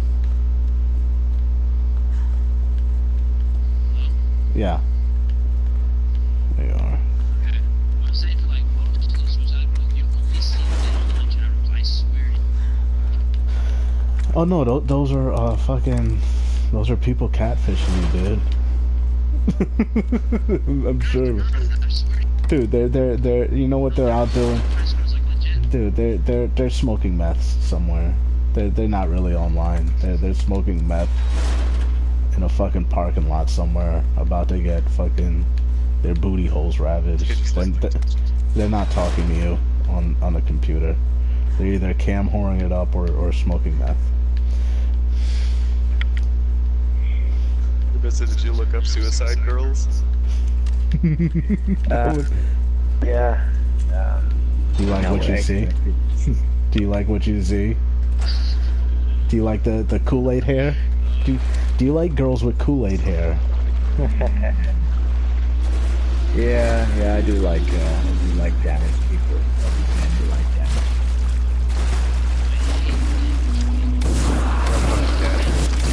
But well, it's kind of good when it's like they I understand there's people who've been damaged and gone through suffering, but there are people who are using it as a way to get attention. You know what I mean? And they use it as an excuse. You know what I mean? They use it as an excuse for bad behavior. They're like, that happened. It happened to me, so that's why I'm like this. I'm bipolar, guys. That's why I gotta treat you like you're fucking shit. Constantly.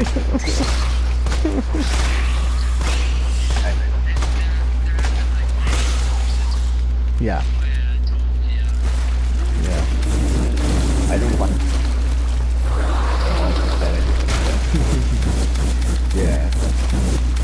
Oh, what about the one? No, you don't. Yeah. These are like the chicks you might talk to once, then you just have to like leave it alone. You just have to leave it alone because it starts getting weird and it starts getting No, because you know what they end up doing? You get blown by behind the gas station. And then because you talk to them again.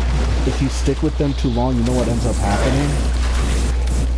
They end up getting dependent on you. They get dependent on you. You know what I mean? They're trying to kill the... Yeah, they get dependent on you. They try to hit you with the guilt trips and shit like that. No, you can't. You can't. Self-harming. They're talking about, oh, I hurt myself. I'll hurt myself again. If you're not here to help me. That's not me, bitch. No, I'm telling you not to, but hey, I'm living either way, so see you around. Is this like Who? like he didn't know she was suicidal. And then, like, Gloria. remember? That, like, yeah. I don't know who Gloria is. Remember from the Sopranos? Oh.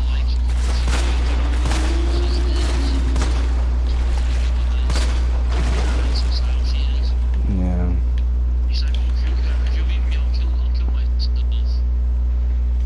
Yeah, you can't associate with a woman. First off, if she is capable of hurting herself, then she's really capable of anything. And if she doesn't want you to leave, that means she doesn't care about herself. She doesn't care about you, motherfucker. Yeah, and she'll do some fucked up shit to keep you around. There's a desperateness to that. There's a level of desperateness. Don't stick your dick into crazy. Yeah. Yeah, the best there, that's the truest thing. Great ways. Don't fucking... Don't ever marry her. Don't get them pregnant. Yeah. If they get their... a pony, there's a statistic I heard. I don't think I got to say this to you, but they said 50% of women in this society are alcoholics. So you have to be very careful. Say statistically. Yeah, they're probably alcoholics, especially if they're your age, and you know you're growing up in that generation. They're already vaping. Like, the one thing I hate about people, like, that teenagers say as an excuse is, oh, I'm young, I make mistakes. I mean, Young enough to know that's wrong. If you say I'm young, I'm making mistakes, but whatever. If you're saying I know I'm making mistakes, that's not you making a mistake. That's you making a fucking choice. yeah, you're Like, choosing. well, I know, no, fucking snorting cocaine is a mistake, but hey, I'm young. It's like, no. If you know it's bad, then you're doing it on purpose, motherfucker. Yeah, don't What's your do it. fucking deal? Exactly. Stop. I swear. I just really hope someone says that in class again. It's like, I mean, if you know it's a mistake, then you don't do it. I'm like, I know it's lethal to jump off my roof, but I'm gonna do it anyway. Like, no, you're self-destructive and you're looking for an excuse. I know it's lethal. Yeah. Oh god. Oh, teenagers. I hate my.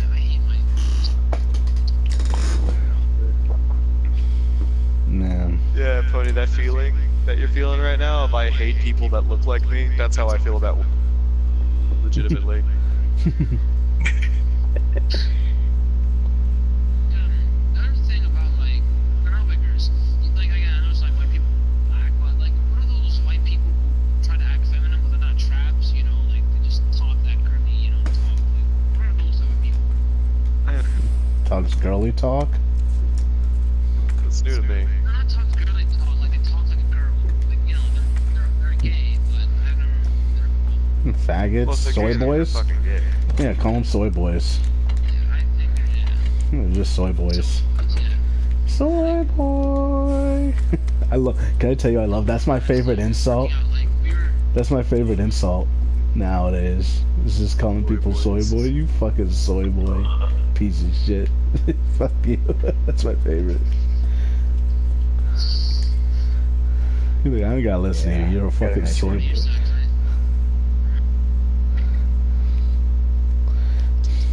And it's one of those insults where it's just, you just say the word, like you don't have to put it in a sentence.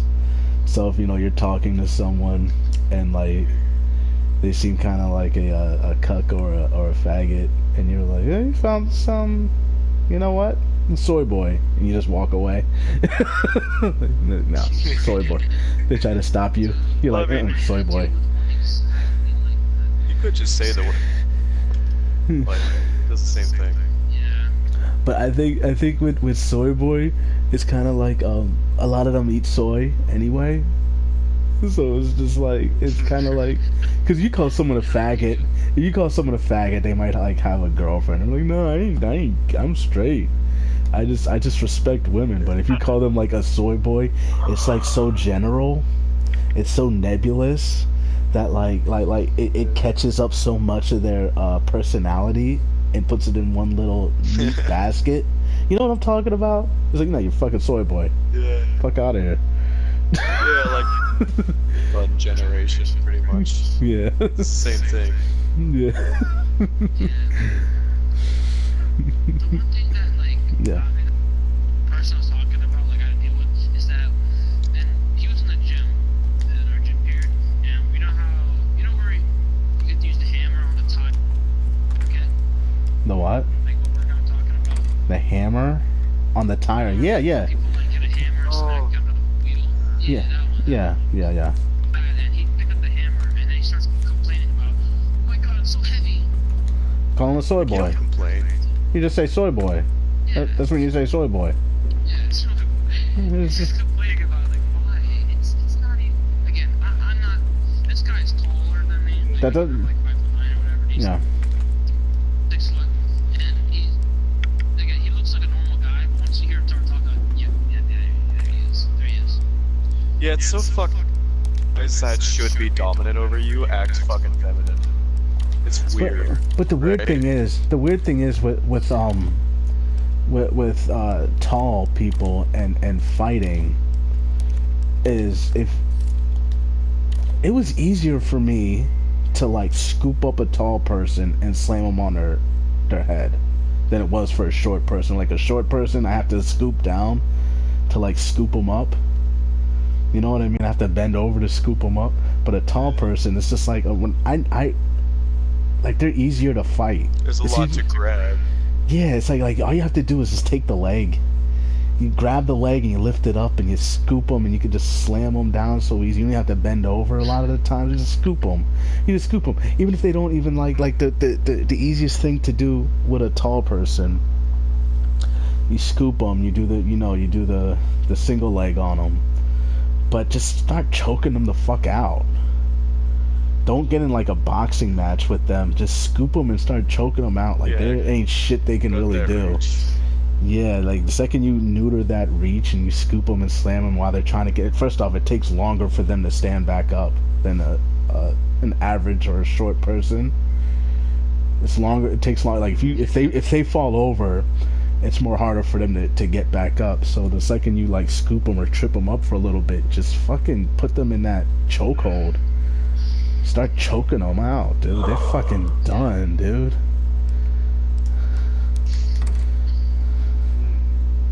Fucking done. Real quick though, what if you like go for the legs, right? But they just like elbow you in the back. Or knee you in the face. That gets me. Elbows you in the... Wait, what do you mean? Wait, what'd you say?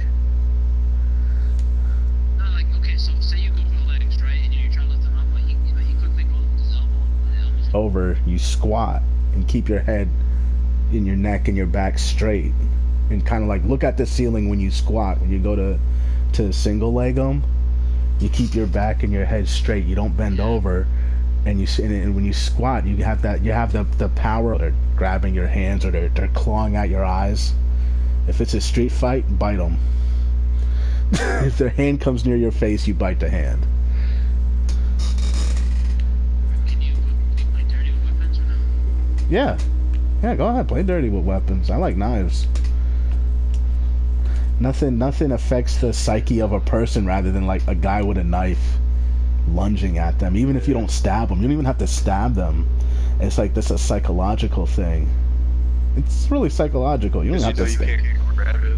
Yeah, can I if you ever do this, you guys probably won't have a chance to do this, but if you're holding a knife and you're in a fight, just grab the person by the collar of their shirt with a knife while holding a knife and have the knife pointed at them. Dude, they give up the fight immediately. There's such a because you're grabbing around the throat, you know what I mean, and you have the knife there. It psychologically makes them submit for their own survival. It ends a fight pretty quickly. It ends an altercation pretty quickly. If you have the upper hand, you have the knife, you have them by the neck, they're not going to fight you.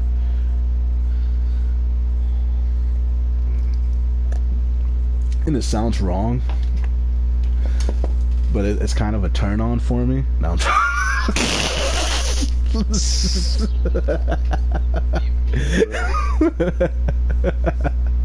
not for a man, because I ain't no fucking degenerate. Not for a man, because I'm not a degenerate, but like when I was younger, fucking around, like you know, you're just like rolling a blunt, you have a little switchblade, you know, you look like a badass, fucking grip someone up in front of a chick, and you got the knife there, and they watch that submission, watch them submit, like, oh, I don't know, the way they submit. Damn, that sounds bad. Fuck, I don't know if I should have said that. Oh well, cat's out of the bag. I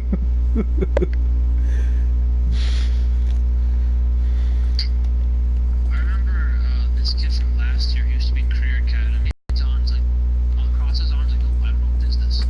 And then, okay, like, get your truck, pack your stuff, you're leaving. Huh? Let's see. What? Huh? You got fired. I'm on fire? No, he got fired. Oh, I thought I don't know.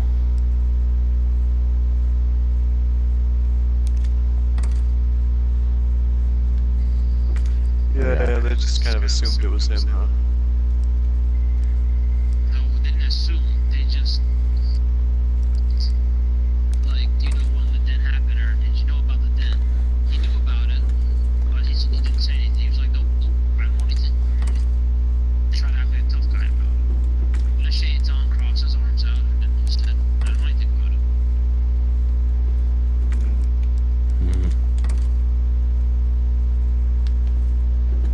But was it him? Who was it?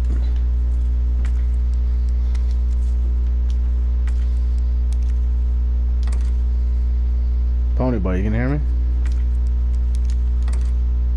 Is his mic work? Who? Do you know who did it though? Nobody knows, I said no.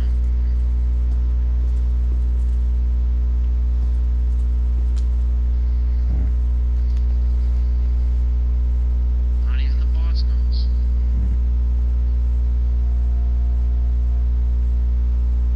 Is the business still here? Let's talk to him a little bit. Might have fell asleep. Abyss, are you there?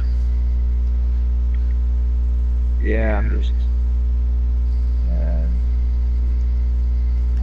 might hop off here. My story that we're going.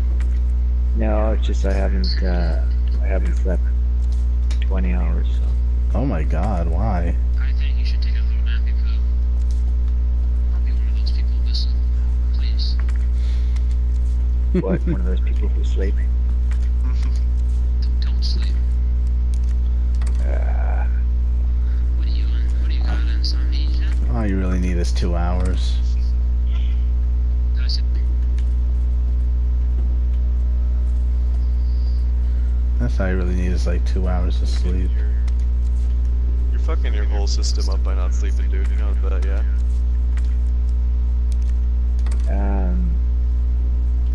Yeah, but fuck the system. Whoa. Came straight from the underground. this is the law we're talking about. Okay, almost there. I'm Solid Snake, and I'm taking your system offline. Oh. This is the government we're talking about. Yeah, just all systems in general. Fuck. This is fucking. This is the real Ice Cube. He's a rebel. This is the real liquid us. I ain't never gonna go to bed. This is that kid. Yeah. I never liked bedtime. You know, like, I sort of think of, like, your entire life as being, like, a day, but, like, you know, like, a really day. And I don't like going to bed, so I know that I'm going to, like, I know that my death's gonna be really long and dragged out. A couple years longer than I should, and it's gonna be agonizing, but I don't like going to sleep. Sometimes sometimes like you know what bothers me with sleep? You ever have you ever have dreams where like you remember your dreams and you have trouble distinguishing in your memory if it was a dream or you were awake? Yeah. That thing bothers the fuck out of me. And then you come across that. Yeah, and then you have to like very, very similar image. And then you're like, wait, okay. Why did I dream something that was exactly like this when I was 5? It now. And then you have, and like you don't want to tell people, and sometimes you don't want to tell people, like you don't want to ask someone like, did this really happen or was this a dream? Because it makes you sound crazy. Yeah. Like I don't want to be that guy. Like, do you remember this? And then it's just like I don't. It's not deja vu. It's just like it's like a false memory for me. No, it's like it's literally a false memory. And what I'm talking about, it really. That's the best way I can explain it. It's a false memory because it's something that happened to you in a dream. The dream felt very vivid, but it didn't happen. Yeah. Yeah, I always see this girl in my dreams and then I wake up happy.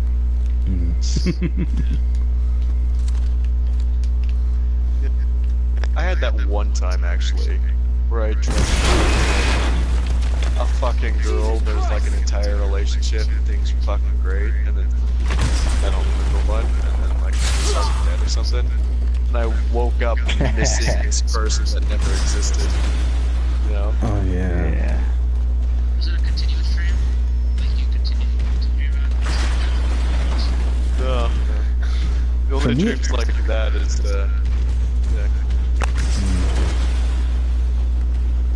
Good. For me, it's something small. It's like a conversation I had with a person, but I never really had that conversation with them. I just had a dream about it, having it. And then there are times where, like, I remember, like, in my waking, you know, while I'm awake, I remember this dream, I remember this conversation, and I kind of get this feeling like, did I really talk to this person about this?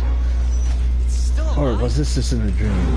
And then I'm afraid to ask because I don't want to seem like I'm crazy. Like, did we talk about this, or was it? You know what I mean? You don't want to have that conversation, especially like in a professional setting.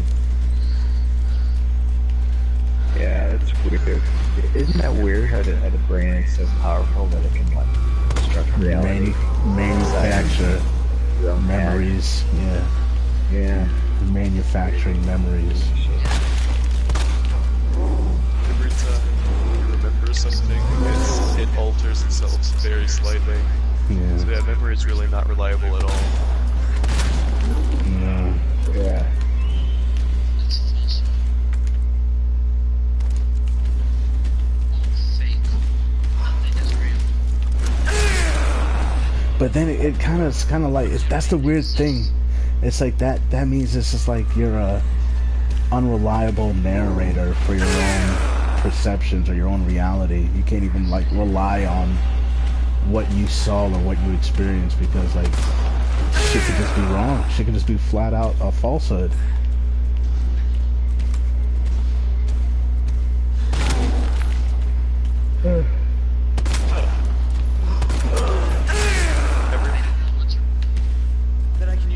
Yeah, everything that you think turned you into you could just be not true at all. That's fucking freaky.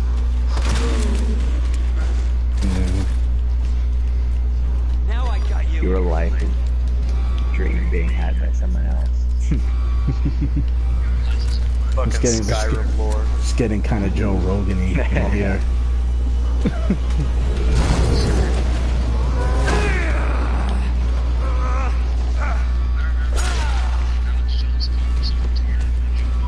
A what?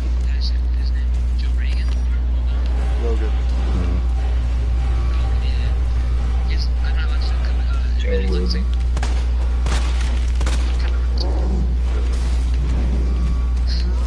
Yeah. The Rogue Man. the gay man. The Joe Gay Man. He was kind of gay. If he ended up being gay, I wouldn't be surprised. He's kind of a gay guy. No, it's the I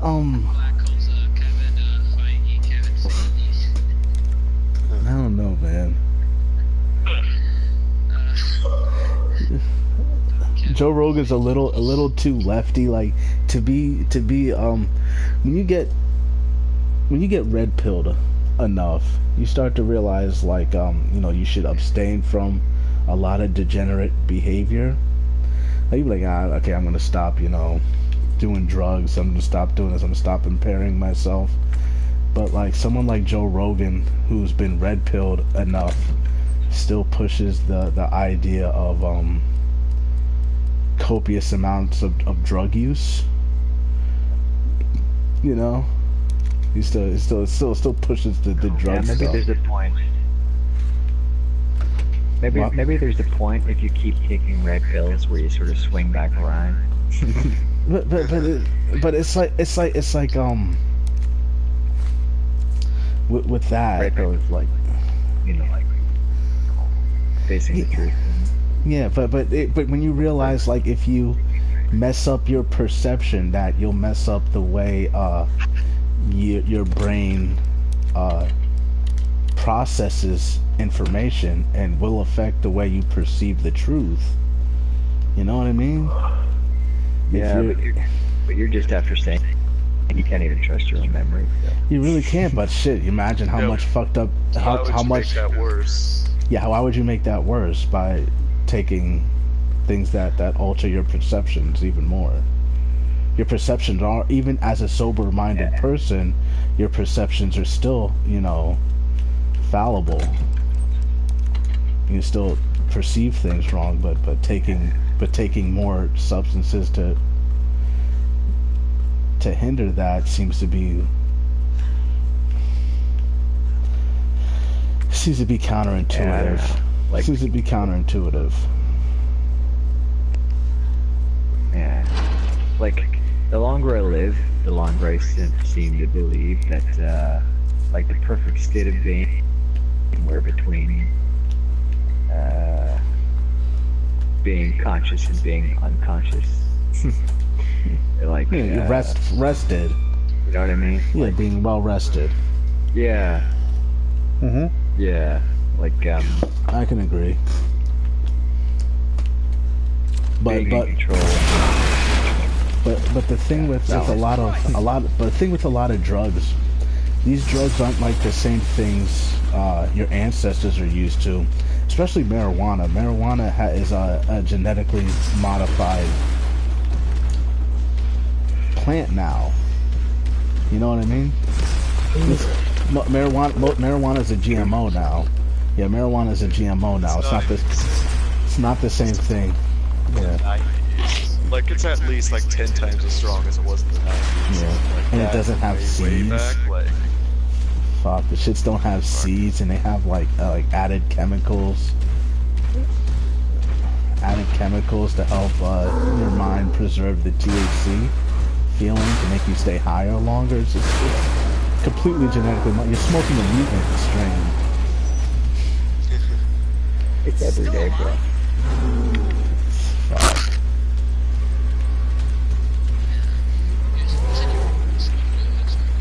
You're smoking a mutant strain of a plant. A mutated strain of a plant. You're not even smoking the real plant anymore.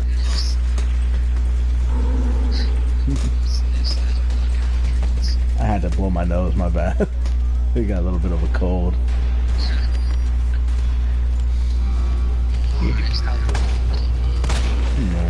Powder my nose.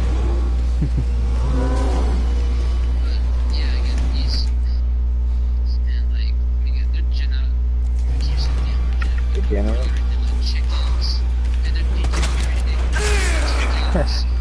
Degenerate.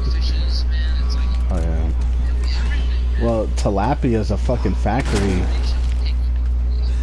Tilapia is a fucking factory meat. Factory meat. It's not even like a fish. Yeah. It's like in a factory somewhere. Factory 24. Yeah. Or is it the Jews? Probably the Jews. Can't trust them. It's always the fucking Jews. It's always the fucking Jews. Can't trust those factories, These guys are evil. They're plotting something, and I, for one, am not gonna stand for this. I'm gonna rise up, and we're gonna kill these. Hell yeah. Hell yeah, Pony, you don't even have to kill them. Just what's gonna kill them? Themselves. They're self-destructive.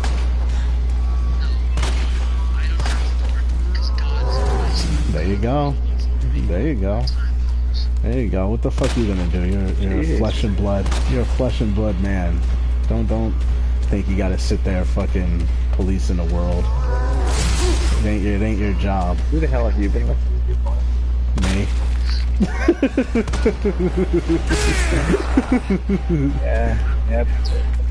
Pony keeps coming out with these radical statements recently. Like, I love Pony. I like Pony. Me and Pony get along. Me and Pony get along. Yeah. What are we gonna do about the gays, Pony? I hate it. I keep bringing this up, and I know it, but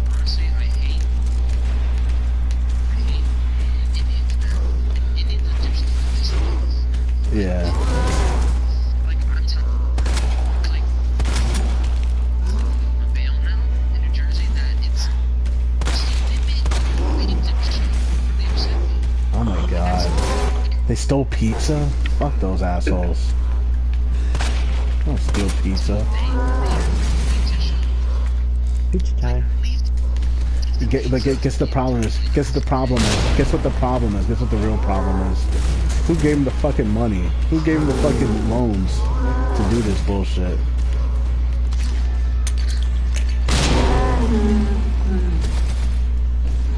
Answer me that. Who gave them the loans to open these businesses? They're not opening it themselves. The Jews. Yeah.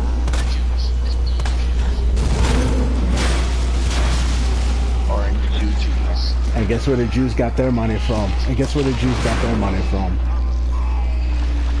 Reparations from the Holocaust. Yeah, the Jews. We got it from the Jews. Reparations from the Holocaust. The Jews got it from the Holocaust. Lying about the Holocaust and the damages of the Holocaust. Yeah. Yeah, they're six squirrely. Yeah. They lied about the damage. No, it's not real. Most of those people died from typhus.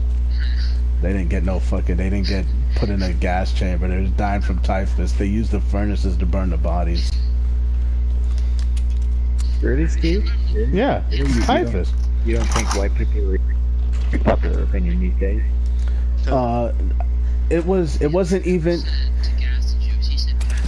He said no. What happened was they took over Poland, right? They wanted to take over Poland. Yeah, he took over Poland. So after they took Poland, they set up those concentration camps, and the concentration camps, everyone caught typhus.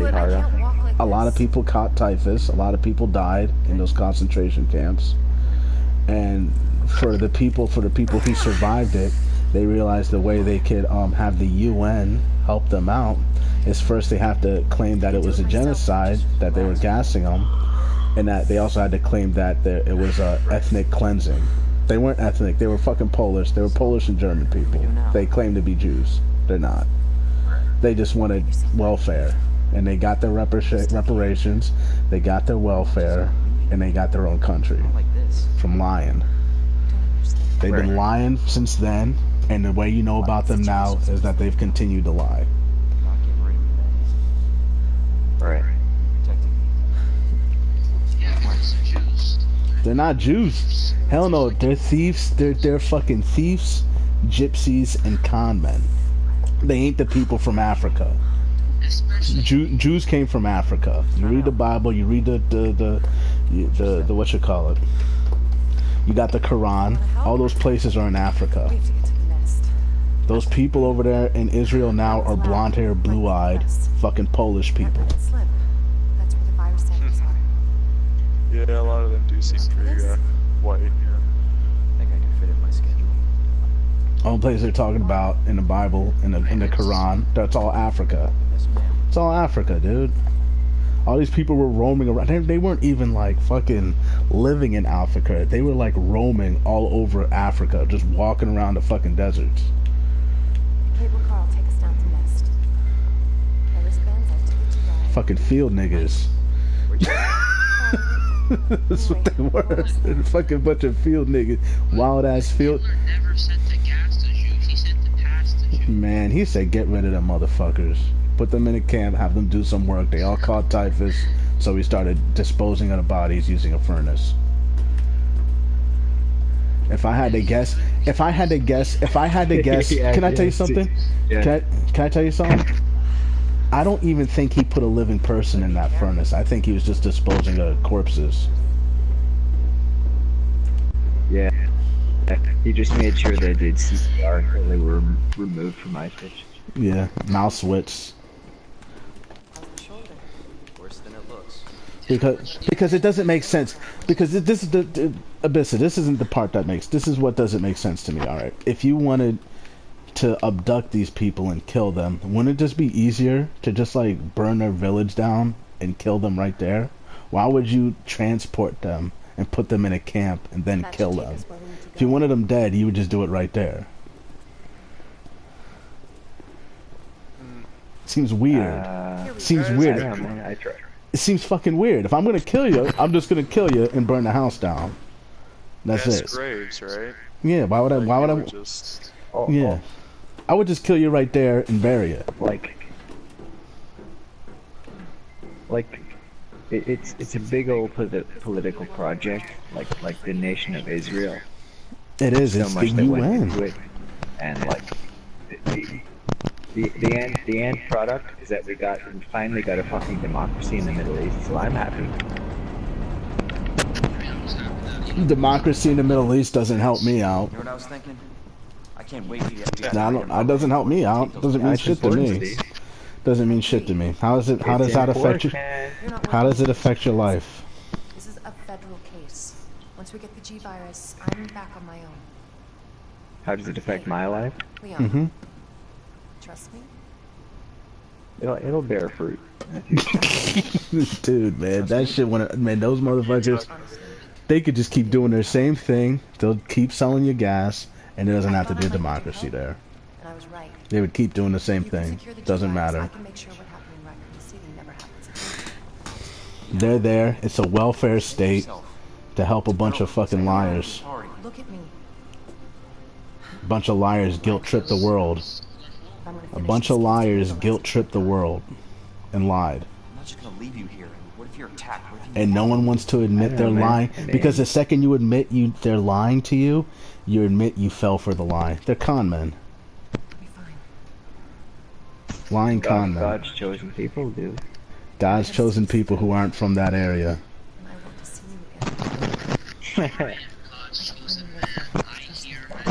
Who told you they were God? Wait a second. Who told you they were God's chosen people? Did God tell you that, or did they tell you that? Go.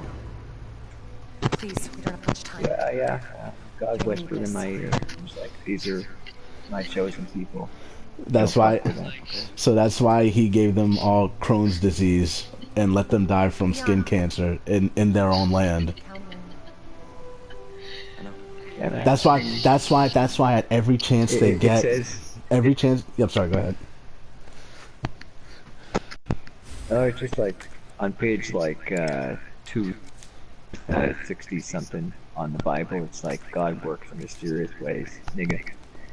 But the problem is, every chance they get, they do something that goes against the commandments that God supposedly gave them. So they have the biggest gay pride fest in the world held there. They have nothing. Every time one of them gets some kind of power, they get outed as a Jeffrey Epstein. Everything they do involves lying. Everything they get caught in is lying, corruption, and degeneracy. Everything they're involved in leads to that. Those are their tenets. That's what they do. Those three things. They lie. Sorry, go ahead.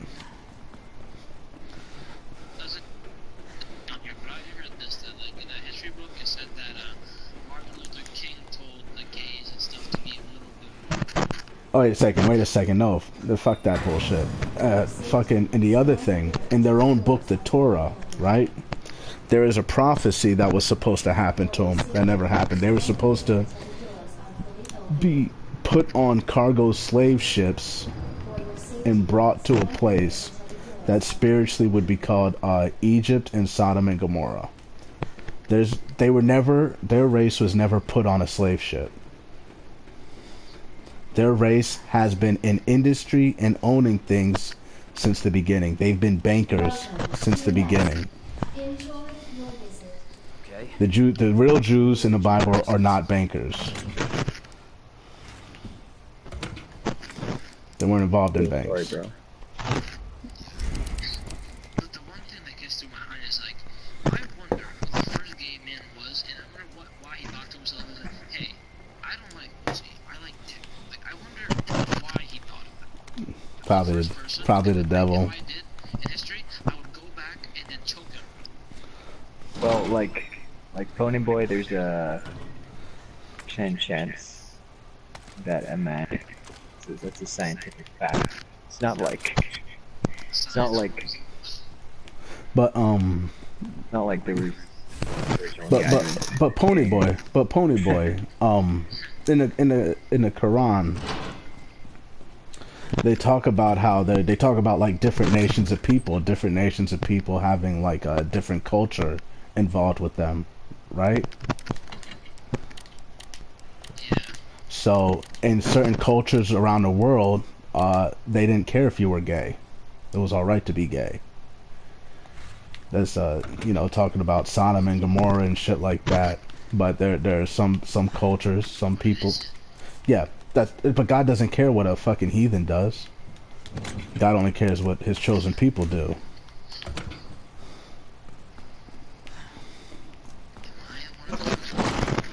I don't know. That's up to God. God has to choose you. I can't tell you if you're chosen or not. Are you one of the chosen people? I can't even tell you if I'm one of the chosen. I can't tell you that shit. That's really up to God. God chooses you. That's it. I can say I keep the commandments. You can't volunteer. It's up to God. Get this straight. Just like, even though you may or may not be one of the chosen, you do all the rules just on the off chance that you are. What happened? It's not so much that, but if you didn't follow the commandments, if you don't follow the commandments, you get curses on you. Like there are curses there are bad things that happen to you, and that's how you know if God has chosen you. And there was a time in my life where I did a lot of bad shit, and I had to suffer like immediately because of it. Anytime I did something bad, I suffered immediately. And then when I started, following the commandments, that's when my life really seemed to come back together, when shit started working out for me. Started working out when I started following the commandments. What? No, it's not just bad stuff, but it's bad stuff that God says he'll do to you. There's specific bad stuff. Like one of the curses was being discontinued from your family, being abandoned by a family, and that's something you're born with. Like you'll travel the world and you'll live amongst heathens thinking you're one of them, but if you start following the commandments, that's when you'll start. Information will become more present to you. That's one of the curses. You don't follow the commandment, God forgets you, forgets your family, forgets your children. You start following it, God reveals information about you and yours. So that's one of the things I've noticed. I could speak personally has happened to me.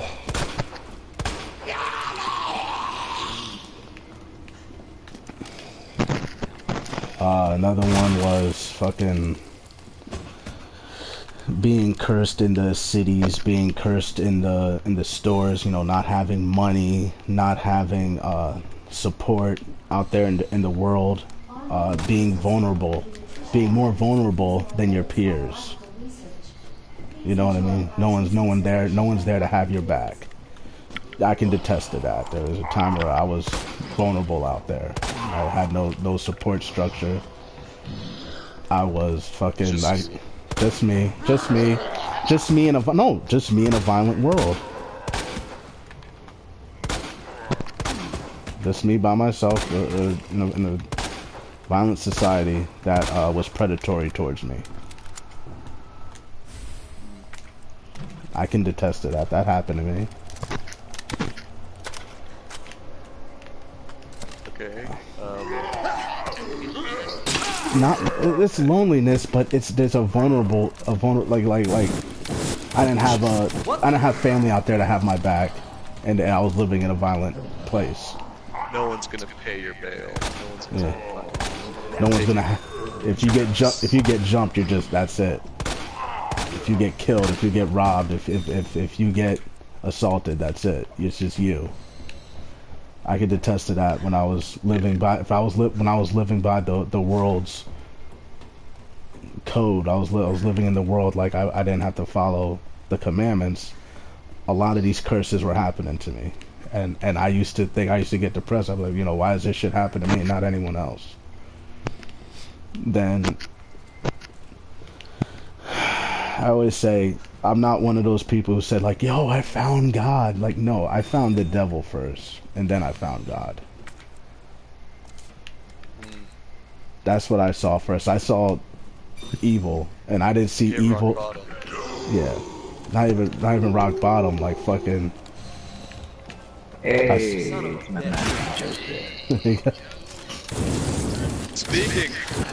Speaking of the devil, right?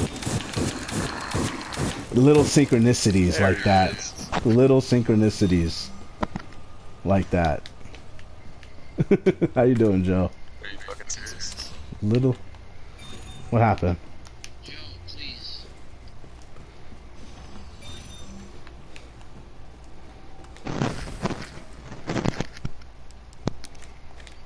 Can't hear him. I don't think he's talking.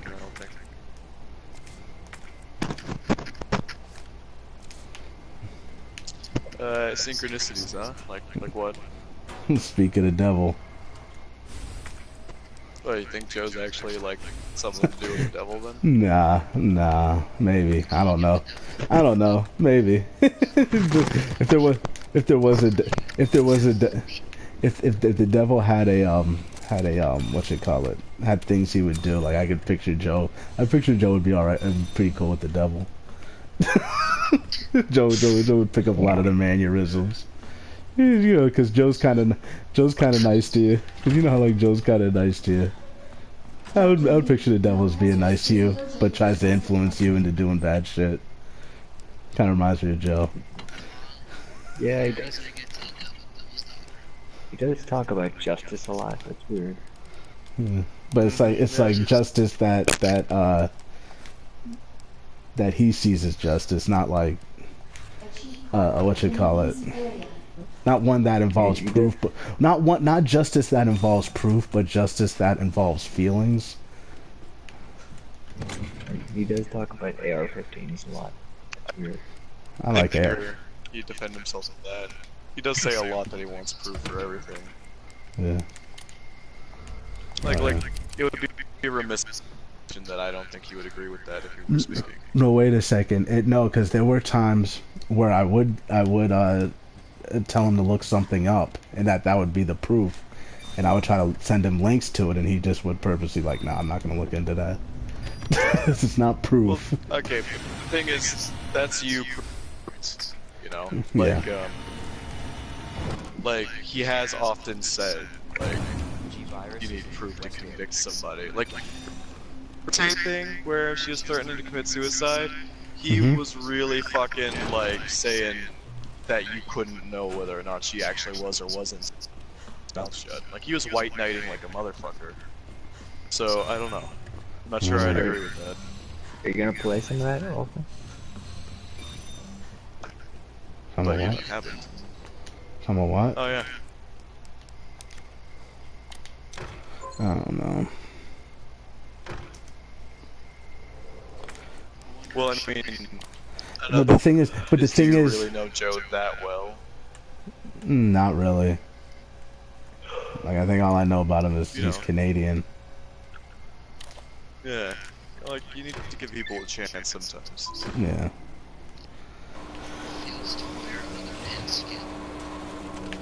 What? You really don't. It sounds gross.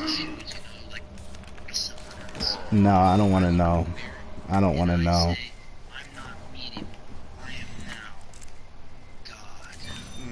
You can wear another man's skin, Tony. You know how? Sure, what is it? Let him set his dong on your. Oh. Oh.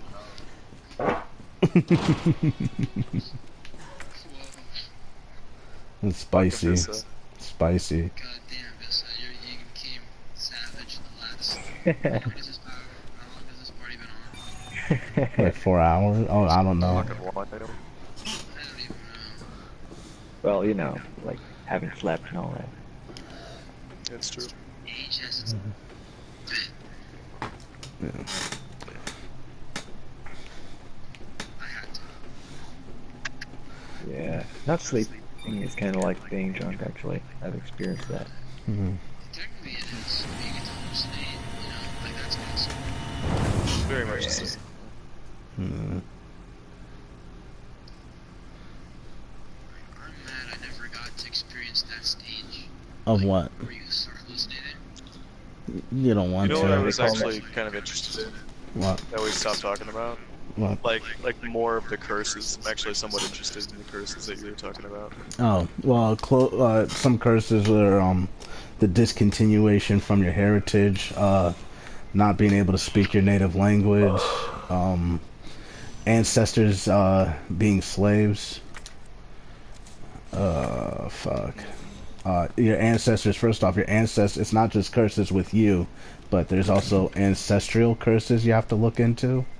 So, like, if your ancestors were ever part of the transatlantic slave trade, that's one of the curses they talked about in the Bible. That was a prophecy curse that was supposed to happen to God's chosen people. Fucking, yeah. Yeah. Being put on slave ships, like a whole nation of people being put on a slave ship and taken from their homeland, and you'll never see your homeland again. You or your generations will never see their homeland again. That's another curse. You'll have to live in the land of your enemy and be subject to their laws. That's another curse. That's right now. Yeah. So the separation from you and a lot of your past and the things you would use to identify yourself seems to be the running theme with the curses. You'll you know what I mean? And these were curses that you would have to suffer until God's intervention, and you'll have to have faith in this shit until God intervenes. If you don't have faith until God intervenes, that means you'll probably just end up dying here in the land of your captivity. But if you know you have faith and you keep the commandments, that's when you'll start seeing judgments against your enemies.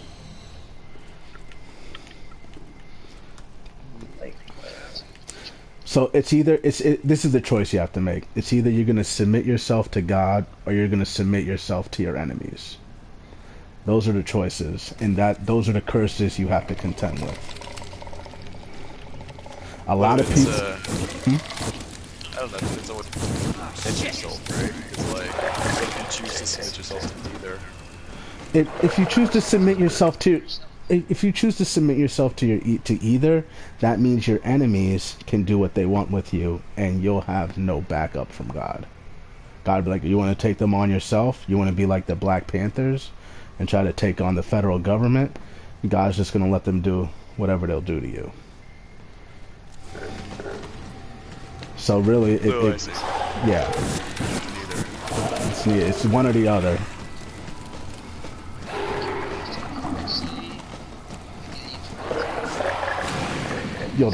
You'll be killed.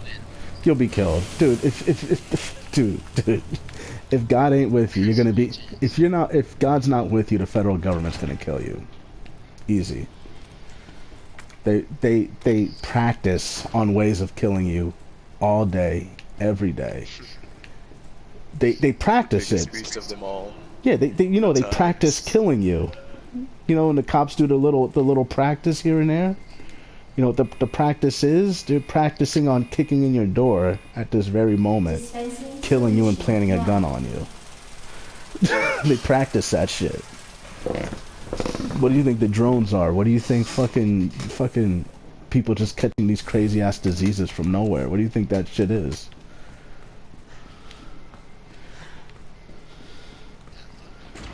Bad luck? Oh, the chicken sandwich apocalypse. Yeah. So what it boils down to is if you're God's chosen people, you got a choice. You submit yourself to God or you submit yourself to your enemy.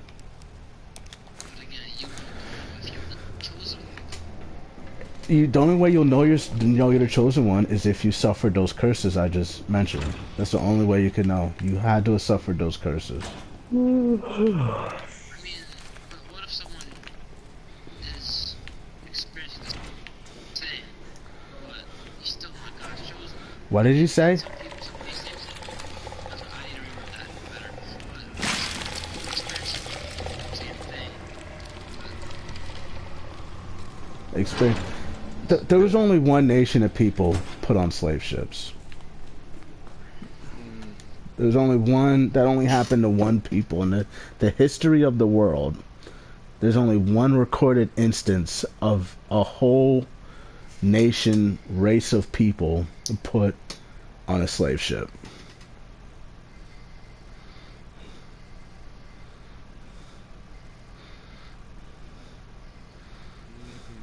Yeah, slavery was wrong or something. Transatlantic slave trade. Everybody had slaves. Well, the thing is with slavery, right? So slavery can be done in your homeland, right? You can have slaves with people like if someone owes you money. Back in the day, they would have been your slave. They would have been an indentured servant to you. But then they could work their debt off and leave and go back home. The thing with the transatlantic slave trade was they took a whole people, brought them to another land, and gave them no way out. You either submit to the people there or you die. That was their only choices. That only happened to one people. I see. So, which says there's no way for any fucking whiteys to ever be the chosen, eh? So just don't worry about it. There is, well, the thing is, you know how there's fast and loose here in the world. You don't know the mother's baby, father's maybe.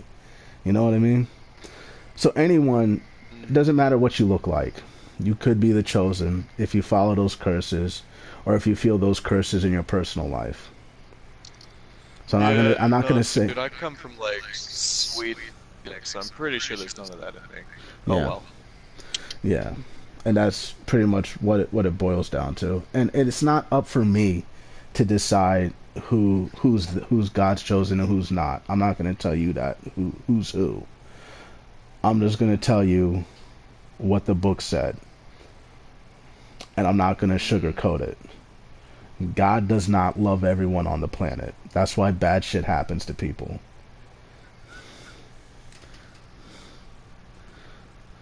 You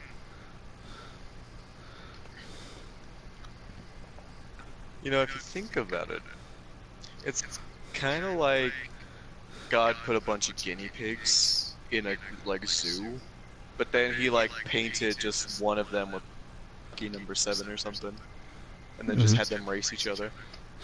You know what it kind of reminds me of? You remember how they used to do? You remember how alchemists used to test materials or metals or elements? An alchemist back in the day, the way they would test elements to see if they were elements that were favorable to them, elements they could use, was they threw them in a furnace. They put them in extreme conditions to test them. Sometimes it's not just to test them, but sometimes to burn off the pieces of them that are not useful to them. So if I had like a hunk of gold, if I'd picked up some gold ore, I'd throw it in the oven, burn off all the things I don't need just to keep the shit I want. I'd burn it at a certain temperature. So I think of it more like that, as being an alchemist, but instead of dealing with gold, it's dealing more with consciousness and will and wisdom. If you have the wisdom to realize, I'm in a vulnerable state here, and I have a choice to make. Let's see if I make the right decision or not. I think that is what might be. I'm not going to tell you what God's nature is or what he's looking for, but I think that's what it boils down to, is a test of consciousness, a test of your mind. So let me ask you this then, Mr. Williamson. Let's say that you're the whitest white to ever white. Let's say you've got bleached blonde hair, and you touch it, you get skin cancer. Let's say you're the whitest white to ever white in the history of white. Why would you not then be a heathen and just do whatever? What's the gain that you get from following the rules? The gain, if you don't follow the rules, it really is up to you. But the consequences you feel if you're God's chosen people and you engage in the ways of the heathen are detrimental. They're awful. But you're not, though. Yeah, so if you don't, it's kind of like the best way I can explain it is like as an adult, as a parent, I have a child, right? If I catch my child stealing from the store, I will stop him from stealing that's from the store, tell him to return it, and he'll be in punishment, right? If I caught someone else's kid stealing from the store, I don't give a fuck. I'm indifferent. And that's the indifferent God has with the heathen. So if you're a heathen and you want to do what you want to do, go ahead. God's indifferent towards you. But if you're his chosen people and you do it, you'll receive the punishment. Now, I know what you're going to think. I know where that thought goes into. You're like, oh, well, if I can do whatever I want, that means I can kill you. Or I can do this to you. But no, if I submitted myself to God and I'm following his commandments, I have agency with him. I have a protection from him. Yeah, you can kill all the heathens you want. I don't care. God doesn't care. God doesn't care about heathens. Yeah, go ahead.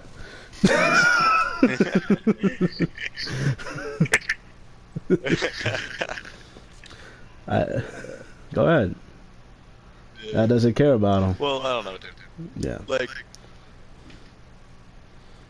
Like me, I don't try to live my life in an immoral way. We're just talking hypotheticals here. I understand. Yeah. Yeah, so it's like, hey, if you know you're not, then just do whatever. Oh yeah. Yeah. That's why the world is the way it is. That's why the rich seem to get richer and the poor seem to get poorer. You know what I mean? They're not having to answer. Well, they all have to answer to God sooner or later, but God's indifferent to what they're doing here. God doesn't really give a fuck. God's like, listen, I have what I want here, and that's it. Don't fuck with what I want. If you don't fuck with what I want, then go ahead. The world is given into the hands of the wicked. They worship what they see. They want what they see, and they'll have it. But when they go before God and they find out God's indifferent to them, to what they did and who they are and what they will be, that will be their hell. Hell isn't like a fucking place that you're just put and you're done. Hell to a heathen is having to go before God. That's hell for a heathen.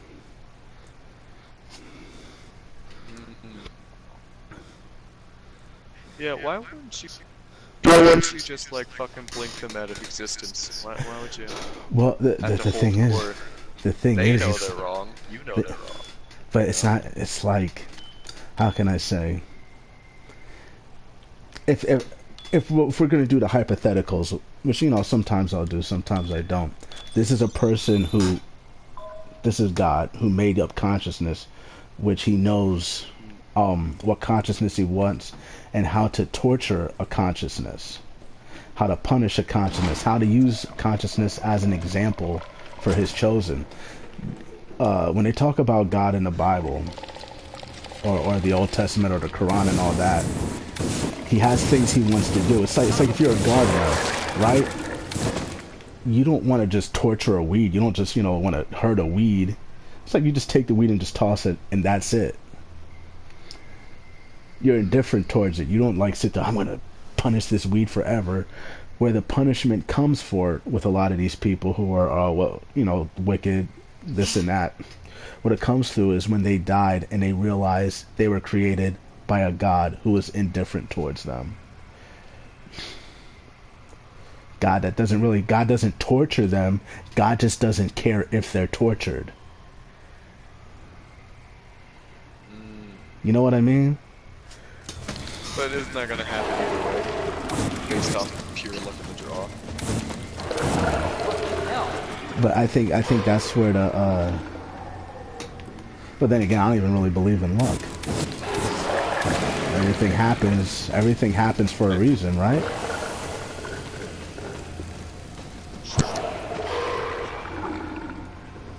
Everything if it could have happened another way, why didn't it happen that way? It happened the way it was meant to happen.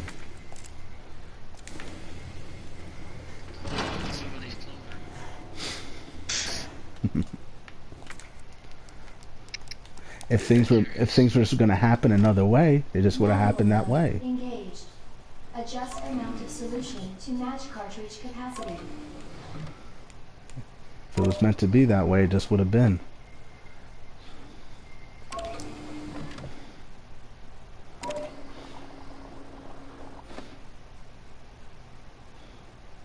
Yeah, I don't have anything to say about that. I mean, that's the weird shit. That's the weird stuff. If it could have happened any other way, what was stopping it?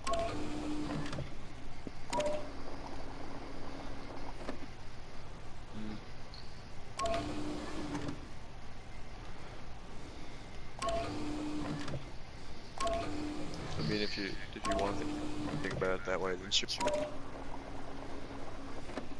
It's just like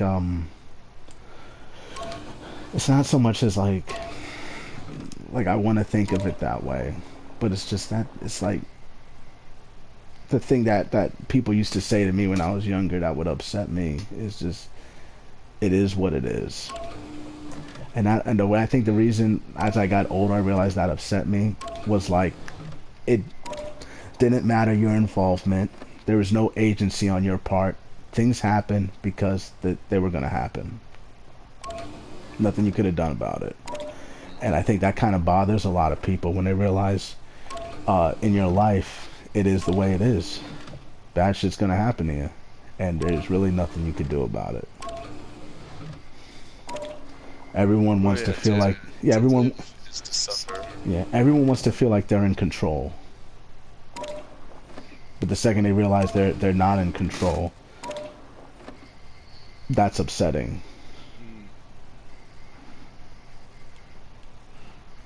I gotta wonder if like any heathen died and then thought to themselves, ah shit, why the fuck heathen, right? Just someone who isn't the special chosen, right? Yeah. Like if they just go up into heaven before God and they're like, hey, oh shit, I should dudes, I wasted like all of my time to have fun. Do you remember that I don't know if you ever heard that Bible passage, but there was the Bible passage where there are going to be people that go before Christ, and Christ is just going to be like, I don't fucking know you. You ever heard that? You heard that one? Yeah, you heard that one, right? That's in the Bible. People were going to go in front of Christ, and they're going to say all this good shit, and you know, Christ or God's going to look at them, and you're going to be like, I don't fucking know who you are. Fuck out of here. That'll be like the whole thing. So in that scenario, would it not actually be stupid for you not to do bad things?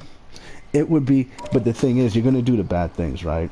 You do the bad things, right? You get your prize for doing something bad. Let's say, you know, you make like $1 million, you become a millionaire, a billionaire, whatever, and then you die.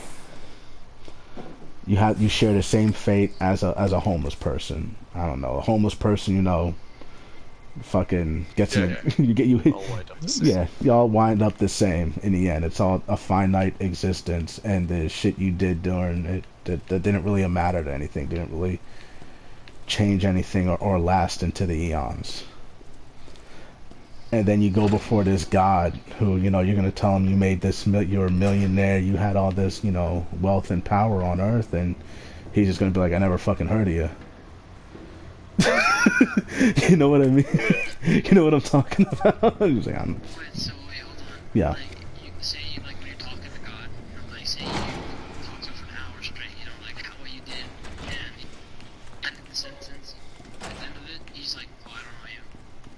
He'll probably cut you off and be like, you know, why the fuck are you talking to me? Get him out. Yeah, get the fuck out of outta here. here. But then you'll see God. But then you'll see God like get very nice and cuddly with like your maid. And be like, hey, yeah, come on in, come on in, Chelsea. Been waiting for you. Let's go. And then guess what? Guess what? The thing that's really gonna the thing a lot of people don't, when they read the Bible, they don't really see is that there's slaves in heaven.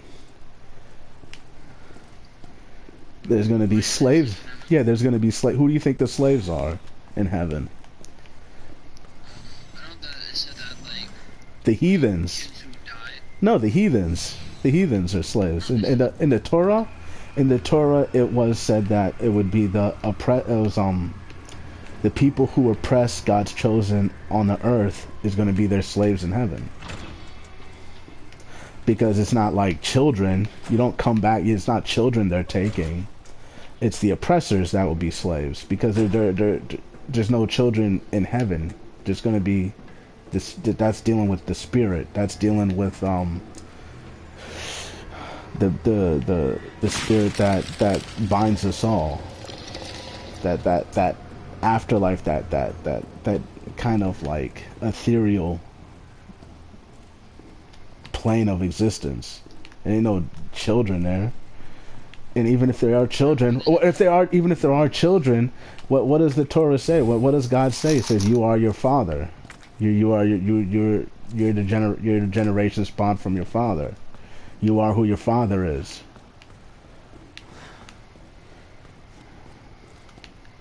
Ain't no children and spirits.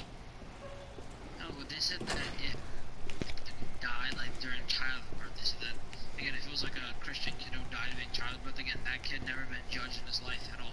God judged them. God judged them before they were born. God has judged people before they were even born. He knows what you're gonna do. Does anything escape God's will? Do things happen that aren't according to God's will? No.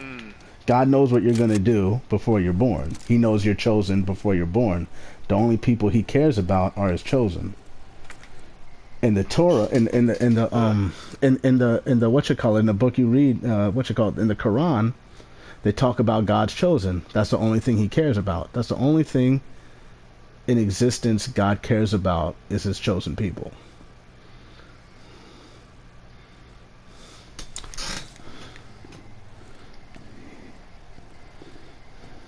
You better hope to fucking God you're yeah. chosen. You should. Yeah.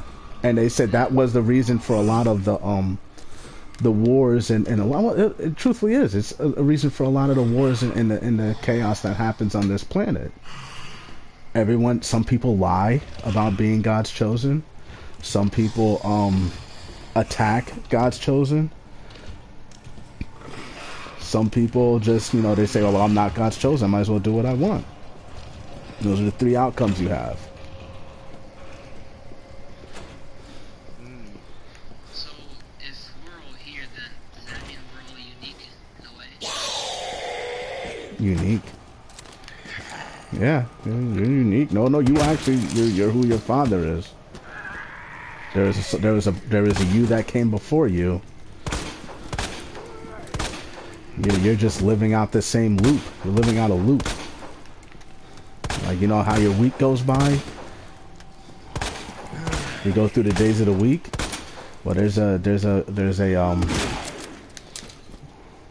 longer period, and it deals with generations. And generational curses, generational wealth. You're living through it right now. You're not unique. You're who your father is. You're gonna go probably through the same similar life experiences, you and your brothers and your father.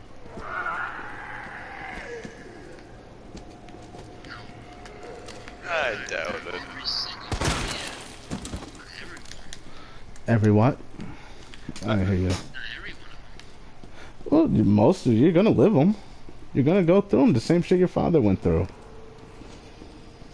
Well, not all the things. Yeah, like everything.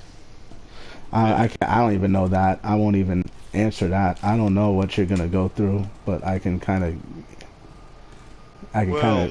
guess that. Yeah. Right? If a lot of experiences have been dictated through a skill that someone may have learned, all I have to do is choose not to learn that skill. I got a good example. So, there's an argument had with academics where they call it nature versus nurture, right? There are things that happen to you, and there are things you do that they're trying to figure out are you doing this because of your environment, or are you doing this because you're genetically programmed to do this? Yeah. So the nature versus nurture argument, and the way I say you'll probably just end up going through the same shit your parents went through, is that you being a man and holding the same Y chromosome your father goes through that dictates your behavior. There's gonna come stimulus. There's gonna be things in your environment that bring out certain things of your nature. Now, the things that it brings out might not be the same things that happened to your father, but it could be something similarly that happened to one of your ancestors. So let's say fucking bubonic. Yeah, it could be like a bubonic plague outbreak happens. You know, no one in your immediate family has been through the bubonic plague, but maybe one of your ancestors has been through it. And that activates something in your genealogy that either triggers, an antibody or just has you react a certain way towards it. Now, instead of just dealing with diseases, maybe it goes deeper than that, and it goes to like fucking choices you make. Maybe it goes through, things in your environment. Yeah, maybe, yeah. You're gonna go through a lot, even if you can't trace it back to your immediate family. It might have happened to an ancestor of yours. An academic level, buy all this, but it sounds good. It actually does. I want to buy into it.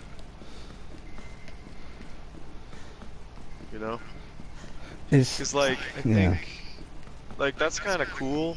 Like, it's kind of stupid, but it's also kind of cool. But it seems to, you know what it is. But it seems because you can't go into Buddhism, right? Like we were talking. Someone mentioned Buddhism earlier. Buddhism wouldn't account if they're talking about the God in Buddha or the God in Hindu. It doesn't account to why shit plays out the way it does. Why there seems to sometimes be a level of indifference to suffering, right? Because if there's like an all-willing God, and if he is all just about love, if there's a God and all he knows is love, he'll just love everyone, right? He'll want to accept everyone, but that is not the case in the Old Testament. That Old Testament God, he created everything, and he's capable of everything. He's capable of hating things he created. He's capable of being dismissive of things he created. He's capable of just not giving a fuck. He has his favorites. Even in the Old Testament, they'll talk about that God had his favorite plant. God had his favorite animal. God had animals he hated. God had plants he hated. He created everything. That means he's capable of everything, right? If I created something, it comes from me. That would mean I'm capable of judging it and telling you whether it's good or bad. That's the first thing God does in Genesis. He created light and dark, good and evil. If you're talking about Hinduism or you're talking about fucking Buddhism, who the fuck created evil in those instances? If there's just a God and he's all love, then where the fuck did evil and hatred come from? That doesn't make sense. But if you tell me there's a God out there who just created all these things and he uses people as setting examples for things, that kind of makes more sense. He created everything, so of course he'd be capable of everything. It would all come from him. So yeah, God will create you. God will make you. Everything down to your hair on your head to everything, and fucking despise you. Fucking just look at you like, see, this is the shit I hate right here. Fucking hate this motherfucker. Ugh, fucking ugly piece of shit. Put you up on a mantle, look at you every once in a while, like, fucking ugly motherfucker. Every time. Every time. Fucking garbage. Yeah, that makes more sense. Cause I do shit like that. I used to like draw things. I used to make sculptures and things like that. And I would make things that I thought were hideous. I would make things I thought were stupid. That would make things I love too.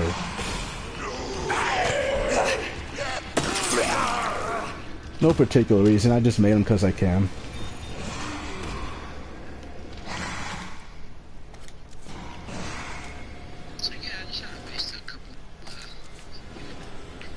Hmm? Is that waste a couple of human souls? Truthfully, they wouldn't have souls. Souls are what you call it? You know Adam and Eve, right, Pony Boy? So in the story of creation, a soul is considered what God gave to Adam, right? So God created the whole world, right? He created all the creatures, and he even created Neanderthals, things like that. Created everything, and didn't put his soul into it. The only thing he put his soul into was Adam. He didn't even put his soul into Eve. What Eve did wasn't even a sin because his soul wasn't in it. His soul only went to Adam.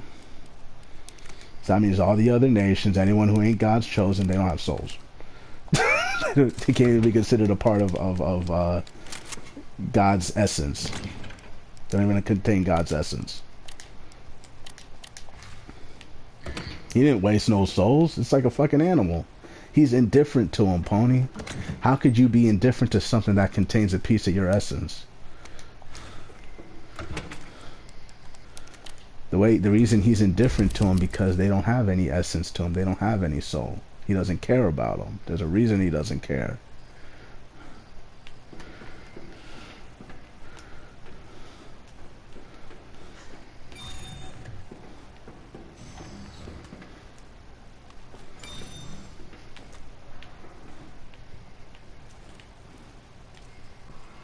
But and in the end of the day, that's up to him to choose who gets what and who has what. But I'm telling you, and if you read the Bible, you read Genesis, the real fucking story, God only put a piece of his soul in one creature walking the planet.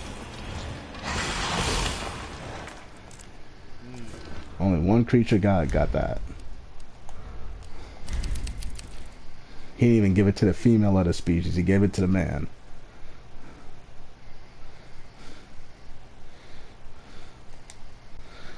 Fucking Eve bit that fruit, bit that apple, and God didn't even care. It wasn't even a sin when she did it. That was to show you something. That wasn't. It doesn't seem fair, but you're gonna say you're gonna buck up against God. You're gonna tell him there's injustice with him. You're gonna tell him that why didn't you do this, God? How come you didn't do this? How come you didn't do that? That's just the way it is, man.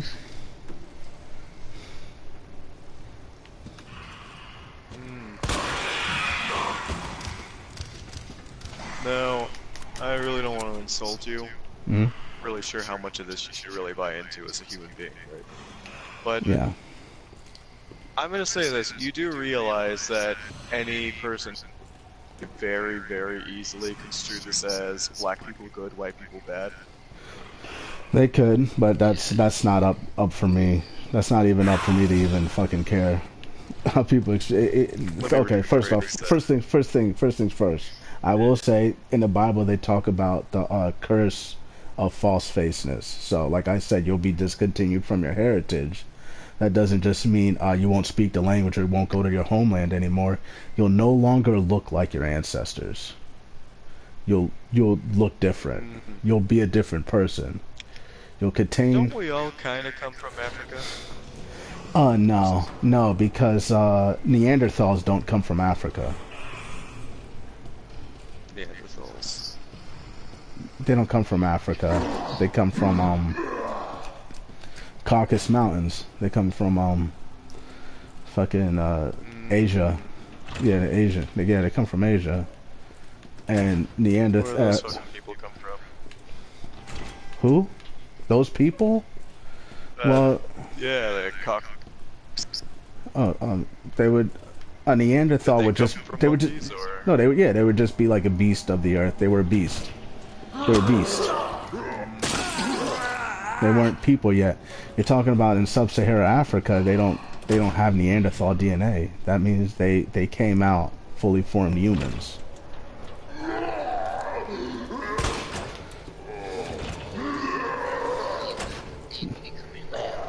No, I didn't say it was an ape becoming man. Neanderthals were just made as beasts. They behaved like beasts. They were the beast of the earth. When God said there was a day He created all the beasts of the earth, that was the day He created Neanderthals. But then you have not all human beings on the planet descended from Neanderthals. Some of them came from sub-Saharan Africa and were just fully formed humans.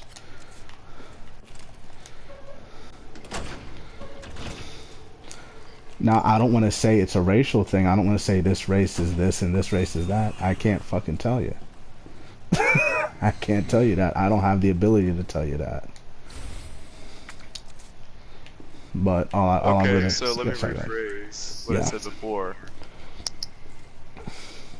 You couldn't tell us whether or not people are damned to go to hell or be judged a certain way because they're white. I can't tell you. I couldn't tell you that. No, not that I can't say. I can't tell you. I can't look. There could be a fucking blonde-haired, blue-eyed, fucking guy, Israelites, Hebrews, going through all the curses and suffering on this planet, and I can't turn my back. I can't say, oh, because he looks like this, I can't feel any sympathy, or I can't say anything. That's not how it works.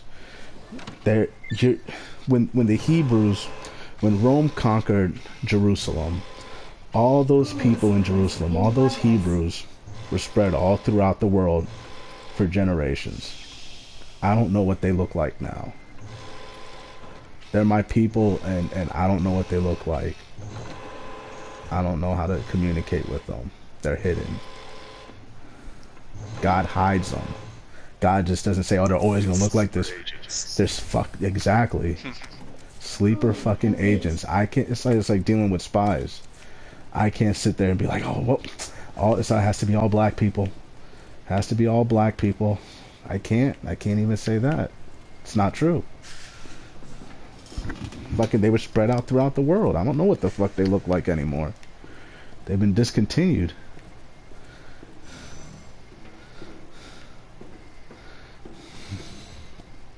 It can't be a racial thing, because a racial thing would mean you would buck up and you can start an army and a nation.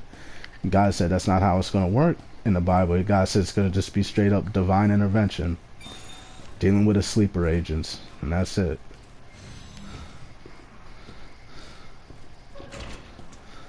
That's the only way his people will be redeemed. If they all look the same, then they could start an army. If they all look the same, then they could claim something. If they all looked the same, spoke the same language, they would still be a nation. A people. But if they're all separate and hidden,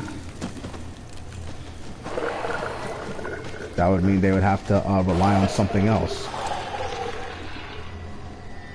You know, see, this is weird thing where, like, logically, like, I want to say you're full of... Part of me actually wants to believe you. Mm-hmm. You know? Yeah. It's hard. It's hard. It's hard, and it ain't something that's just gonna like pop in your head, or even something you'll accept, or you even need to accept. You don't even really need to accept any of this, man. But fucking, it's like the same way as telling someone who can't see that the sky's blue. You can have all this evidence and shit like that to show them. But if they can't see it, it doesn't exist for them. and there's nothing you can do about it.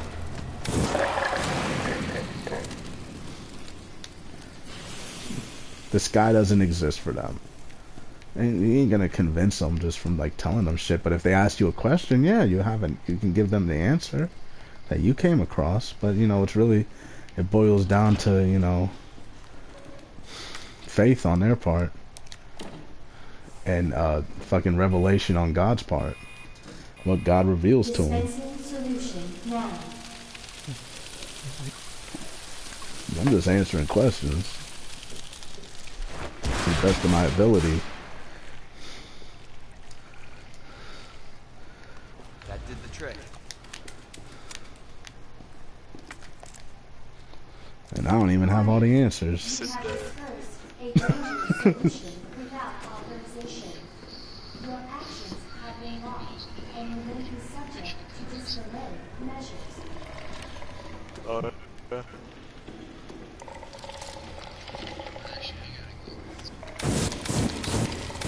Oh yeah. Okay. Bye, Pony. Hey, make sure that's better hope, Pony, that you're one of the chosen. Live your life accordingly. Okay? Okay. Good. Alright. I'll see you. Well, I guess I will see you, but yeah. Maybe. Who knows? Only one knows. But it's like fucking crapshoot. It is. Well, on our part it is. On our part it's like a fucking card. You know, like you ever play those games with the flashcards where like someone holding up the flashcard knows the answer and they're holding it up and you have to like either figure out the answer or guess. It's more like that. Someone knows the answer. It's just, you know, whether they reveal it to you or not is the question. The answer's out there.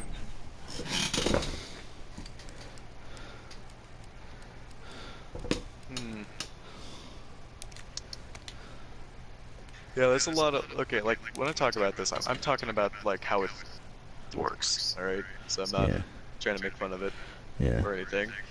But, like, okay, so you said, like, he really doesn't give a shit about people, so, like... Except as chosen. I don't know what you would call them. Yeah, it's like... so then the chosen, and then everyone else, right? What do we call everyone else? Like, heathens, because they don't necessarily act heathenistic, right? So I guess it would be just... the not special? The whatever? It would be like, let me think. He doesn't even really call them, like, if you read the Old Testament, he calls them like a ton of names. There's like a ton of names they refer to them as. They don't even like have a specified designation. It's like the most specific he got with in the Old Testament was he called them a drop that falls from a vessel. Like, you know, when you have like some water and a little drop falls out and you don't really care about it. That's how he referred to them as. Like something he doesn't care about. So you don't even really have a specified name. I think the only one he really gave a specified name to was he called them Edomites, and those were heathens he really hated, and technically they weren't even fully heathens because they were the twin brother of the man he chose. He chose Jacob, and his brother was Esau. And God said, which means he's extra upset. Because, like, you were supposed to be better than these fucking nobodies. Yeah, and he said he would hate Esau forever because Esau wanted to kill his brother over fucking over fucking land. He wanted to kill his brother. He wanted to kill his brother because, first off, I think what really happened, well, God hated Esau from the beginning, from birth. But the main trespass Esau did against God was Esau was supposed to be God's chosen. Was supposed to inherit everything, but he sold his inheritance to Jacob for some soup. Because Esau really Jacob's ladder. I fucking love Jacob. Yeah, Esau didn't really care. Hustler. He's a hustler. They call him Jacob in the old Hebrew tongue means supplanter, means the replacer. So Jacob was one of those guys who, you know, he had the what one would consider the gift of the gab. He could talk his way out of anything. He could sell you anything. And that kind of worked with Esau, where Esau, you know, fucking, he's one of those guys, like I said before, he kind of worships what he sees. Esau was a big guy, he, you know, was good with, you know, swords and hunting and bows and all that shit, you know, could live, very prideful man. He said, like, he says, like, what do I, yeah, he chose the easy path, and he chose, you know, he say, you know, he's prideful, he thinks I don't need God for anything, I don't need what God said I could have. You know, I'll sell it, and I won't even give it another thought. So he did that. He sold his birthright over to Jacob. Jacob gave him some fucking soup.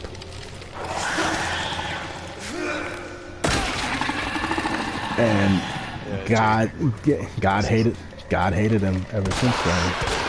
And Jacob also like wrestled an angel. Jacob wrestled an angel. Sorry, you're the chosen. Yeah. If you're the fucking chosen, and like you're the big cool that God really likes, and you treat that like it's fucking nothing. Yeah. Like, yeah, like if I had kids, and I was like, hey, you're my fucking kids, which means you're the best, and then they just kind of for the fact that they're my kids to somebody else for fucking soup. Yeah, I'd be pretty fucking pissed. Yeah. Oh yeah. And I think like when you're a kid. Yeah. It's like they're taking for granted gifts you gave them. Why are you taking this for granted? Like is that's all it is to you? Something you could trade? And also the difference between Jacob and Esau was Jacob was always said as he wasn't like the strongest guy in the tribe, but he was like, you know, the smartest. He was, you know, the most eloquent when it came to speaking. He was a salesman by trade. He sold shit. And the mother really liked him, so what ended up actually making God love Jacob was Jacob wrestled an angel. Got in this fight with a fucking someone he thought it was a human being. He thought it was a regular guy. They make statues of that? Yeah. Super cool statues of that. Fucking love that. Yeah. And the thing that I believe, you know, was the turning point in his life was he wrestled the angel, and the angel was so powerful, and Jacob just never gave up. So not only being a smart person and being someone who, you know, was very eloquent, he was also very strong-willed. You know what I mean? He had a strong will to him. And those were things his descendants inherited. It's also the things that, you know, the world seemed to have been structured to test them with. To test their will, to test their mind. And failing that test or doing the same sin Esau did was where you give over the blessing God gave you for something, you know, something of the world. Never give up a part of yourself to other people or what's expedient. Always use yourself. That's what would bring the true curse to you. So like you know, like if you're one of God's chosen people, and let's say like, you know, some record mogul comes up to you, some rich guy comes up to you and be like, you know, I'll make you a star. You just have to, you know, suck my dick every Thursday. I'll make several times. Like I live in California, right? So like even my own mother's tried to push me to like go to auditions and stuff. I fucking told her, hey, I'm gonna do some shit. I can't be held responsible for what I'm gonna do to the entire room of people. Yeah. Like honestly. And you can't disrespect yourself like that. Yeah. You just can't. It's not even people trying to disrespect you. If you let that happen, you're disrespecting yourself. Yeah, and that's what I believe happened. And that's the trick they play over there in Hollywood. That's the Hollywood trick. They make you give up. What do they say? They make you not just your soul, but like your dignity. just for some momentary wealth that, you know, when you die you can't take with you.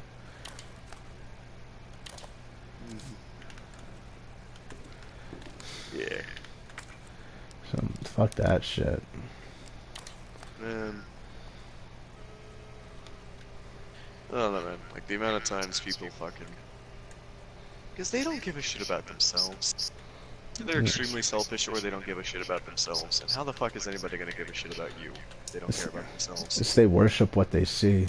They want the car, they want the house, they want the women. You know, they worship what they see. They don't understand that, you know, what you see is very finite and has a shelf life. The shit you don't see is the shit that kind of goes on forever. That's the shit you should worry about keeping. That shit that's eternal. What is meaningful? Yeah.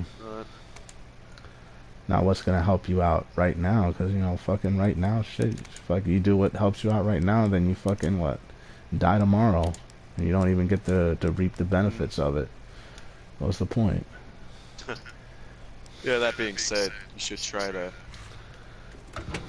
help yourself right now. You know? Yeah, but like at the sacrifice of your dignity.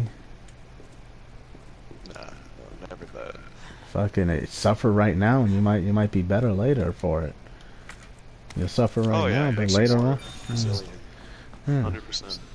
I mean, that was all Esau had to do. Was just, you know, be hungry for a little bit. His brother was gonna give him the soup anyway. It's not like Jacob wasn't gonna. That's the funny part of the story. Jacob was just gonna give him the soup anyway.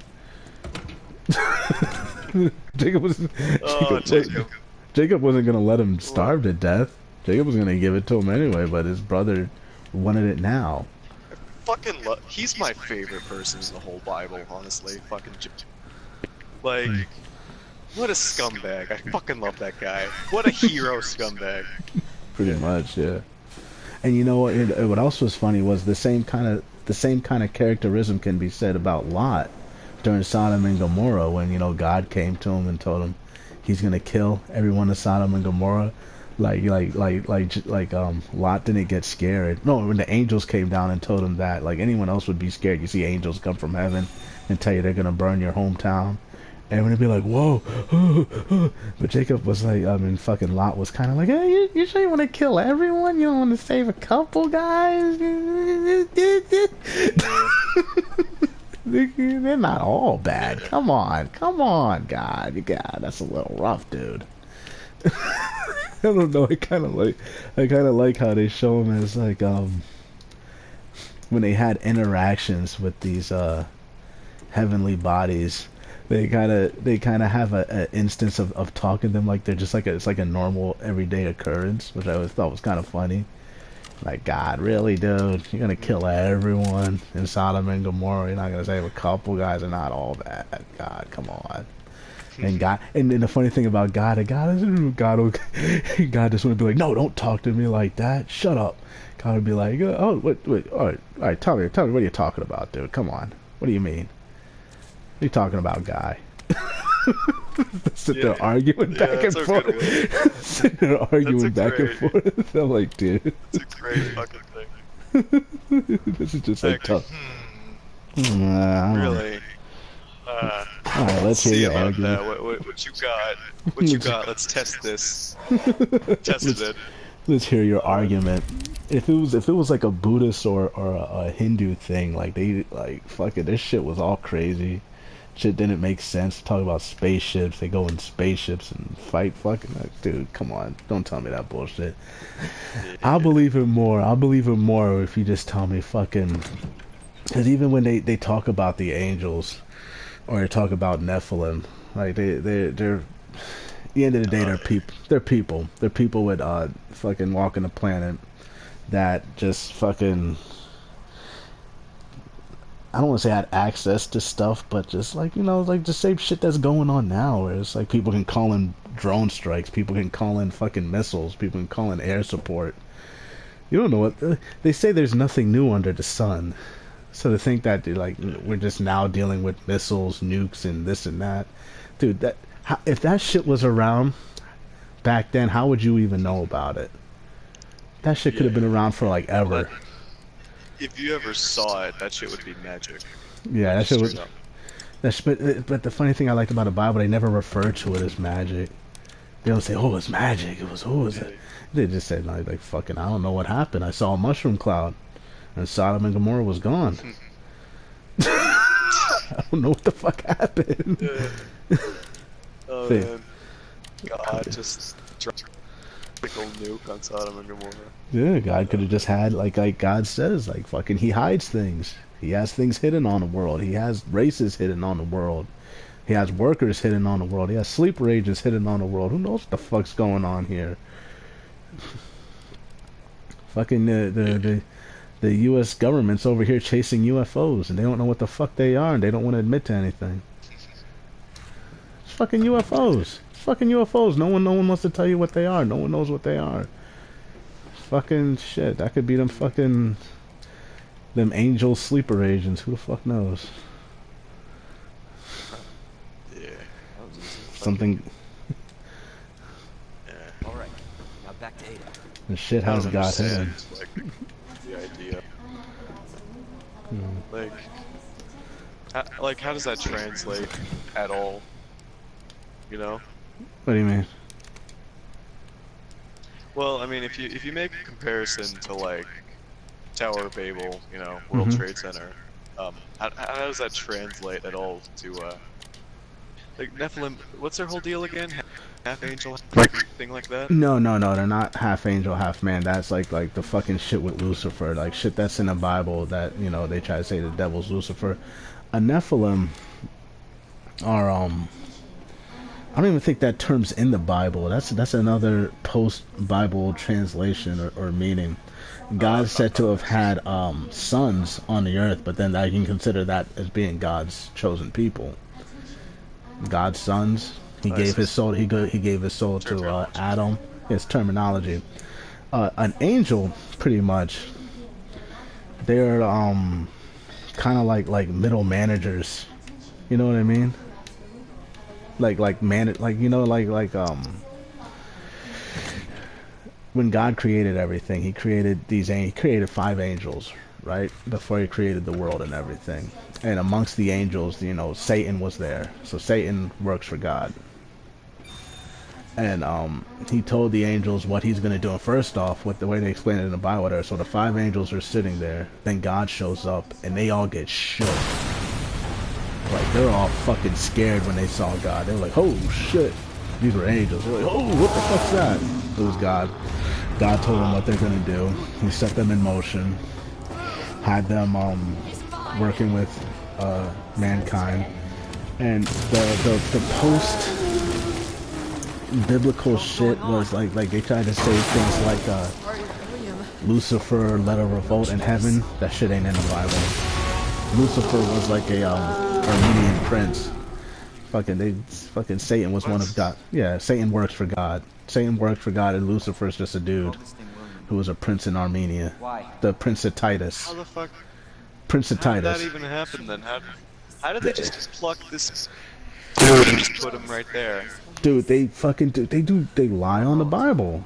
People fucking been lying on the Bible for a while. Yeah, Lucifer is the Prince of Titus. He was fucking just some prince, a man. Satan works for God. Satan is subservient to God since the beginning, since the book of Job. They tell you that Satan has to work for God. Fucking Satan saw God and got shook. There's no prescience. There's no rebellion there. They're doing what he told them to do at the beginning. But yeah. Satan's the assistant then. It's like less than an assistant. He's one of 5 assistants. What have you done? But the way they function is they're a So you made this monster. We made the G virus, but like I guess the way they talk about in the Bible is like he'll send what he calls evil angels out. He doesn't send demons. He sends an evil angel out to, you know, carry out a judgment on the world. So like let's say he wanted Sodom and Gomorrah gone. He sent these 2 angels down to burn the place up. Angels. Is that like that whole like thing Is that like? No, there's no. All that is fanfic.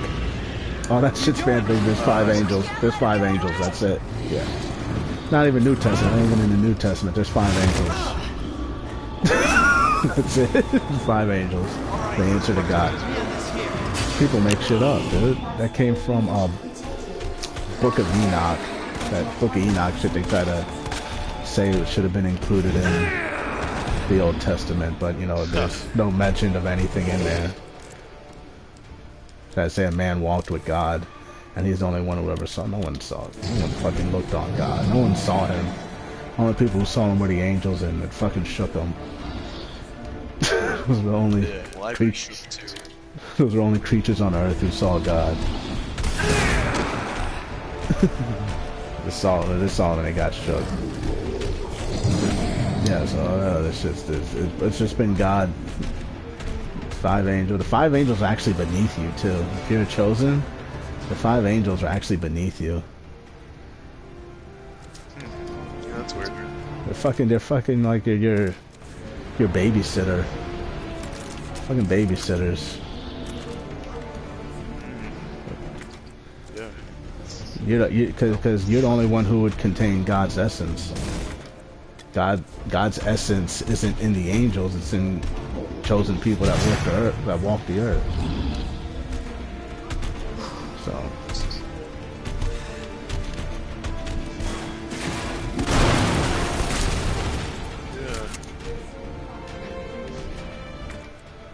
So it's always fun. So whenever you hear someone talking about praying to a saint or an angel, you know they're full of shit. Like those people are beneath you. Well, not the saints, because the saints are probably chosen too. Some of them are probably just made up. Yeah, some of them. Yeah. Like that whole Cuban like thing. I don't know if I heard at all. It's like, very good cult though. Yeah, but it's like the same cult that killed Christ. Fucking praying to Caesar. The cult of the state. That's the most dangerous cult of them all. People who fucking worship the fucking state like it's their god. They say we worship Caesar, not Jesus. You worship the state. Caesar is a fucking elected official. And that's what they're doing with Trump now. He's the new Caesar. Yeah, you can like him, you can like what he does, but you can't fucking sit there worshiping. It's a fucking dude doing a job. Don't make him your golden cow. The whole line of give to God what is God's and to Caesar what is Caesar's. Is that New Testament?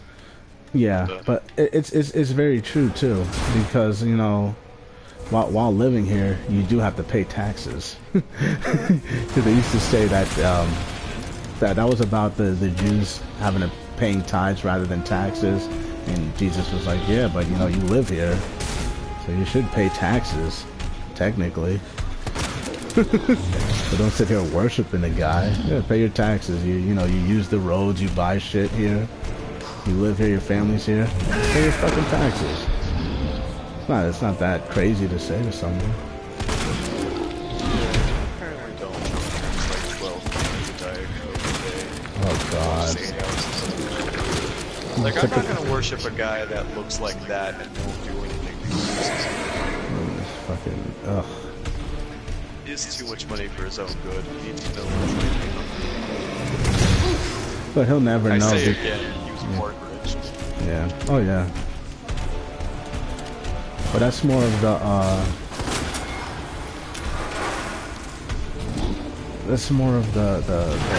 the shit to teach you a lesson. I kind of view it. Because you look at him, and you just physically, if you're like in a fucking room with him, you would not think he is above you. If you're stuck in a situation with Donald Trump, you know you would have to carry his ass. Oh yeah, like in a life or death fucking situation. You think you want to have him running for his life in a fire? Yeah, the fucking burning building. You're gonna have to like help him out.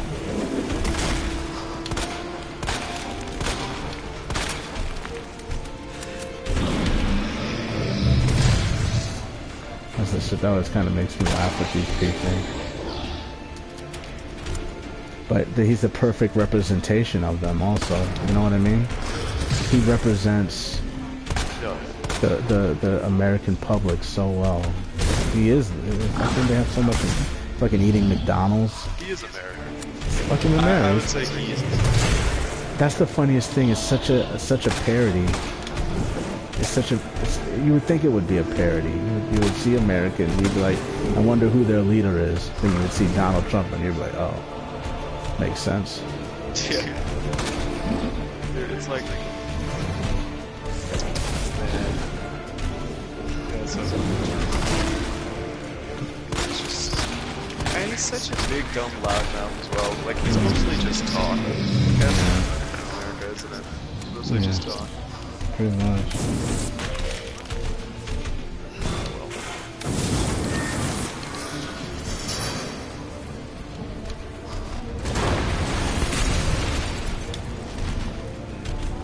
Did you ever find your winning seat, or did you not really?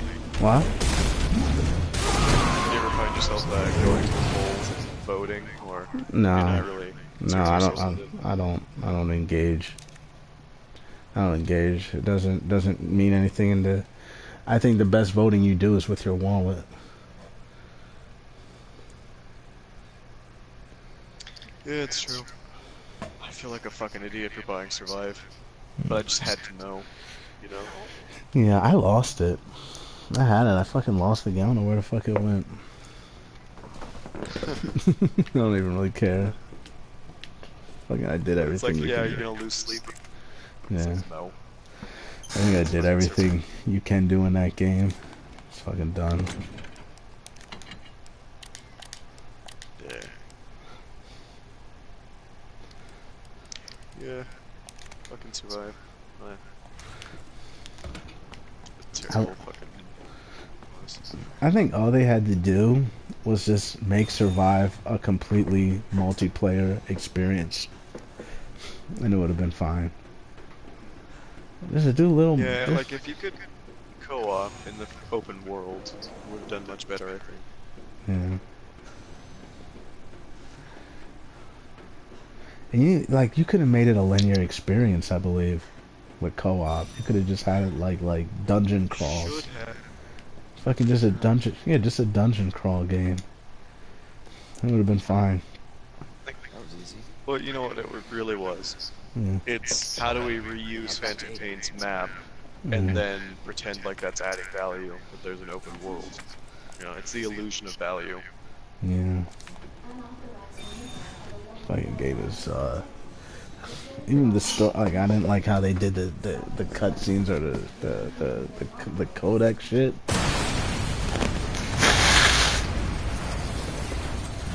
Yeah, that was the first time where if you play a lot of Japanese games. When you start playing some of the cheaper ones, like the really cheap ones, like you can kind of there's two types of oh that's so Japanese, right? There's oh that's so Japanese, fucking Raiden, getting naked doing a bunch of thing, like oh that's so Japanese, that's just funny, right? And then there's the other oh that's so Japanese, where it's just fucking cheaply made, and just fucking janky. You know, and Survive had a lot of that, like the codec conversations. I was looking at them like, oh man, that's so Japanese. And it's fucking long. They're so long and meaningless conversations with NPCs. Where it's like even what they're saying, like you don't care. Like you're not saying anything. None of this shit matters. It doesn't even like I'm not even learning anything about the game from hearing this conversation. You're just hearing noise. That's not music, that's noise. Yeah. That's what Survive's codec conversations are. Yeah. They should have just... I feel like I could have made a better game with that engine. If I had the same team and staff, I could have made a better game. And the reason I know this is because when I started playing Survive, I automatically came up with a theory as to what was going on in that world.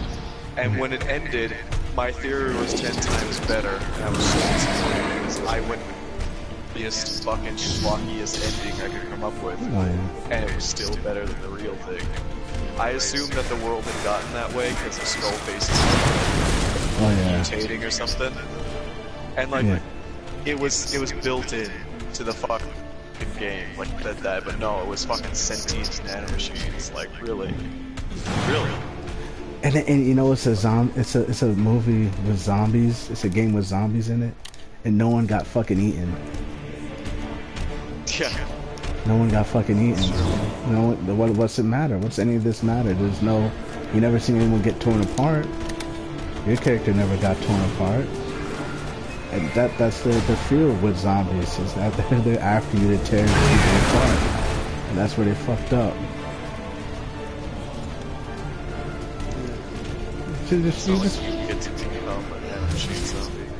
gotta show that. You gotta show for people even to understand why any of it matters. You have to show something violent. You have to show it. You only have to show it once. You don't have to like overdo it.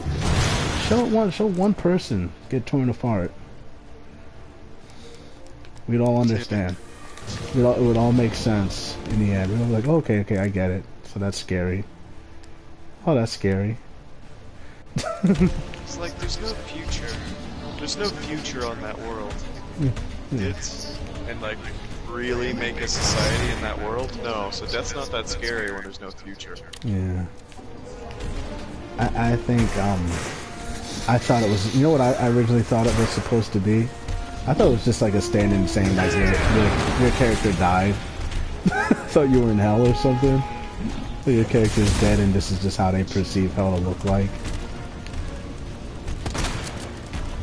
Honestly, if they had done that, like they never would have done that because like from a corporate like standpoint, they would have always done zombies because like zombies, the kids love zombies, right? But no, it's if they actually had personified that as hell, like what if you were still Venom?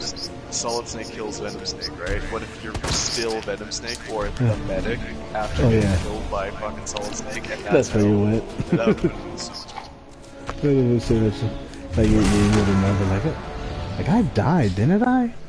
Like you would have these little callbacks to maybe showing Snake as a young man shooting him.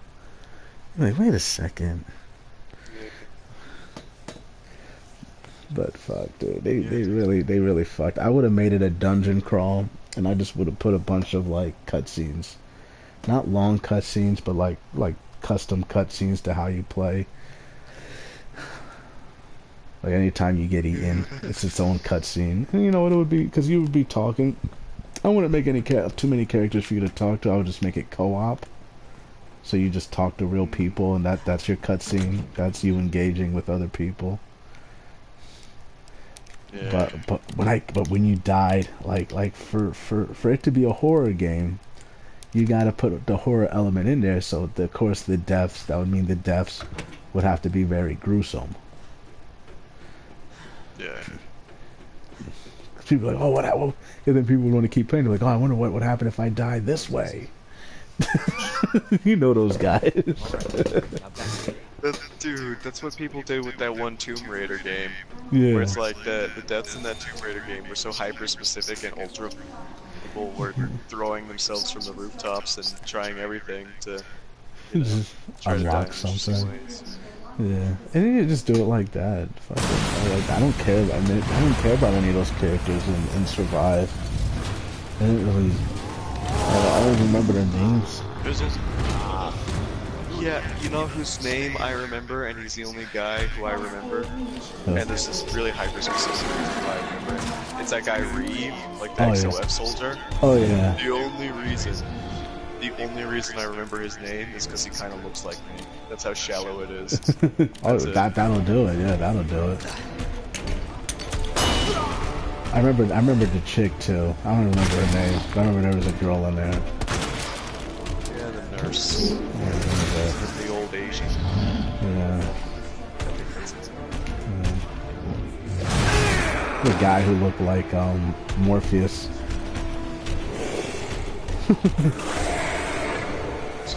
Yeah. And then there was fucking what's his face? Like the guy that was just I don't even know his fucking name. It was Good Luck, that was his name. I remember that because it was so stupid. It was the stupid little kid. Could have called that. I didn't think the kid wasn't that bad. As annoying some of these kids get in games like that, I didn't think he was that bad. He helped out when he could. Well, the thing is, he's not annoying, but I bet you felt this at some point. Like, the whole point is, why do I care? Yeah. You know? Yeah. I don't fucking care about this kid. That's so, To keep dignity aside, like, he's a fucking cripple. He's a detriment. Yeah. Still help out. Still trying to help out. I kind of respect that, just that driver will. He was still trying to help out.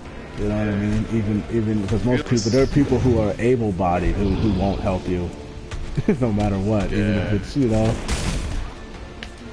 Fucking pieces of shit. Like, not to say that I'm just a good guy or anything, but like, I do it for selfish reasons. Like, if I can help somebody out, I'll do it for selfish reasons because I can't. It's regret on my part. I don't actually care about not living.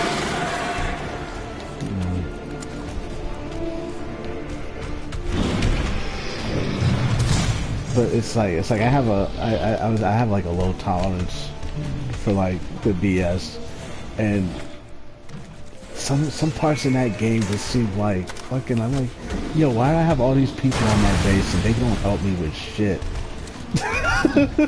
Fucking, they don't help me with shit. I had a whole ground unit. I'm like, how come I don't know, fucking lazy. There's laziness. There's laziness in that game. I can't sit here and say that they did a good job. I see the fucking laziness. It's not just laziness, it's also personality. Yeah. At all. Yeah, it really is not.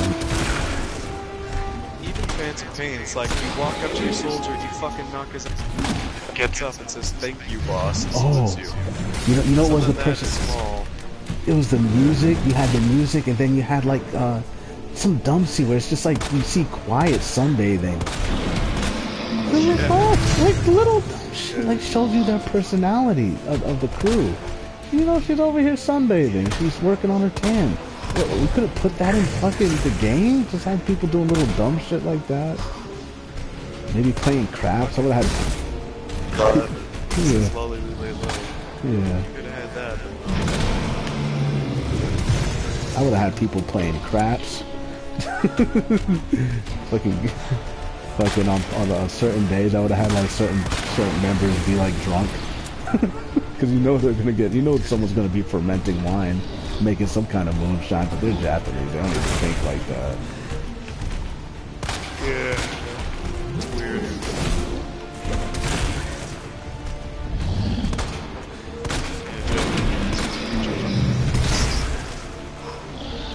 But it's like so when I watch their YouTube channel, when I watch their version of YouTube, I noticed something about them. It's like whatever we're doing here in America is what they're gonna do. You know what I mean? Like they spend their lives just copying what we do over here in the West. And it's kind of stupid. It's kind of stupid that we have our people over here, trying to copy what they're doing here. But the shit they're doing there is just like rampant commercialism. Like they make all this Pokemon bullshit to sell kids stuff. They don't even consider it. They don't even care. They don't even give a fuck about any of this shit. But we have our people here in America like, oh, let me tell you about this episode I saw. Blah, blah, blah, blah, blah, blah, blah. Even the people who made this show don't even give a fuck about them. They're just trying to sell something. That's it. They don't give a fuck.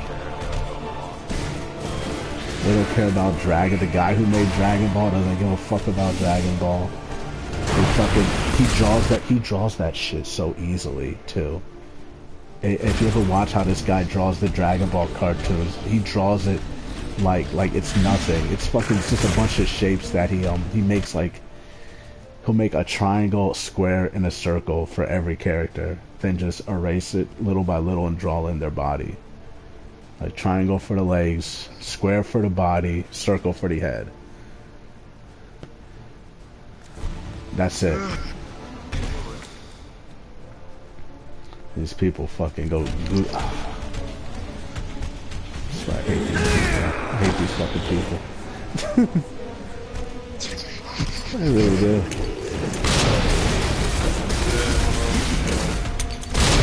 I think we used them twice. It's like commercialism and like insurance is way too Yeah. It's like they're not allowed to have an army. They're not even allowed to be men. It's true. Not even allowed to be Sometimes I men. wonder if I wanted to, could I just fuck everyone all the time? You know, like what would end up happening? You would have like the officials there. Would they kick people out of Japan? There are U.S. citizens that get banned from Japan for doing similar, just taking advantage of shit while they're there. But I think, see, the trick would be, you don't go after quantity, go after quality. Get yourself a really good one and tell them, you know, you'll bring them back to the state, and kind of hit them while they're of age but young, and you know, give them, you know what I'm talking about, right? And bring them back with you, and that's the trick. Because I think what a lot of people get kicked out of there for is they go for quantity, and they just, you know, fuck everything. I would go there and just get one good one, bring them back, and that's my personal possession. That's my souvenir. That's my souvenir. Yeah. Yeah. And like you just get a tattoo on her ass. You know, my trip to Japan. Oh yeah. Oh man. And you know, you I think the trick is, you know, where a lot of people mess up when dealing with things like with situations like that, when you go abroad and you come back with, you know, quote unquote souvenir, is, I don't know how to say it, never marry them but treat them like a wife. Never give them kids but treat them like a baby's mother. You know what I mean? Because if you marry them and you give them kids, that means they're allowed to stay here on their own volition. But if they live with you and they're just your girlfriend, your live-in girlfriend, that means, you know, one phone call, it's, you know, hit the road, Jack. You know what I mean? And you kind of have that over them at all times, but you never just flat out, you never act like a dick and be like, oh, you know what I can do to you, bitch. But it's like you have the subtext there. You know what I mean? Like, when you're done fucking me, this is over. You go home. Yeah. But if they do something good, like they keep the house neat and tidy, make themselves useful, you're like, oh, okay, this is great. Thank you. Well, you may stay. Like, you say it, but it's like, I mean, really, what's even the point if you're not going to have kids? You know? If you have kids with them, that means there's no phone call you can make. That means they're there for good. But if you do have kids and they're taking care of your kids, they become a living girlfriend / stepmother. That's even better, because guess what? You scratch the itch. You're scratching the maternity itch. You know, they like to keep stuff. Those don't apply to native citizens, I guess, right?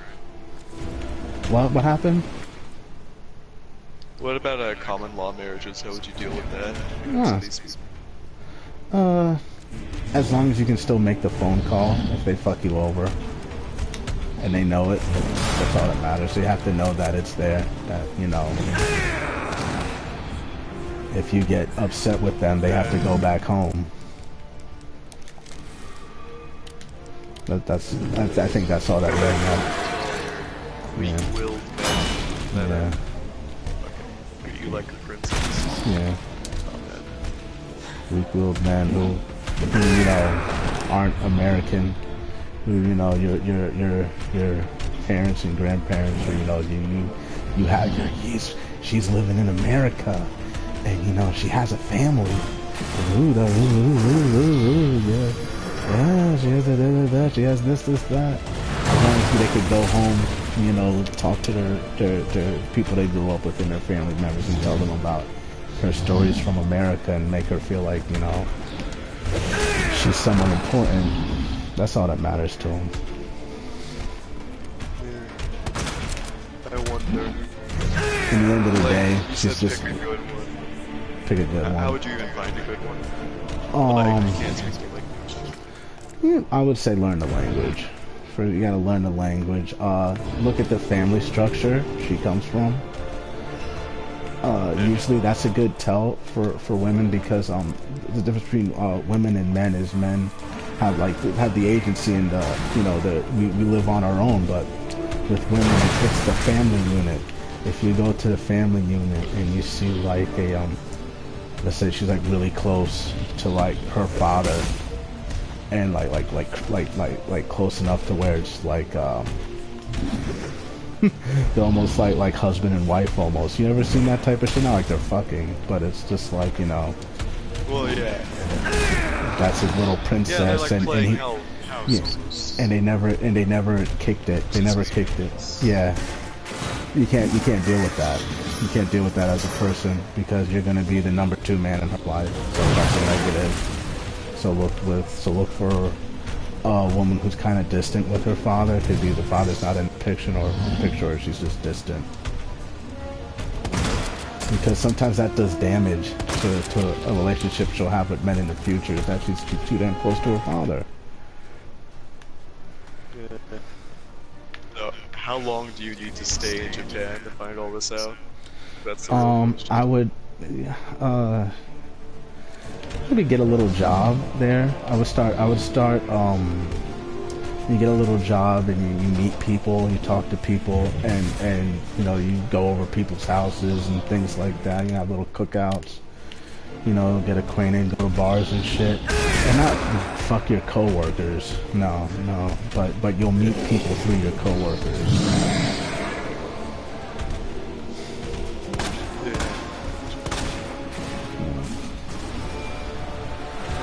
But fuck all that. How did you meet your wife? She contacted me. She saw like I was young and I was like talking shit to people, and she like fucking approached me. She was like, "Hey, what's up? You're kind of funny." Da, da, da. And we started talking. She approached me. I think I was joking with this guy. I think I remember the conversation. I was joking with this guy, and he's from Louisiana, and that was when Katrina hit, and Katrina just hit Louisiana, and he's telling me he's from Louisiana, this and that, and I told him I was gonna hit, quote unquote, I was gonna hit his ass harder than Katrina, and she laughed.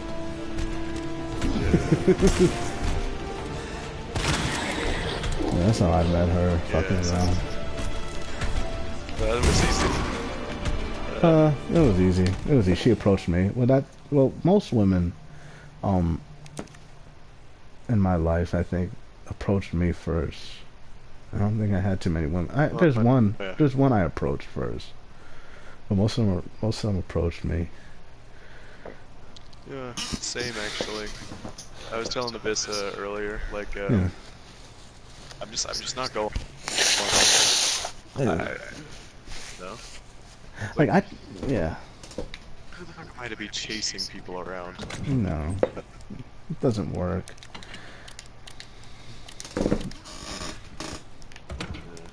I think the best you can do is just like be open with people. Like you're open with women, like the door is open. It's really up to them to walk through it. You know, you introduce yourself, you say hi, and then you have that initial conversation. And then from there, whether they approach you or not after that, it's really up to them. You just left the channels open, and I think that's how it really works. I don't think it's like you're supposed to be like, because the thing is, you're gonna approach one woman like that, and all the other women are gonna see you approach that one woman. and that's gonna be like a turn off. They're like, oh, why are you approaching her and not me? You know what I mean? Now what? Now you're done with her. Now you're gonna come to me because she turned you down. I did that on purpose to a chick one time. Something, I don't even remember what. There's really, like, perfect skin, perfect teeth, perfect fucking hair, perfect fucking everything. This chick right behind me. Like, I started feeling that thing where it's like, oh, she thinks it's a fucking just because it's predator in line. Like, fuck you. And then I went on and I hit on a chick that was less attractive. Just to fucking, like, put that in her brain. Yeah, I got back in the line. I had her save my spot. I got back in the line, and, like, I just went about my own business. And then she started talking to me, like, she fucking felt insecure that I was talking to other chicks and not her. Oh yeah, you gave the attention up. That's what I say. It's like, really, even if they act like they don't like you, they still want your attention. And if you don't give them your attention, it's like, they're not like us to where like they crave intercourse, they crave the need to have intercourse. It's really they crave the need for attention. That's their main weakness. That's the weakness, because us, we can be satisfied from like a fucking dirty magazine. We're good. We're good. It's all titties. Them, it's like they need apparently, apparently there's like this study that shows that men attracted like women in skinny clothing because something in our animal like brains tells us that these are women that you can breed with and that you don't have to take care of your kid with. Just straight up. Fucking hoes. Fucking hoes. And that kind of works better. It kind of works out better. But it always does seem weird when you see like the types of men who just like are chasing a nut. They're chasing the woman and they're chasing a nut so like feverishly. That always seems kind of off to me. There's no need for that. Or men that fight other men for women's attention. Oh, I hate those guys. Those are the worst. I understand for a woman, but for women's intention, like, fuck off. I for a woman, dude. Fucking, like, I'll fight a dude for a lot of things, but I'm not gonna fight him because, like, a woman wants me. Like, you know what I mean? Like, when women are like, yeah, beat this guy up. He fucking disrespected me. Bitch. I'm not your personal attack dog. Unless you're my wife, unless you're giving me that pussy, then I will. But you know, someone was like, oh yeah. This guy's help me. Like, that's in it for me. Don't be a fucking white knight, that's all. Yeah. Like, if she's not even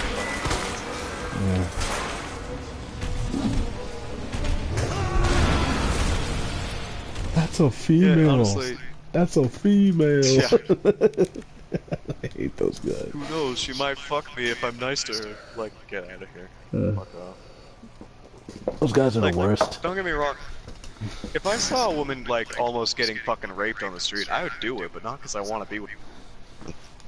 Well, no. Actually, you know what? If I saw a woman getting raped in the street, like, I would kind of look around. And first, I'll look at the watch. First, I'll look at my watch and I'll see what time it is, and then I'll be like, you know, what the fuck is she doing out at this time? Taxi. Oh yeah. Did you ever meet that guy Dova? Dova? I met him. Yeah. Yeah, we were having a conversation one time where it's like, he asked me what I would do if like a woman was getting mugged or something, or like whatever, right? She was in danger, and I literally said, help her, but then after the danger's gone, I'd probably yell at her for an hour about how stupid she was to put herself in that position. Yeah. Yeah. This is kind of dumb, because it's like, bitch, what are you doing out here alone? You know what you can do. Yeah, bitch, you're like, out here as alone. men, we can fucking do that. Yeah. We don't give a shit, we're tough, we can deal with it. Yeah. Be a woman out there at fucking 3 AM walking down a dark alley. Yeah, bitch, I ain't helping you. I wouldn't, truthfully, I probably wouldn't even help her. I don't even know if I'll call the cops. I might act like I didn't see nothing. Depending. It's that thing. It's that thing where like the prison guards won't fucking. They don't want to get fucked up too. Yeah. It's like you're gonna if you do help her and like you have to hurt the guy or something, then you gotta wait for the cops, then you gotta fill out a report, then you gotta show up in court.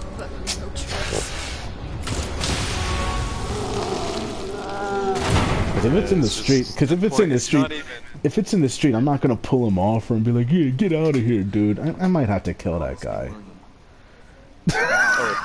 I might have to kill him because I'm not gonna sit here and wrestle him in the street to save this woman. You at least gotta cripple him. Yeah, there's something's gonna happen. I'm gonna have to hurt him because I don't want to be touched and like I'm paranoid about being touched. Like what this motherfucker has AIDS or something. The rapist, you know he's got something. He's got some. I don't want to be touched. I'm gonna be wrestling on him. Fuck that. Yeah.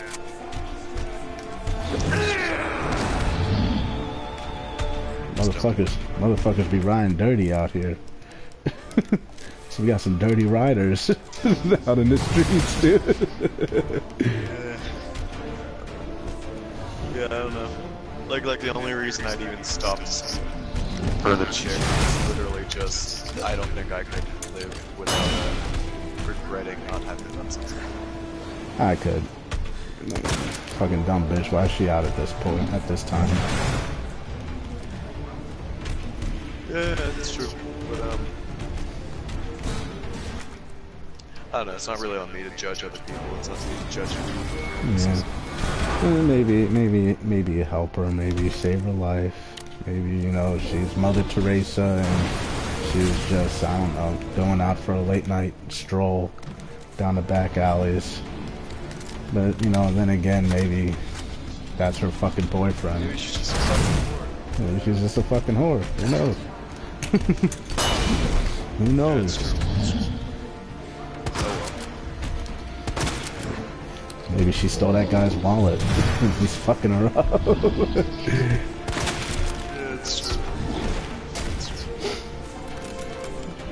I mean, I'll stop here. I might say, "Hey, get off of her," and if you don't get off of her, and it's just like, "I'm gonna kill that bitch," I know I might have to kill him. So I have to be very, very discerning on my involvement in the situation. You don't fucking know. You don't know these people. Not only do you not know them, like, do you even want to know them?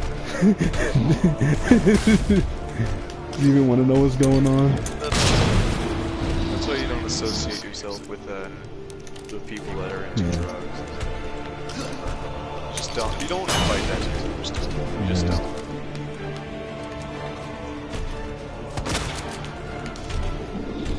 Like, I saw one thing, and fucking, I had this conversation with someone before. This woman was getting mugged.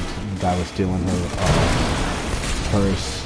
And her and the man were wrestling over the purse, and they're asking, what would you do in this situation? And I said like a very similar answer to now, and it kind of like boils down to like if you get involved, right? If you run in there and you grab the purse and you're all wrestling over one purse, like I was always told, you don't engage a fool in their foolishness. You gotta do something different, maybe yell at them, tell them to stop, or if it's really a serious situation, you might have to kill the dude. And if you're gonna kill the dude, fucking, you're gonna have you just don't kill a guy and walk away. You just don't beat a guy up and walk away. You're an adult and you're held accountable for things you do, and like your level of involvement is life or death. That means court. Court. I hate going to court. Personally, yeah. Well, you get sued nowadays for punching someone even when you fight. Yeah. And then you don't even know if the woman will have your back. You know what I mean? The woman will be like, "That's my boyfriend. How can you How can you You know what I mean? I know he's putting a fucking knife in my throat, but I fucking love it. Yeah. You want to deal with that shit? Then they're both attacking you. Because you fucking ran up and hit him in the head with a fucking Well, whatever you had on. hit him, I'd say, you know, I'd probably call out to him. I'd call out to him first. Call out to him first, and if it's like a big thing and he tells me to fuck off, I might act like I'm leaving. But then like I'll come around the corner and like hit him with a brick. I walked away. Just like show me just with a brick in hand. If it's need be. Yeah. Get him woozy. Hit him with a brick while you're running in. Take him out. It's just... That's what you gotta do. So just don't do things you hate. That's another thing Jordan Peterson says. Don't do things you hate. Well, I mean, like, shit. sometimes it's like, fuck, dude. I wouldn't hate... Listen, I wouldn't... The problem with me is, I wouldn't hate if it's just like a woman who lives a shitty life, gets shitty results. I wouldn't hate that happening to her. That's the problem. I would do somewhat in depth, like, whatever. Dumb bitch. Yeah, well, the thing is, I wouldn't allow myself to be either. Yeah. Alright, that's good. I get it. But, cause I just... Like, if you don't react to this, then how's that gonna big things?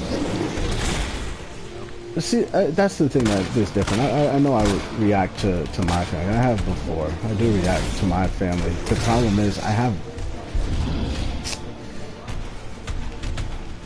a numbness to people in general. Like an inherent numbness to them. To where it's like if I see violence happening in front of me, right? I'll take the extra seconds to kind of gauge the situation when most people would just, they'll see it and just react. Like, recently, there was I was with my kids. We're at the park, and these two people are arguing. These two people are arguing. Yeah, these two people are arguing over a dock, a boating dock. They both want to, hurry up and get their boats either on or off the dock. And one of them pulls a gun on the other person, right? As a white guy pulls a gun on this, mixed race couple. And everyone's yelling, not everyone's yelling, but they're like, oh my God, I can't believe you pulled a gun on me, blah, blah, blah, blah, blah. And, I'm sitting there, still looking at this situation, seeing like, oh my God, this shit's ratchet. Yeah. And they looked over and saw me standing there, watching them. The guy who pulled the gun out gets back in his car, pulls over, so, still waiting for these people to get out of the way. And then the woman was like, oh my God, did you see that? That guy pulled a gun on me, or pulled a gun on us. And I was like, I didn't see shit. I just heard a bunch of yelling. She didn't get it, but I think the guy understood. Like, bitch, that shit has nothing to do with it's different. Yeah. I've definitely found that. Like it's different when you have people you have to take care of near you, for sure. Yeah. It's like, the fuck am I gonna be doing? Like, my kid gets shot. Like, fuck that. Yeah, I'm supposed to. Like, what am I supposed to do for y'all? Like, y'all fucking sitting there arguing with strangers over dumb shit. You could have just... It's that thing where it's like... Yeah. Sorry. There's a slight delay. Oh, it's okay. They were just being pricks to each other. Over there, like, they were... Like, they was wrong. The guy pulled a gun on them. Yeah, sure. Like, fuck. Did you even have to engage him? Did you even have to talk to him about it? Did any of this shit have to happen? No, y'all fucking chose. To sit here argue about a fucking parking spot. It's fucking stupid. A parking spot for your boats. first off, you all got money anyway. You all got fucking boats. Shit could be worse. You just got off a jet ski and you have a boat. So, fuck, I don't care. Already kind of indifferent. And, like, fucking... The guy didn't start shooting at you or nothing. He fucking just... Y'all got in his face and he pulled a gun. He showed you his gun. Yeah, there's fucking guns out in the world. What you want? Yeah, I can't... Do you believe that this... She, you know what she said to me? She said, do you believe that there are people in this world that pull guns on people like us? And I said, no, see, that's where you're wrong. He pulled a gun on people like you. He pulled a gun on you just because, you know, me and your boyfriend have suntans. Don't consider us fucking people. Don't consider us fucking the same. You know what I mean? Like, I'm not over here arguing with strangers over fucking parking spaces. That's stupid. When you see a fucking drug deal go down, do you fucking sit and stare at it? No, you just move on. It's like, you don't need that problem. You don't need problems. No, and it's like problems that they created for themselves. That's the other thing. I think they have trouble realizing is when they create the problem for themselves, like, the most you can do is just give them a wide berth. Like, okay, go ahead. Watch what happens. You know, you came out of the house alone at 3 o'clock at night and was walking down dark alleys. Look what happened to you. You need to learn a lesson. Yeah. And if you sit there saving them, you sit there saving people. Yeah. Yeah. Like, a couple days ago, I was in a not-so-great city. Like, yeah. There's this gigantic fucking damn near 7 foot tall fucking black guy that I only saw once or twice. I glanced at him. He's the type of guy I was blind, and he entered my field of vision, right? Like, he was an object that entered my periphery, so I looked for a second. Never stared at this guy. Next thing I know, he's yelling at me for staring at him. For what reason? I don't know. I didn't do it. I didn't fucking stare at him. Like, there's some weird stuff on his face, like, you know, those, like, mole things. Oh, yeah. People have on their fucking faces. He had a whole fucking bunch of those, like, freckles and a fucking ginger. Oh, yeah, he had the, what do they call it, Villalago. He's a fucking weirdo. He's a fucking weirdo. Yeah. People like that, you just walk away. You're a weirdo. Yeah, like, you're a weird dude. I think he was insecure because of that or whatever. He was staring at him. He's like, hey, did I do something to you? Do we have a problem here? You know, did I do something to you because you're staring at me like I did something? And, like, I felt fear for us, as of course I do.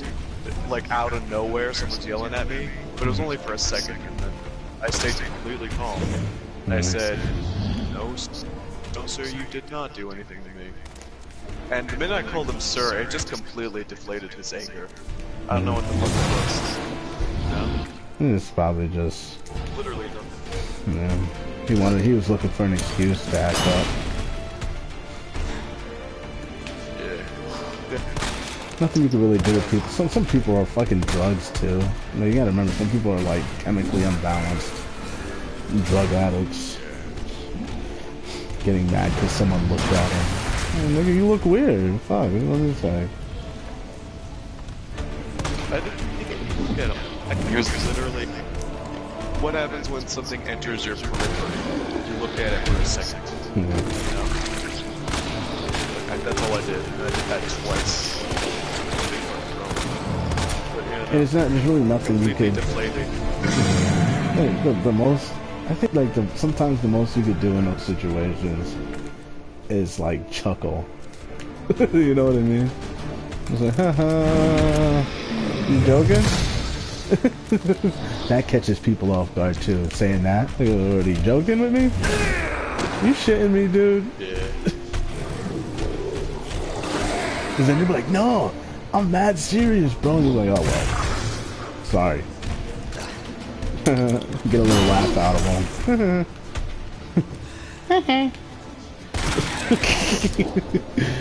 I don't know. Why you mad, bro? This girl is chuckling. Are you serious? think about the situation. I'm like a fucking white kid, and he's like really a, poorer black person. He probably has some kind of resentment towards me. So it's like, if I chuckle at him, what does that look like? It depends how you don't just chuckle, just like a just an out there chuckle. Like first you kind of say, "Are you serious?" And then he'll say, "Yeah, I'm serious." And then you say, "Oh, sorry." That's it. That's it. Oops, no, I was staring. My bad. Daydreaming. You know, you hit them kind of like with the aloofness that to where it's like, oh, well, I'm gonna hit this guy for not paying attention to me. Oh, kind of hit this person. Yeah, oops. Oops, I'm just daydreaming. About to go to the grocery store, trying to make up my list in my head. We'll go over here and not be dirt poor. Don't say that. Yeah. We're gonna go over here and not the fuck near you. Yeah. Like, oh, sorry, pal. Shit like shit like that, because they're not used to that. They're used to their aggression being met with aggression or submission. But when you hit them with like you don't even consider them. They kind of, I think it kind of reverts to something they felt in school, where they dealt with like officials, where the officials just like not even paying attention to them. They're like act like you got security with you. You know what I mean? There are reasons. Yeah, there are reasons to have a chip on your shoulder. Yeah. That's white kids like you. Yeah. And it's kind of how you have to treat them. You kind of have to treat them as like children. And it's not all black people. I mean, it's a lot of them. But there's some that literally are developmentally stunted. They never had an upbringing per se. They were institutionalized for so long. They never had a proper upbringing.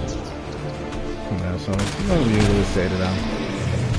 Nothing you really say. You can just say, I don't think it's, because it's words affect them. Sir. Yeah.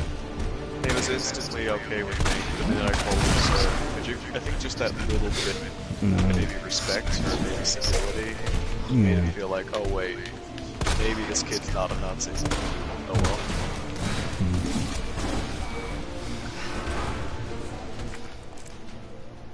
White motherfucker. Yeah, no, man. And a lot of those, I think it's like fucking it. See, the people you were thinking I associate with, a lot of them realize something, that it's a lot of it comes from these children of migrants, like first generation migrants from like Africa, who like came to America and their parents like gave them over to the system as soon as they came over. You know what I mean? They're completely, you see that type of shit from institutionalization. That's something, that's like a holdover. It's a throwback. That's a throwback.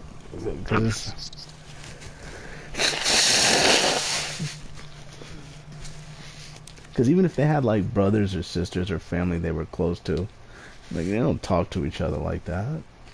You know better. No family upbringing makes them cold to it. Makes them cold to the rest of humanity. They don't even know how to really engage with people. And a lot of that shit, I believe, just stems from drug use, prolonged drug use. That incoherent aggression, I guess the best terminology I can use. It's like it's like directionless anger, because you see it with multiple races that have been engaged in drug use for prolonged periods of times, to where they're just like, their anger just goes out in all these different directions, and it's not really targeted at a specific individual. Like fucking, someone looked at you and you're upset because they looked at you. All right, now back to Ada. Nigga, the motherfuckers got eyes. People got eyes and they look at. Yeah. Shit on his face, so he's probably slightly insecure about that. Yeah, it could be that too, because I knew a story about something similar like to that. Like, dude was young and had a fucking, what do you call, not a brain tumor. What did he have? He had a tumor somewhere, and he had to keep getting surgery at a young age to remove these tumors, and that it made him lash out quite a bit. And I kind of understood that, because it was like, yeah, like your body's being dismantled in front of you at a young age. Like, I can see why that would do something to you. How that could even make you chemically unbalanced. Chemically unbalanced. Like, it totally do something to you.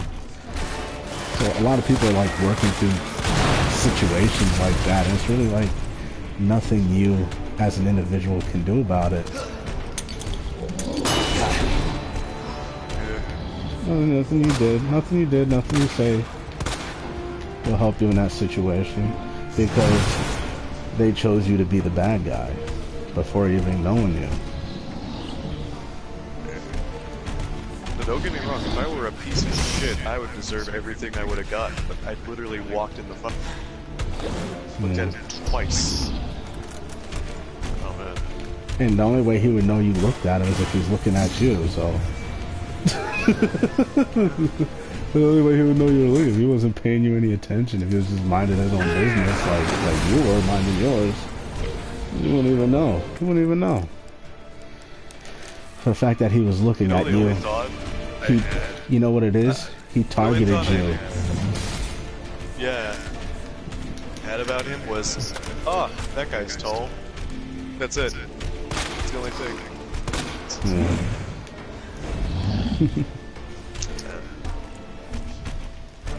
At least you didn't say, hey, do you play basketball? At least you didn't say that.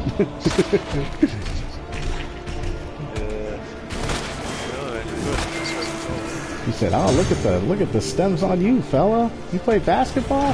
Nah, at least you didn't go there. You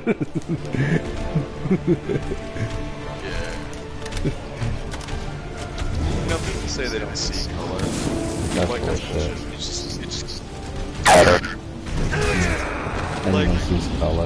the first thing I thought was, that guy is tall, he could probably kick my ass. And then the second thing is, you know.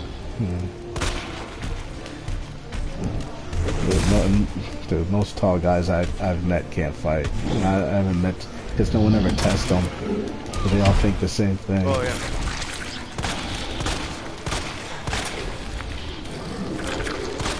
Yeah, I was holding two fucking glass plates in my hand, and then it started like yelling at me. I stayed completely calm, but I was holding two glass fucking plates in my hand, like I was ready. I wasn't... I might have seemed completely calm, but my adrenaline was really... It's like, if you're irrational this fast, then I can't count on you to be normal. Yeah, you already proved he ain't.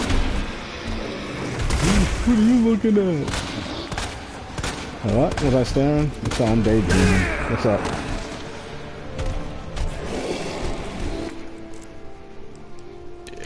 Oh, you better stop daydreaming. I'm like, okay, Dad. Okay, Pops. Stop daydreaming.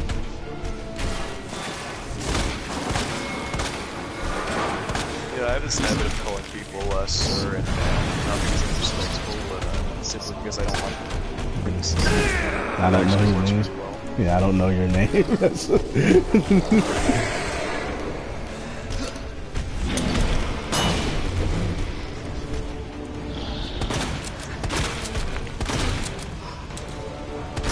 Oh shit.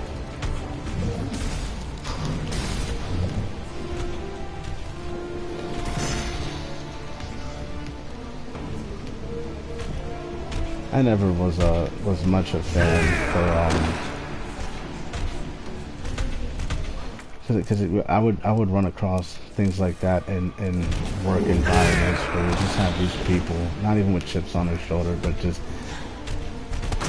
they're just crazy. They're just like chemically unbalanced people that view a slight against them at any given turn, always on the defense. Nothing you could do about them.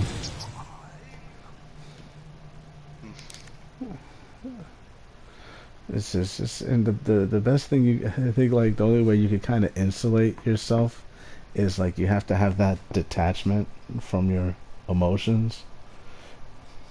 I had a guy, I worked with, guy was, used to do dope, and, he used to get these, like, when he hadn't had his dope, he'd get very, like, hyper aggressive.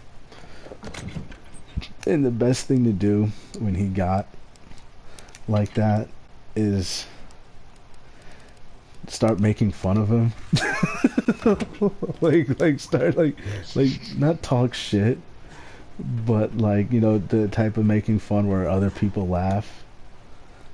Like, look at him, he's like, like, I remember there was one time he was in one of these moods, and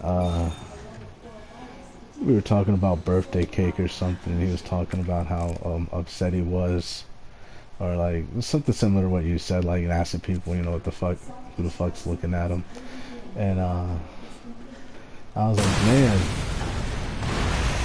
why don't you go to the break room and grab some fucking birthday cake? And he's like, what do you mean? What do you mean? I don't want no fucking birthday cake now. I'm saying, oh, grab me some birthday cake. I'm in the mood for something sweet, boy. I had to like flick my tongue and everyone started laughing. And then one of those like creepy tongue flicks, like it was something so outrageous. It was so outrageous, and it was like public to where it was like you only had 2 reactions. Like you couldn't even really be mad. It was something funny, like out of a movie.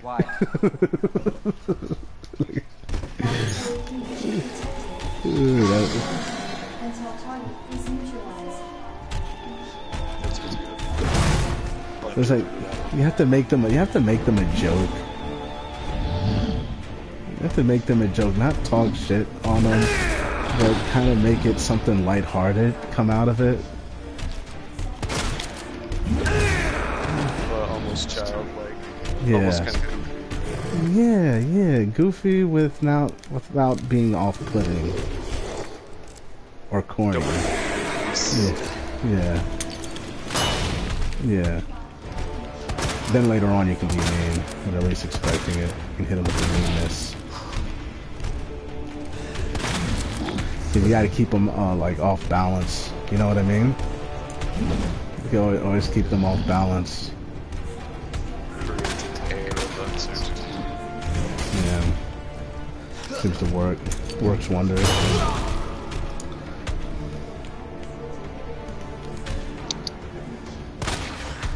But then every once in a while, like you'll come across like guys like I remember I used to work for a guy who was always on fucking steroids. Dude used to like do steroids.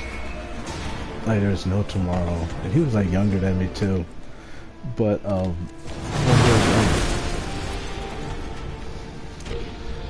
the self-deprecating humor, like you do the self-deprecating humor in front of people, like he says something, you self-deprecate, and then you catch him in like, if he's around girls, you do the self-deprecating humor, and then he'll say something stupid, and the girls, how women are, they're like, oh, he made me laugh and you're being mean to him,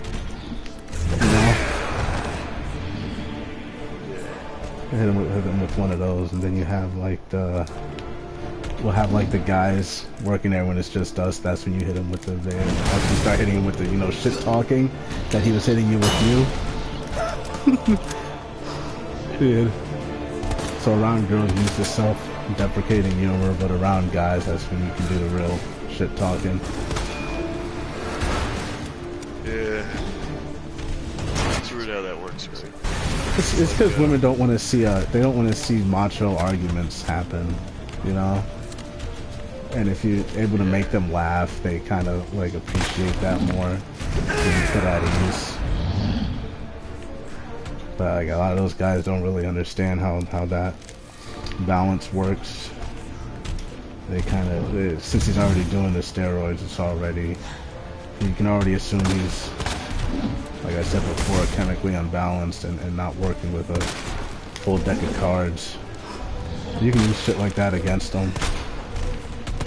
And we live in a world where like fucking you can have weapons, so I don't even understand the steroids that much. Nigga, I gotta, what do you mean, like, you like him because he's big, he's gonna, bitch, I have a gun. Those muscles ain't gonna stop a bullet. What are you talking about? Even if they like him because he's big. Yeah. Like, his fucking balls have gotta be the size of fucking raisins. Yeah. And he's chemically unbalanced, and like, the only type of women that would go to a man, you know, abusing drugs like that are usually dumb bitches themselves. Oh yeah. They're just the bitches don't have, and then they don't care about consequences. Yeah. They don't even understand what the fuck's going on half the time. And truthfully, you don't even want to be around them if they don't care about consequences. That means when you're dating them, they're not going to care about consequences. Yeah, that's just bad all around. You're gonna be less sanitary. Yeah. Fucking pregnant. Oh man, it's over. They'll probably abort the baby. they'll probably yeah, abort but the imagine baby. if they don't. Oh yeah. Well, the only reason they want it is because, you know, they think they can get shit from you. If they know they can't get anything from you, they'll abort the baby and sell the organs. Yeah, oh, fuck. Yeah. I always thought if I ever got rich, I'd live and hide all my money and drive a shitty car. Oh yeah. Oh yeah. I said if I was rich, if I got rich, I would just like be living off of a camper. I'd probably own a boat, get some really good land near like a river. You know what I mean? A little river land. I would rent house, I'd rent properties and shit. Pay people to upkeep them. Like I pay my kids to upkeep properties for me and rent them out. They'll hold the money and I won't even tell them I'm rich. I'm like, yeah, just take care of this property for me, bud. Okay, Dad. I mean, it depends on how rich you are, right? But like, imagine if, like, said, hey, kid, if you need a job, like, I know a guy, and then you refer them to someone that works for you, and they're Oh yeah. working for your company. Oh yeah. They think they're independent, but they're really just working for you in secret. Yeah. Launder my money. Laundering all my money. Yeah.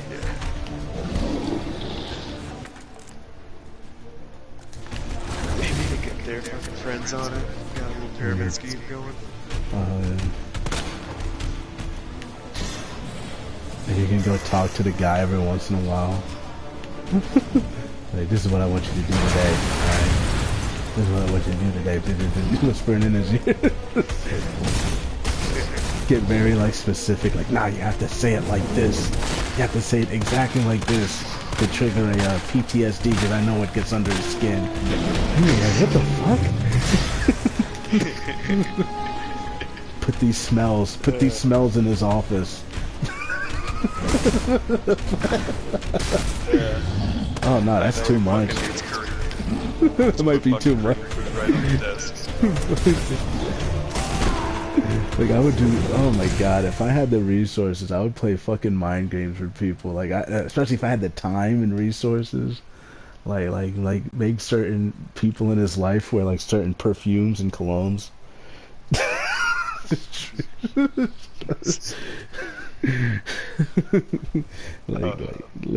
Make sure his secretary wears this perfume on Saturdays. Only Saturdays. Make him like remind him of his like preschool teacher, like, oh man, that reminds me when I was in fucking kindergarten. Yeah. Oh man. They say that's like that's what you do a lot for psychological programming on people, like triggering. Like what it triggers certain responses is that a lot of it is sensory, not visual or auditory, but smells, olfactory sense. Yeah. Like if you had a drug addict, every once in a while, you put that scent in like the vents if you want them to relapse. Just like a little whiff of it. Oh, that's fucking. Like a little whiff of it. Reminds me of home. Yeah. Reminds me of crack.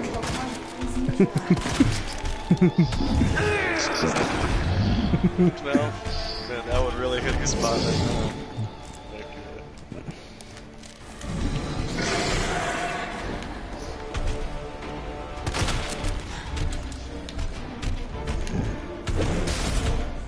I wonder what would happen. Like that whole chemical lobotomy thing, like throwing powder in faces. I wonder what would happen if you just flood an entire fucking skyscraper with that stuff through the air vents. What would even happen? Mass psychosis. Maybe like that. You know, I think you would have to do it in the food to have a real effect, like water systems and food, and not enough to where they're fucked up, but where enough to where it's like you don't want them like fucked off with their ass, but you kind of just want them to have a taste for it. You know what I mean? Like maybe addictive properties. It's like the same shit they do in America with fast food. You don't put enough in there to fuck people up, but you just put enough in there to where it's a taste they recognize. They recognize and enjoy. You know? Yeah, that's why sugars and everything. It's addictive as fuck. Yeah, because like you don't want them to lose their agency. You just want them to be like, oh man, I really love that fucking taste. And then at the same time, they're addicted to it, but it's also like slowing them down over time, like whittling them down, changing their bodily chemistries, giving them tits. Got violence.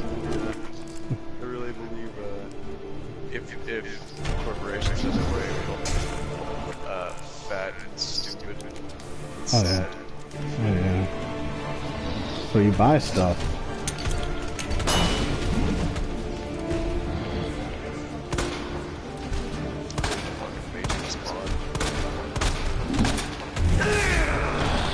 You know, fucking, and it's like it's all weirdly communist that they like. They talk capitalism, but they push communism like a motherfucker.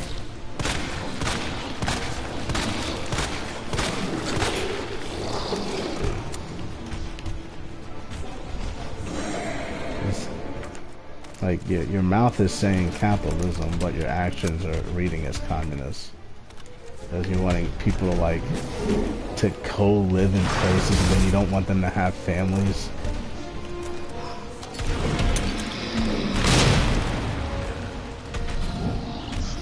I mean, I get it. Fucking China, right? But like. But the case is, it's not even really overpopulation because in America, there's tons of places in America which they haven't settled. There's no houses in. It's just open land. Open land. America's fucking huge. We all live by the coast. We all live in coastal regions. We don't even take advantage of the real America that's out there, where all the Native Americans live. Oh, this one. Probably fell asleep. One of these like fucking dumb little coastal outposts that are always getting fucked up by storms, natural disasters. But then we have like the mainland, which is just you can go fucking buy dirt cheap land in Nebraska, like fucking acres of it. everyone wants to live in the city. Everyone wants to live in the fucking city. Fucking catching bubonic plague. Seems yeah, weird. I really understand the appeal of nightlife and all that. I kind of lost my taste for it. I kind of because it's like how much of that can you really do for how long can you even do it? It looks sad at a certain age. Yeah, you don't want to be fucking going out to clubs every night. Yeah, and it's like the clubs. You're so loud. Fucking, you can barely hear people. You just get like random hookups with like strangers. Like Yeah. it's fucking, it's fun and everything, Herpes and ear damage. Yeah, it's fucking. I'd rather just stay at home. Oh, it's fuck. Yeah. Bitches be wanting to go out and fucking. I don't even know. They just want to go out, not be any place they recognize. Then they hop on their phone and just ignore their surroundings. There. It's something you see a lot with especially TikTok. It's just nobody can appreciate where the fuck they are. They can't appreciate. I have a niece like that. She likes to travel a lot. She goes to all these places all over the world, but she goes there and does the same fucking thing. She went to fucking Europe and she's eating at a fucking McDonald's in Europe. What the fuck, bitch? What are you doing? What the fuck are you doing? Why? I never got it. Still don't get it.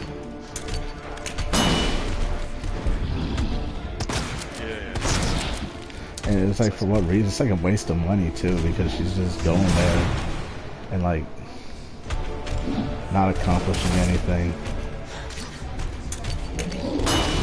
But her parents pay for it. If you ever go abroad, if you ever go abroad, look at the fucking sea types of meats. Oh yeah. Fucking otter testicles. Yeah,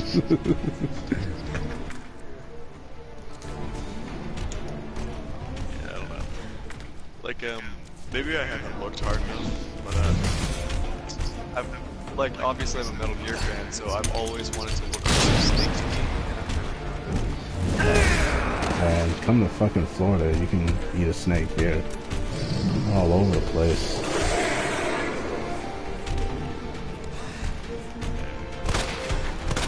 I mean, you gotta probably figure out how to cook it. Like, how would you cook a snake? I guess grill it. Yeah, the Metal Gear is to be appreciated. You can just buy it right. Oh hell no. That's some shit I wouldn't even try. Catch because a lot of those reptiles carry salmonella. Hardcore salmonella.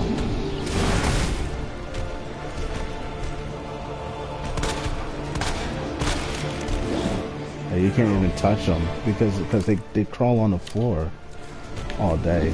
You know what I mean?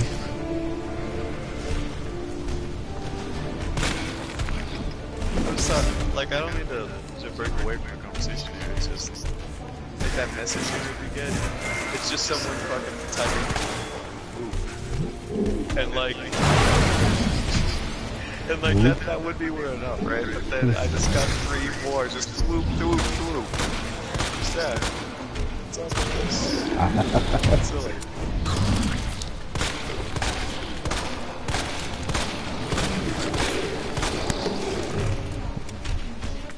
Like, I've been fighting this one monster.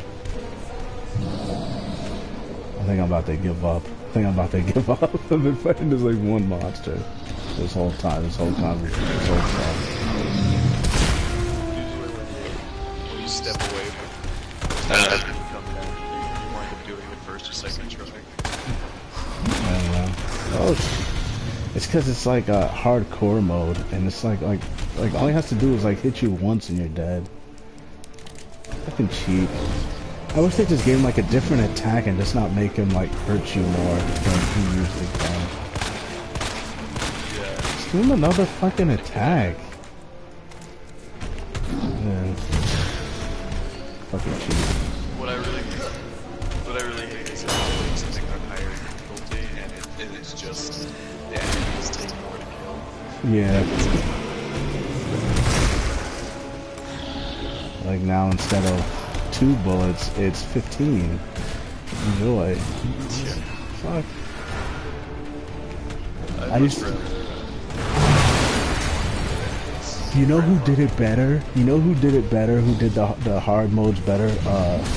Batman Arkham Asylum, where they just took the little warning away when someone was gonna hit you.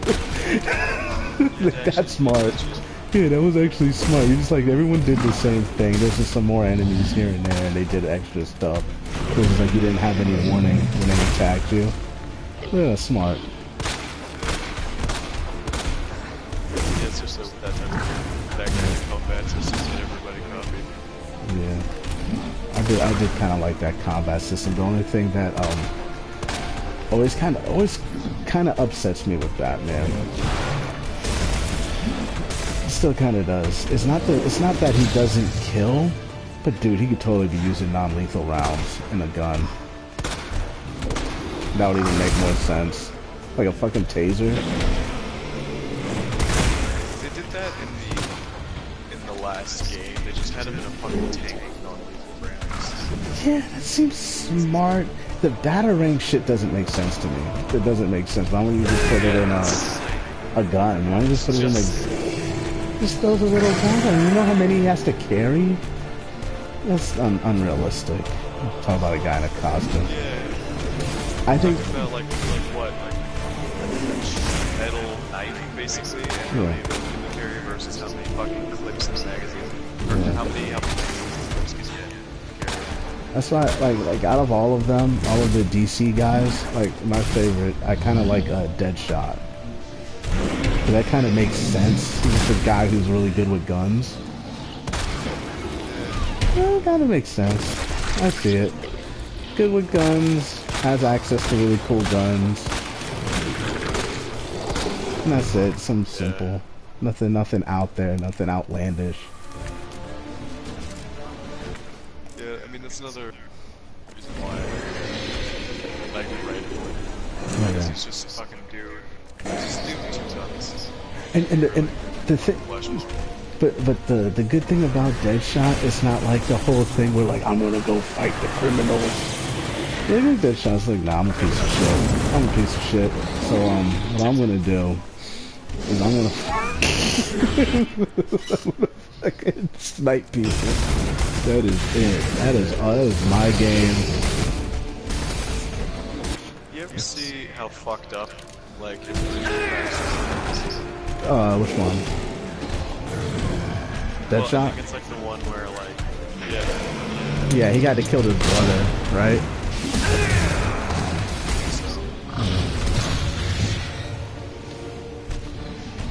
Fuck, I almost had him dead. And I forgot to pick this bullshit up over here. Is this it? Oh, no, I can use it, though. Yeah, you know, there's this weird thing where it's like, some people get really upset when they change the character. Yeah. But I think it's fine just so long as it adds something. Like, dude, who really gave a fuck about Nick Fury? Nobody. Nobody cared. I still don't care. I still don't like him. Even if they change him a million times, I don't. He's just like some faceless bureaucrat guy. You know what I mean? Well, at least now he's curses. That's it. Yeah, he's just always he's always like that guy, like, you know, in like those detective movies, who's like, "Give me your badge." Like, that's fucking Nick Fury. Nah, I don't care. Yeah. I want your badge. You can put your badge on the table. Yes. Yeah, the thing about Deadshot being some generic white guy with a goatee is like, he had no real character, and what the fuck did they do to make him better? They made him Will Smith. That's weird. And like I don't even think his race even was like a factor in the original character. Because like he always wore the mask. There could have been anyone there. No one gave a shit. No one His name gave was a shit. Floyd. Yeah. Alright, now back to it. But the one thing I do like is just the clandestine missions he was put on. as the Suicide Squad. That was like the only cool thing about it. That's when I liked the character. I was like, oh, cool. But I always thought, man, I think my favorite story, like, have you ever heard of a comic called The Boys? Well, they just didn't they? Yeah, but it's like the comic book's a little bit better because the boys are actually they're CIA agents, and they're using like CIA tactics to take down superheroes. So there's a lot of yeah, there's a lot of black. Yeah, it's like they're using blackmail, like they're finding shit out about them, and fucking using special rounds, and like they just like it's like they're not sitting there like fighting these motherfuckers. Like if they want to kill Superman, somebody would just put a bullet in his head, put a little kryptonite bullet, put it in his head, it'd be done. they'll have an airship. I remember one of the comics, they were dealing with like a stand-in for the X-Men, and literally what ended up happening was just a bunch of fucking like attack choppers came and shot up the mansion and killed everyone. They were like, okay, we're done with this. CIA pulled them. Yeah.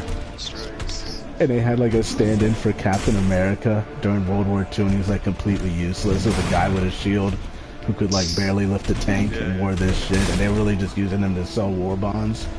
And then fucking I think what ended up sending him off is he had like a friend who could fly, and he had the friend fly up in the air and, you know, look for enemy scouts, and the friend came back and said he couldn't find anything. Like, what, you just made that motherfucker fly up in the sky dressed like that? Like gave away their position to the Germans, and we all got like massacred by Germans.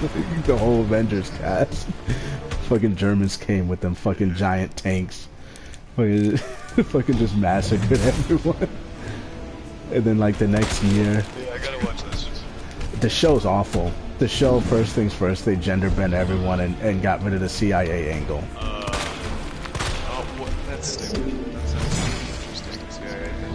Yeah, it's really CIA, and it was really just, you know, the people making the superheroes is just a company, and they're just like using the superheroes as, you know, to sell you products. You know what I mean? They're like spokesmen. They can't really fight crime because it's like they're ineffectual. You know what I mean? Like, Batman ain't gonna stop a mugging. It's impossible. He has to be there during the mugging. Then he has to do processing and shit. Like, there's like everything they make is made up. The heroes really can't stop anything or do anything or accomplish any goals. It's like how it would be in real life. The one guy who's like fucking Superman is like a psychopath. He's like a Ted Bundy type. Fucking eating babies. Fucking Superman's eating babies. Yeah, he's a fucking psychopath. He was raised in a lab. Raised in a lab, fucking psychopath, Ted Bundy type, and like the one thing they skipped that was in the comic book was the guy raped someone's wife, and the wife got pregnant, and the baby like punched its way out of the mom's stomach and started burning everyone in the room with eye lasers. And like the dude had to kill the baby with like a lamp. They got rid of that part in the show. Wow, that's like the whole fucking that's like the fucking main storyline of the book. The motherfucker had to kill a superpowered baby, and that's why he hates superpowered people. One of them raped his wife, and he had to fucking put the baby down. Because it was gonna kill him and everyone, and yeah, it was gonna kill everyone. And it was like they got rid of that part. It's made by Seth Rogen too, which I Me Too thing, where it's just like that's some Me Too shit. And there was also another thing they got rid of in the comic book, which was weird. You know when they do the superhero team-ups, right? Well, one of the new female recruits that, you know, is going to join with the superheroes, is going to join the Justice League. she gets introduced by the Superman stand-in to the Justice League, and then while they're alone, the Superman guy was like, "Hey, suck my dick." He pulls her dick out in front of her, and she's just like, "What?" She's like, that was her hero and everything. And she's like, "What? You're supposed to be a hero. You're supposed to stand for what's right." He's like, "Yeah, I know, but I like getting my dick sucked." So it's good. then fucking Aqua and the rest of the guys in the team coming when she's sucking his dick. Shows he sucked off all the guys on the Justice League so she can join.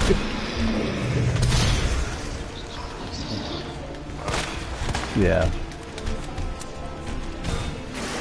It was just, I just thought it was funny the way he said it. He was like, she's like, "You stand for what's right in America. You know, you're a hero, blah, blah, blah." I was like, "Yeah, I know I'm a hero. I'm a hero who likes getting his dick sucked, so it's good." To scumbag Superman. Oh yeah, they show it too. Yeah. They show it too, yeah, like she sucks 3 dudes' dick, and she started as like a she was supposed to be like when you saw her purist, yeah, Disney princess.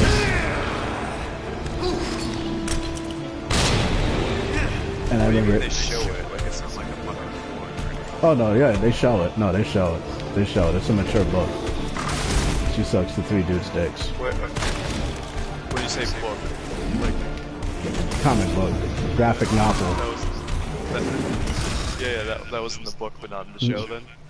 Oh, the show they they neutered it to where she only sucked 1 guy off, and they don't really even like show it. But in the comic book, like she sucked like 3 dudes off in rapid succession to join the Justice League. Yeah. Like it would be like she sucked off. I'm sorry, go ahead. Yeah. It sounds like every fucking way. Is there anything good the show does? No. No, the show's like a step down from the actual book, because the book deals with like CIA military involvement and kind of satire of superheroes, and like they'll show like the superheroes botched like 9/11, like they're like 9/11 happened in their universe, but they still fucked it up. They still couldn't stop the towers from falling. And it shows you that even if they have the superpowers, the reason like they work for a company, and you know a company doesn't really care about safety, it cares about money. So it was cheaper to make them seem all powerful, but not give them any training. So they don't have training to do any of this shit. They've never been trained how to use their powers or what to do in emergency situations. So they always fail at everything that they're set out to do. That thing is like, they're not. How would you? In the first place, you would. Yeah, you wouldn't call them. You would call it trained professionals. You wouldn't have some guy in a suit show up and help you with this stuff. It would be stupid. But it's like they have powers and shit, but it's more like they're made to look like heroes than actually be heroes. Yeah. But in a... I know you're not really... Sorry. I know you're not really into the anime or anything like that. I'm not too much either. Yeah. There's this fucking anime that everyone loves. It's called My Hero Academia. Oh my god, my nephew's like that shit. Yeah. Also, I can't get into it. I ruined it for myself because like Dova was trying to get me into it, and he talks about this kid that was born without powers in a world where everyone has fucking powers. And the first thing I thought was, oh, because he's such a fucking fanboy, he knows all of the main dudes like powers and weaknesses and stuff, and that's how he, just by knowing a lot of lore about the world around him, you know. And I thought that was so cool, and they told me, no, he just gets given powers. It's like, oh, that's fucking lame. Yeah, but like this shit you're talking about, the boys, where they don't have fucking powers, they just know how to do. Yeah, they're like trained CIA guys. Like they all know, like they're all experts in their respective fields, and their fields are very practical and pragmatic things. Like one of them's you know, they have like, you know, your tech guy, they have your surveillance guy, they have your guy who's able, you know, to, you know, get information out of people. You know, like normal shit like you see in real life. You would see in places like this. And pretty much what it boils down to, it's like they're somewhat of, it's like an underdog story, where you're like, oh my god, this fucking suit, it's literally a guy like Superman. Superman powers, but instead of being, first off, there's no aliens, so a lot of the superheroes are created by the company in laboratories, and then given these like extravagant backstories and crazy costumes, and you know, put on billboards to sell you fucking, you know, plastic crap in their image. And yeah, and it got so bad that the company that takes care of them, that kind of like CD type of Disney type company, that they engineer bad things to happen and have them, you know, have the heroes come and save the day. So like they'll fucking pay some guy to act like he's gonna rape a chick, and then this, you know, superhero stops him. The guy who's gonna rape her just ends up disappearing. Never to be heard from again. And then they find out it's like one of those guys who could just shapeshift, one of their super powered people who's able to shapeshift, and he just keeps pretending to be bad guys for them to go after. It's like a whole conspiracy thing. But I just think it's funny when, yeah. The comics was, where are they in the show? They're not seeing anything. There's some dudes. Okay. They were CIA, but the CIA doesn't work with them anymore. No government involvement. Just guys who don't make, yeah, pretty much, that aren't being paid but are risking their lives to kill superheroes. Doesn't make sense. It makes more sense if they're with some agency and they're being paid, you know, a shit ton of money to do it. That's what's happening in the comic book. Or even if they weren't being paid, like that one guy in the fucking superhero rape baby, like, yeah, maybe that could have been something, but no, there's they actually no motivation. None of them have motivation. Yeah, none of them have motivation. None of them have revenge. Oh, fucking. So, like, what's their... The what? The rationale in the show. Like, how do they... Some guy's girlfriend got killed by a superhero, and they're friends with him. That's very silly. Makes no sense either. You're risking your life for a dead chick. Okay. Not even your dead chick, just... Yeah, a guy's dead chick. That they didn't know at first. But his story was so sad that they had pity on him to help him. And risk their lives for him. They never met him before. Fucking a superhero killed the girlfriend of a guy I just met. So sad. Wow, that's fucking bad. Yeah. It's just... Yeah. And it's like the dialogue in this show, like, let me be wrong, there's two actors in this show. The guy who plays Homelander, right? The guy who plays the Superman stand-in, he's like fucking perfect. He's like perfect. Sure. But they don't give him anything to do. He just kind of like is creepy. And he's just like creeping around on the females in the things, like, you know, looking at them through the walls and shit like that. And I'm like, in a comic, he was much worse. Like in a comic book, like the shit where he made the chick blow him, and then there was like the other times where like I don't know how to say it. He would push his powers on. So like there was one where the Captain America stand-in wanted to join the Justice League stand-in group. So Homelander made him blow him and told him he can't be part of the group. Oh. You know what I mean? He would do yeah. shit. He would do shit like that. And then, you know, the Captain America standing like, does that make us gay? And he's like, how could I be gay? I'm a fucking superhero. Get out of here, faggot.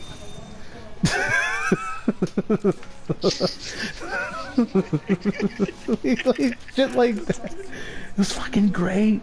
Garth Ennis is the guy who did it. He's like the best.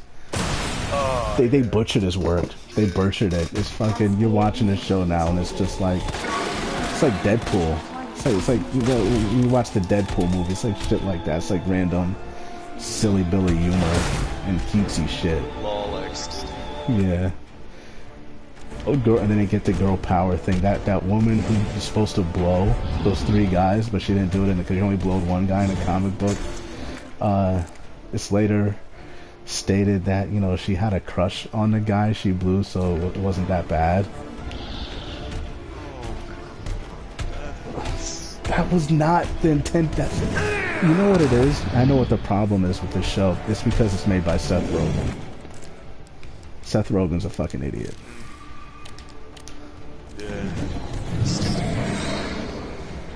He's a fucking idiot. He doesn't understand. He just like, oh man, this is a superhero comic book with titties in it. People are gonna love it. It's a mature rated comic book like Deadpool. Let's make it like that, dude. Completely missed the point of the whole story.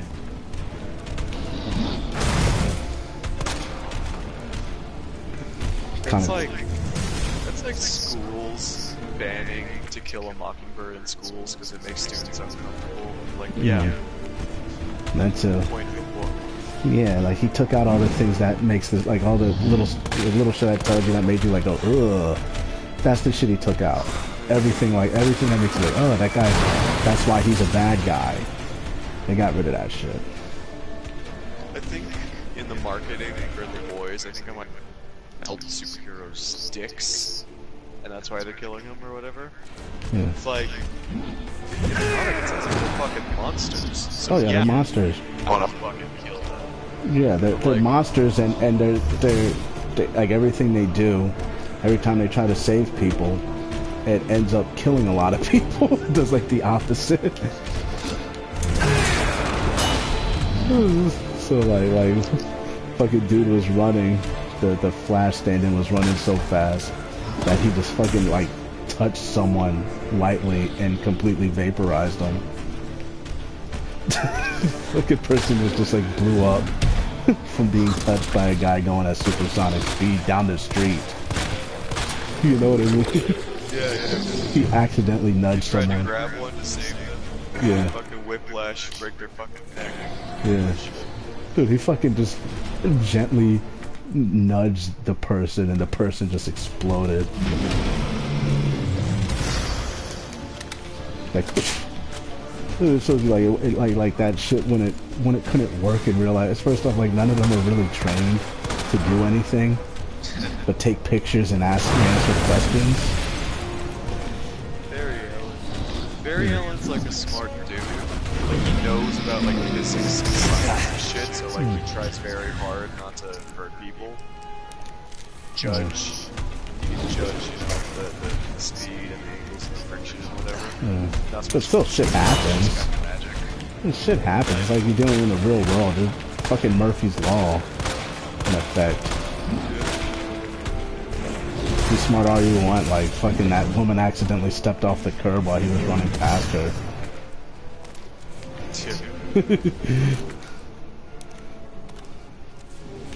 So it wasn't the, and then you might just have like a psychopath, like the guy's name is Homelander, the Superman stand-in, and like he literally thinks people are his. He can just do whatever he wants to people. There's no one, and like no one can really stop him if it's true. And the people in the company are scared of him, but they also like had bullets that could kill him. Like they had like armor, it's like regular armor. There's no kryptonite. They actually have like a special armor piercing bullet they can use to kill him and kind of hold it over his head. Like, yeah, we can kill you and shit like that. End up doing it, but like for all intensive purposes, like a normal person walking down the street, you would see one of these super powered people, and you're like, oh shit. Then the other funny thing is like there was really no bad guys, like super villains in the boys, because it doesn't make sense for super villains to like, what the fuck are you gonna do? You know, rob a bank. But like no one was robbing banks. It's like fucking. It's like today's world where like, you know, crime is at an all-time low, but we have like all this money put into defense. You know, like the fuck are we defending from? The fuck are we defending? There's nothing to defend from. No one's coming for us. But it's kind of like them. Like there's no super villains because it doesn't make sense. Because like Homelander just like can kill people instantly. Like heat vision them to death. Could he? Yeah.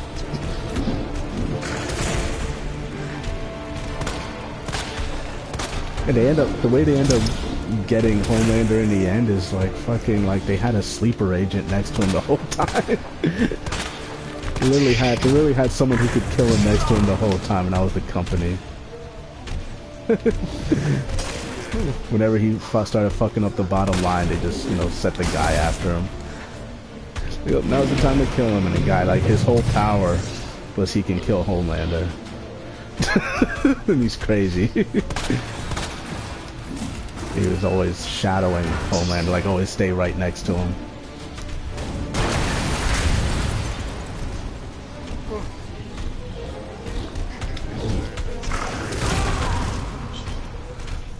Me too. What time is it? Probably later here. Fuck. I'm giving up. Dude, you're all the way on that fucking coast. You're at least 3 hours ahead of me, so what is it, 6 a.m. for you? Yeah. Alright, I'm heading off too.